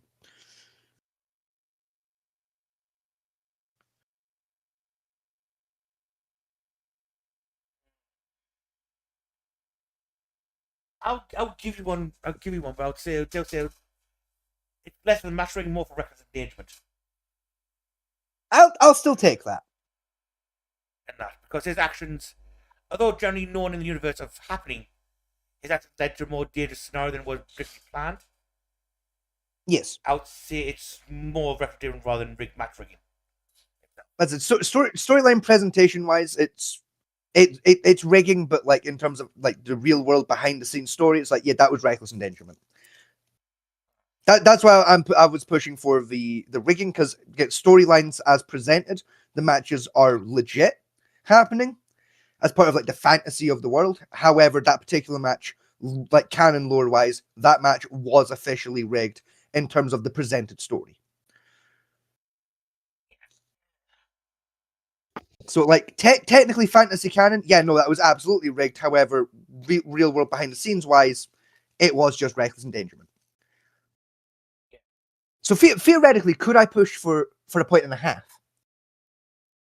Because storyline wise, as presented, the match was absolutely rigged, which is illegal. Probably even in story context point, everyone knew Vince McMahon's a piece of shit, and he had a power to do it, but the rest still worked for his company regardless of that because they also benefit from his rigging.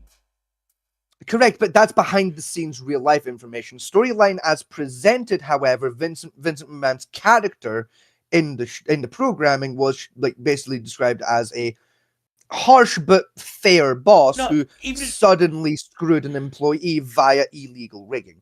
Even in the law of wrestling, Vince McMahon's always been that he's a dodgy bastard who will screw you over, and he's not beyond rigging a match. No, it was that was the first ever case in WWE's lore where Vince McMahon was shown as being willing to rig a match to go a particular way in the presented canon of the story. I'll give you a point and a half for it. Thank you very much. So how many points does that put Scotty up to? 10.5. Right, and I'm at 7.5, I think. Yes. Okay, so I need one. Oh. I'll let into a little bit of information for the scoreboard here. Echo, you're gonna need a big one to try and overtake Fat Man T here. Fat Man T's got quite the lead. I'm just trying to overtake you. I don't think you bring Hitler to this would overtake my points at the moment. Yeah, but Hitler's not a fictional character. Technically. Because he has appeared in fictional pieces of media, technically can be considered. All right. It's a stretch. I admit it's against the spirit of the rules. My last two have also been against the spirit of the rules. Boy, However, I'm gonna make it work, please. As you can't however, I will set the case though of you can't just go, well, Hitler did genocide, because that's a real life canon event, not an event related to the fictional piece of media that he's appeared in. All right, I won't do Hitler then, because I want to be actually original, and I don't want to go for the easy ways out like fucking Scotty has. Oh, I can do Hitler. I can do Hitler in a fun way still. Let me sit here and think for a second.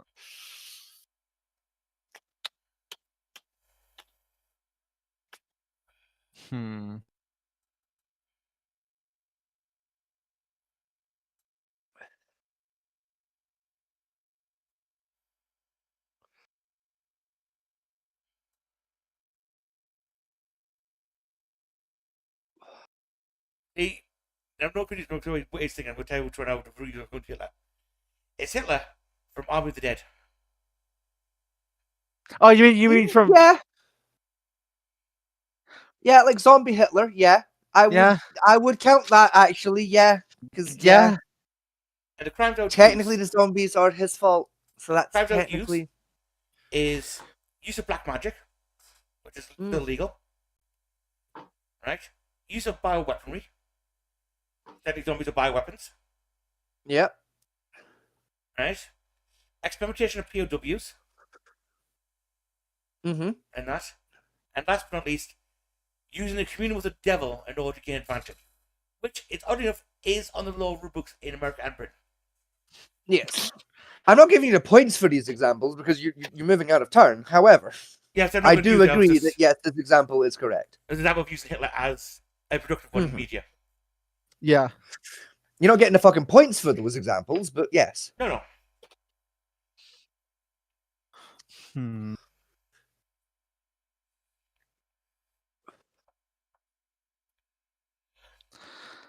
You know what?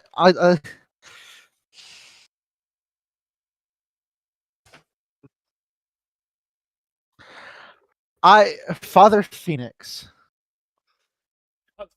Okay, I'll allow it. Okay. Okay, this is gonna be a good one. Arson, murder, thievery, and practicing the dark arts, because I believe he had a necromancy spell, didn't he? Yeah. Correct. However, no, he did have a necromancy spell in the form of cause wounds. However, said spell is considered legal under the canon lore of D&D. Yes. And all right. in the canon lore of D&D, necromancy isn't outright outlawed. It is what's known as dark necromancy that is outlawed. What's the difference between necromancy and dark necromancy? Essentially, use case.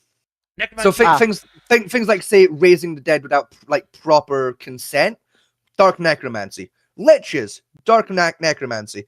Using like a necromantic classification of spell to cause necrotic damage to an enemy, however, is not considered a dark magic, for it is a gift that was bestowed upon a user by traditionally a benevolent being. Such was the case in Faber Phoenix.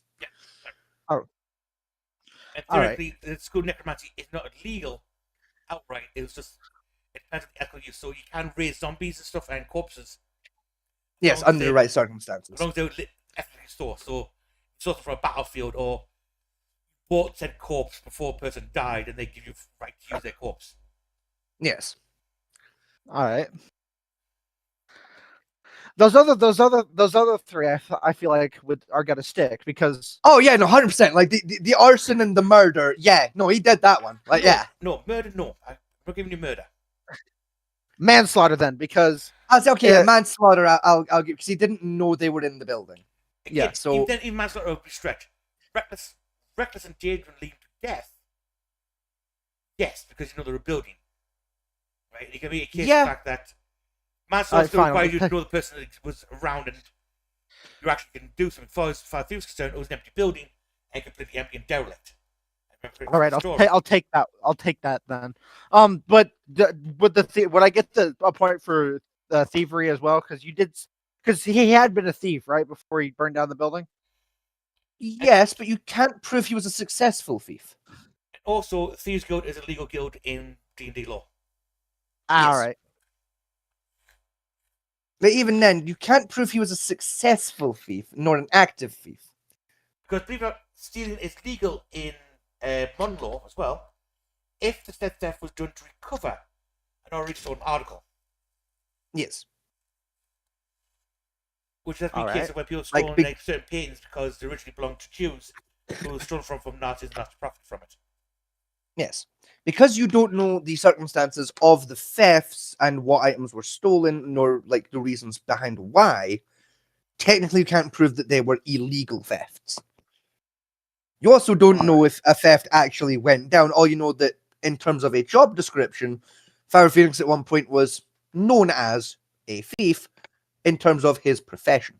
And during medieval periods up to the 17th century, a thief was a legal job because thieves were classified as both services for lockpicking and testing purposes of bank systems and capital defenses. Yes. All right. So theoretically, for all you know, Faber Phoenix was a perfectly legal thief. But technically, for a medieval point, we wanted banditry, which was the illegal acquisition of theft product. Yes, which again, you don't have any evidence to suggest that Faber Phoenix was committing banditry. Yeah.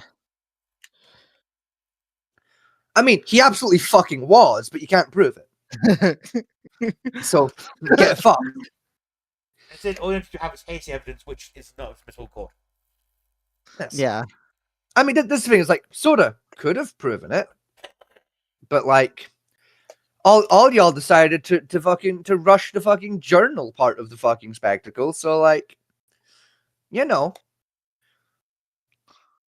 I handed you his life story in a little leather book, and I got fucking complained at and rushed and told to hurry the fuck up so we can move on. So I did. I technically had better kiss against like, to be honest. Do you? Yes, because technically in Faerun, gladiatory battles are banned. Therefore, can avoid legal gambling. Correct, but you can't prove that he was doing said gladiatorial battles within the realm of Faerun. He admitted he came from Neverwin as a gladiator. That's part of his backstory. No, his backstory only says that he was a gladiator and he lived in Neverwinter. Didn't say he worked there.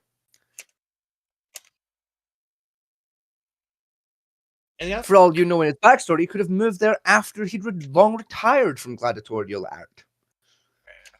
Anything else? Nah, I'll take my 2 points on that and fuck off. That was a good point. To be honest. Hmm? It was a good try. It was. Yeah. It was a bloody good attempt. Oh, no. You could have gotten more points if only I hadn't been rushed through the lore dump fucking segment. I was Hey, trying that to wasn't use to hey, send it that, off. hey, that wasn't my fault. All right.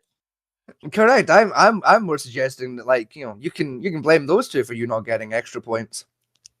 Yeah. Pricks. Because I was I'm so genuinely mad about that. I'm trying to do like a lovely lore thing, like, because I think it's kind of neat. I was also kind of upset because I actually did want to hear his life story. Yeah, and I just get hit with it. Can we move on, please? And it's like, yeah, fucking yeah. Gee, I get like I'm trying to do something nice here and like fucking. Okay. You guys some shit to play with, but like, yeah, I guess, yeah. I'll go fuck myself. It's not like I sat there for fucking 3 months writing fucking lore down or anything. Yeah, no, sure, yeah, I'll move on. Yeah, cunts.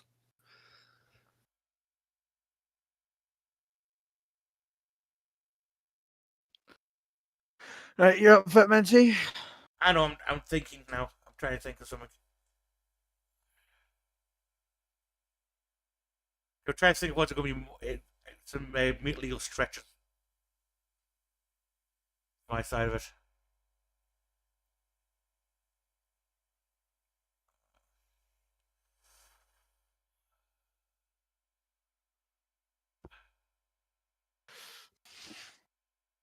Okay, God. Wait, I'm disqualifying this one on a technicality because we can't prove if God is fictional or not.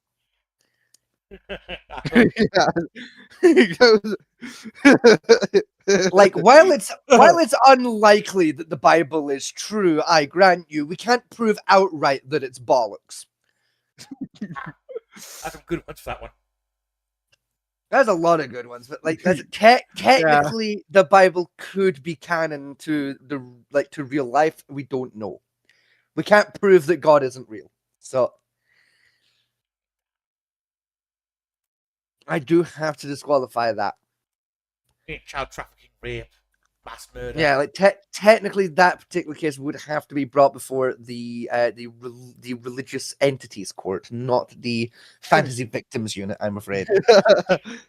Next time. Odin has a lot to answer for. You can fuck off. We're not doing this like a fucking special version of this where we're only allowed to do religious characters. You can bugger off. This is a one and done. This is a one and done bet. You can both fuck off. I'm not wasting 7 months of my fucking life learning bollocks random fucking laws to try and defend fucking Mototecte. Oh, good luck with that one. Mototecte is one of the first ones.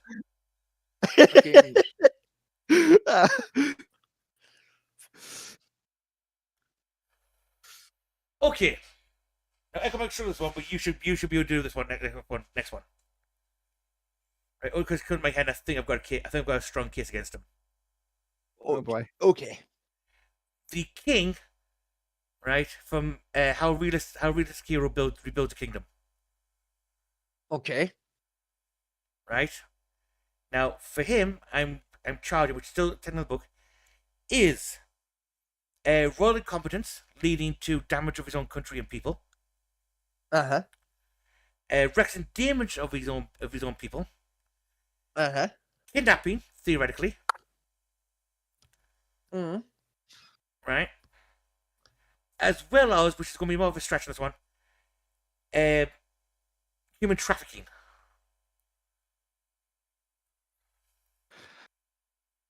Yeah, no, fuck, I can't defend any of those. Like, yeah.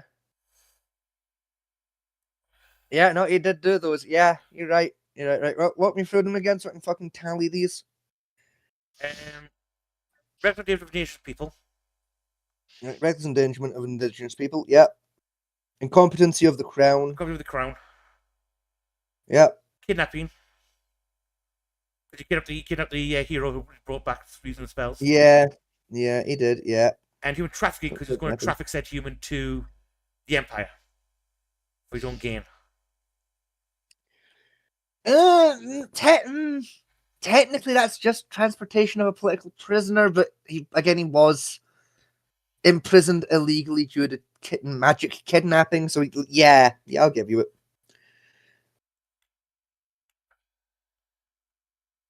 You get that one on a technicality. I'm still giving you it, but I'm not happy to give you it. I didn't able to get that one, to be honest. Yeah, it's like technically, yeah.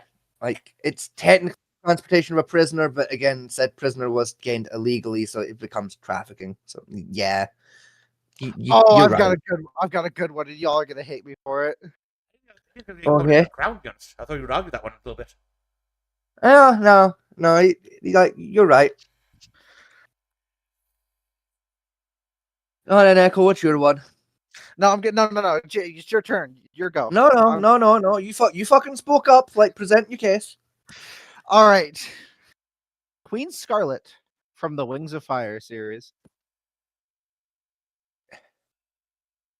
I've got terrorism. I'm sorry. Did we not establish right at the fucking start that like at least one of the defendants had to be familiar with the media? Because I don't know about Fat Man T. I ain't got first fucking clue about nothing to do with no fucking Wings of Passion. Yeah, fucking. Let's see if give me a quick setting, dressing, and frame we'll work with. It's so just a bunch of it's. Have you ever read Warrior Cats? No. Ah. Right. Is this a medieval noble faction type thing, or? No, it's just dragons. It's just dragons. Pretty much, yeah. You can No, go ahead. I'm ruling it. He's disqualified. He had his chance. You're disqualified. In fact, you're disqualified. You're disqualified so hard. I'm removing your half point from earlier. This is one of those fanfic thing, isn't it? Yes, no, it's not a fanfic. It's an actual series. Okay. Anyway, Vegas, what's your one? Yeah, your go, Scotty. I don't have one. Think of one. I don't have anybody yet. I don't fucking know, dude. Fucking.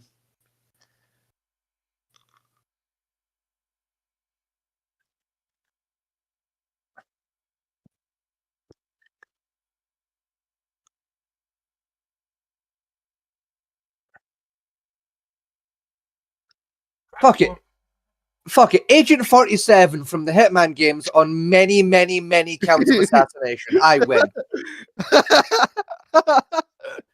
God, try and argue he didn't do assassination. I dare you. It's the entire plot of the game. You can get 1 health point from assassination. Thank you. It's a fucking stupid game and I'm tired. You fuckers play. Okay, hang on. I want to give you a character I want you to try and prosecute. Oh, for fuck's me. Right? Dragonborn from Skyrim.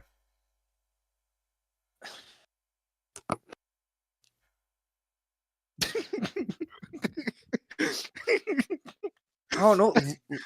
Fucking looting and desecration, I guess. It robs a lot of tombs. Yeah, with desecration of a corpse, theoretically, and looting. Yeah, there you go. Looting and desecration. You agree with me. There's 2 more.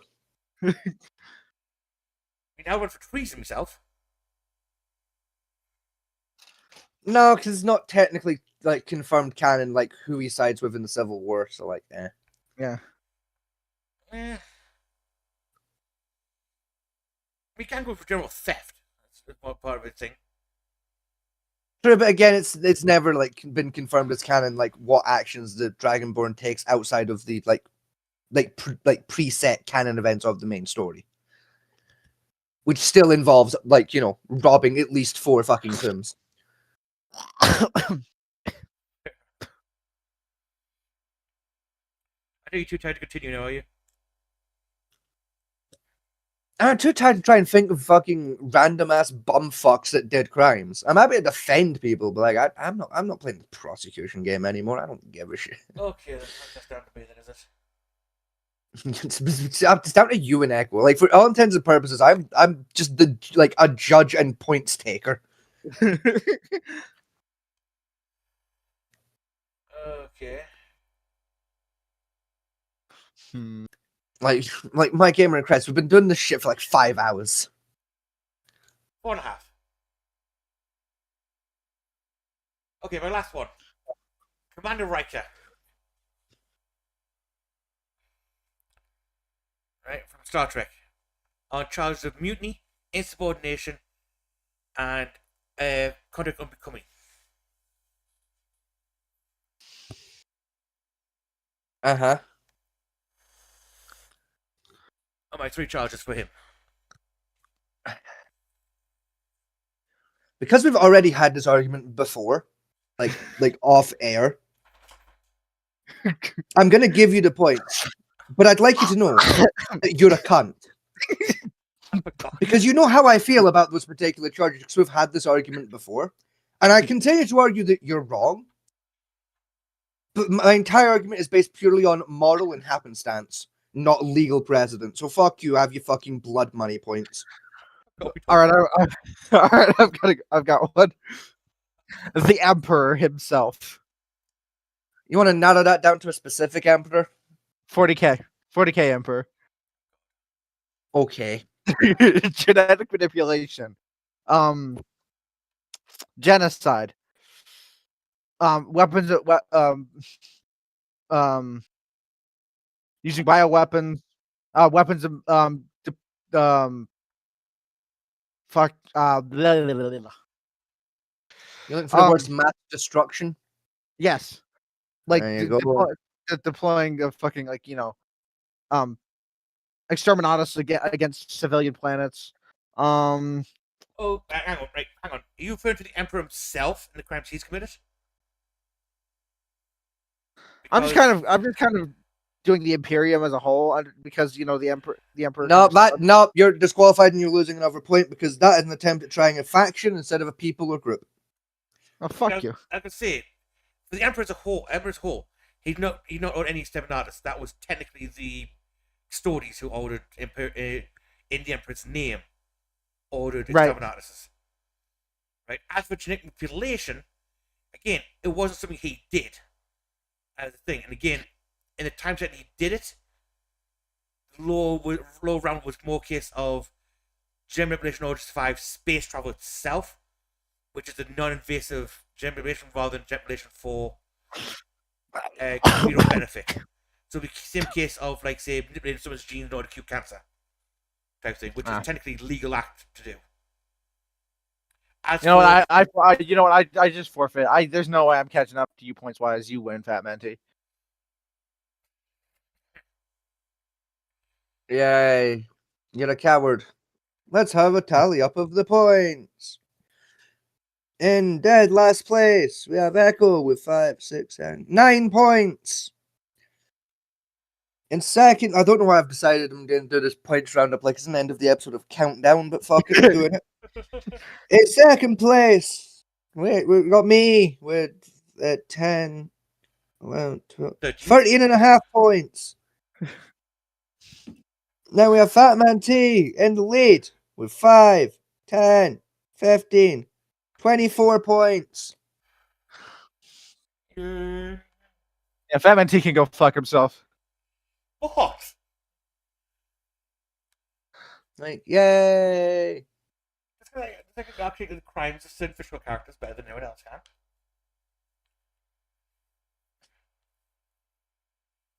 And let's be honest, if my end choice were squiffy as fuck. I still argue you're cheating with fucking William Riker. You can probably have a conversation, to be honest. Well, you can take the 3 points off if you wish. It's not like it would fucking matter. Because it would make a difference, yeah. Yeah, because it would make a fucking difference. Go fuck yourself. That would be like me winning a Formula 1 race with a fucking, like, a time gap lead of 2.5 hours. And the FIA fucking penalizing me 3 whole seconds for cutting a corner. Like it's gonna change the result. Like, it doesn't matter anymore. It's fine. fuck the 3 points. It changes nothing. You got me the Scooby and Tom and Jerry one were quite good ones. The Scooby-Doo one was pretty good. I did enjoy Yeah. the Scooby-Doo one. I think Tom and Jerry was a good one because I went either way in that one. To be honest. With this Tom and Jerry. So with Tom and Jerry, you got it on technicalities more than anything else. What was that? Tom and Jerry. Oh, literally just pay attention. You have a brand new fucking headset that's like up there in studio quality for fucking audio. Like, you just open your ear holes. I'm medically deaf in one ear and I heard his ass. The fuck is your excuse? You Yankee Doodle dick. FMNT is Scotty yelling at something in your background, or my headset's doing a weird thing. No, it's probably your headset then. He's come through loud and clear on my end. Because I don't even have the energy to fucking bully him. I don't even have the fucking mental fortitude or willpower required to invent a special fucking insult for that. I was like, have your headset set with mono or stereo at this point? They come preset as stereo.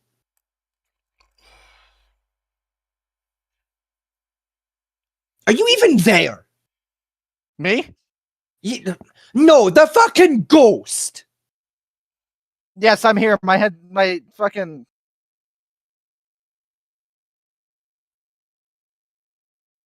Discord, come here. What are you doing weird? Why are you being weird? I'm gonna fucking hit him. I'm gonna fucking hit him. I'm gonna fucking hit him. Hitting people's illegal. Assaulting the disabled is a crime. Assaulting the disabled is a crime. Assaulting the disabled is a crime.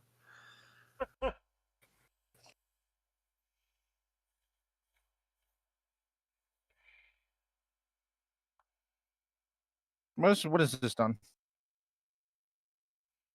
I don't know. Let me go to the cupboard and retrieve my crystal fucking ball so that I can convene with the gods to inform you what the button I can't see has done.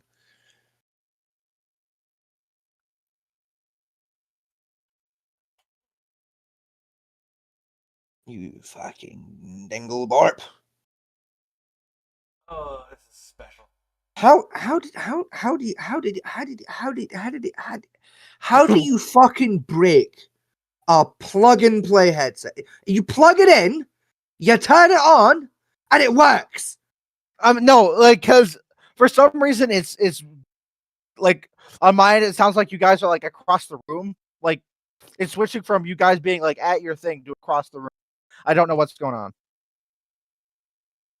Are you connected via dongle or fucking Bluetooth? The Bluetooth. Connect it via the dongle then. I'm gonna say I literally sit like less than a foot away from my microphone. Yeah, my microphone is 4 inches from my mouth.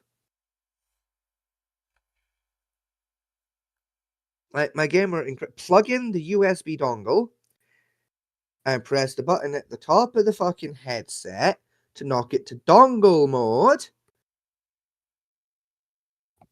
That way, your headset is connecting to your computer via a strong signal.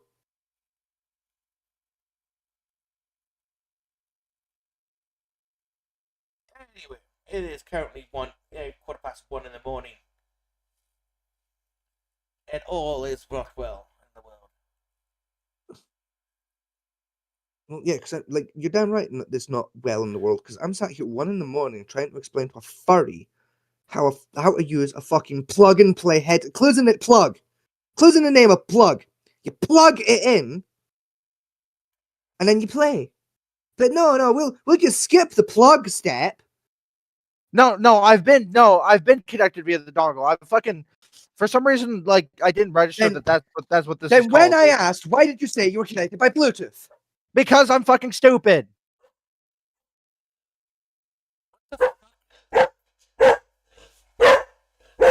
Why is my audio being stupid?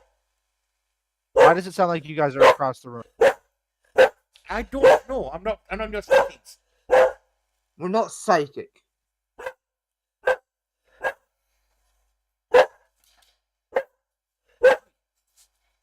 Enough.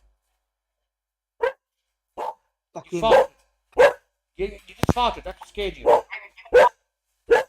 Calm down. No, he's barking because he heard me go fucking ballistic and start assaulting a notepad. Calm down. Enough. Yeah, enough now. Enough now. Enough now. Okay, I'm gonna fucking go make a coffee or something before I lose my fucking temper with planet Earth. I'm fucking, yeah.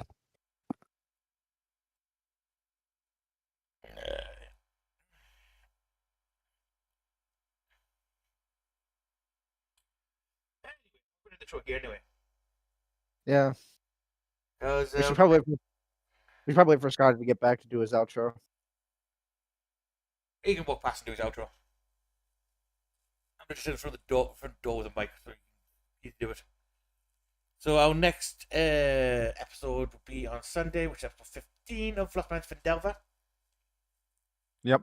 Our party is still currently in Thunder Tree and finding their way through hordes of plants and other things. Trying to find a druid, I believe, if I remember correctly. Yes, druid. Yeah. And possibly try and kill a green dragon. Yeah. Yay. Oh, you just don't want to kill the green dragon. There's plenty of lovely rewards after killing a dragon. What'd you say? There's lots of lovely rewards after killing that dragon. You know, it's Dungeons and Dragons. You know, Dragon's Party. You don't have to kill a dragon at some point.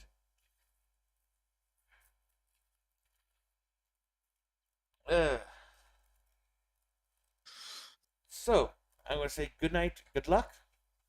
Have a good one, y'all. I think it's coming to the door any second now. Do you want to do your outro?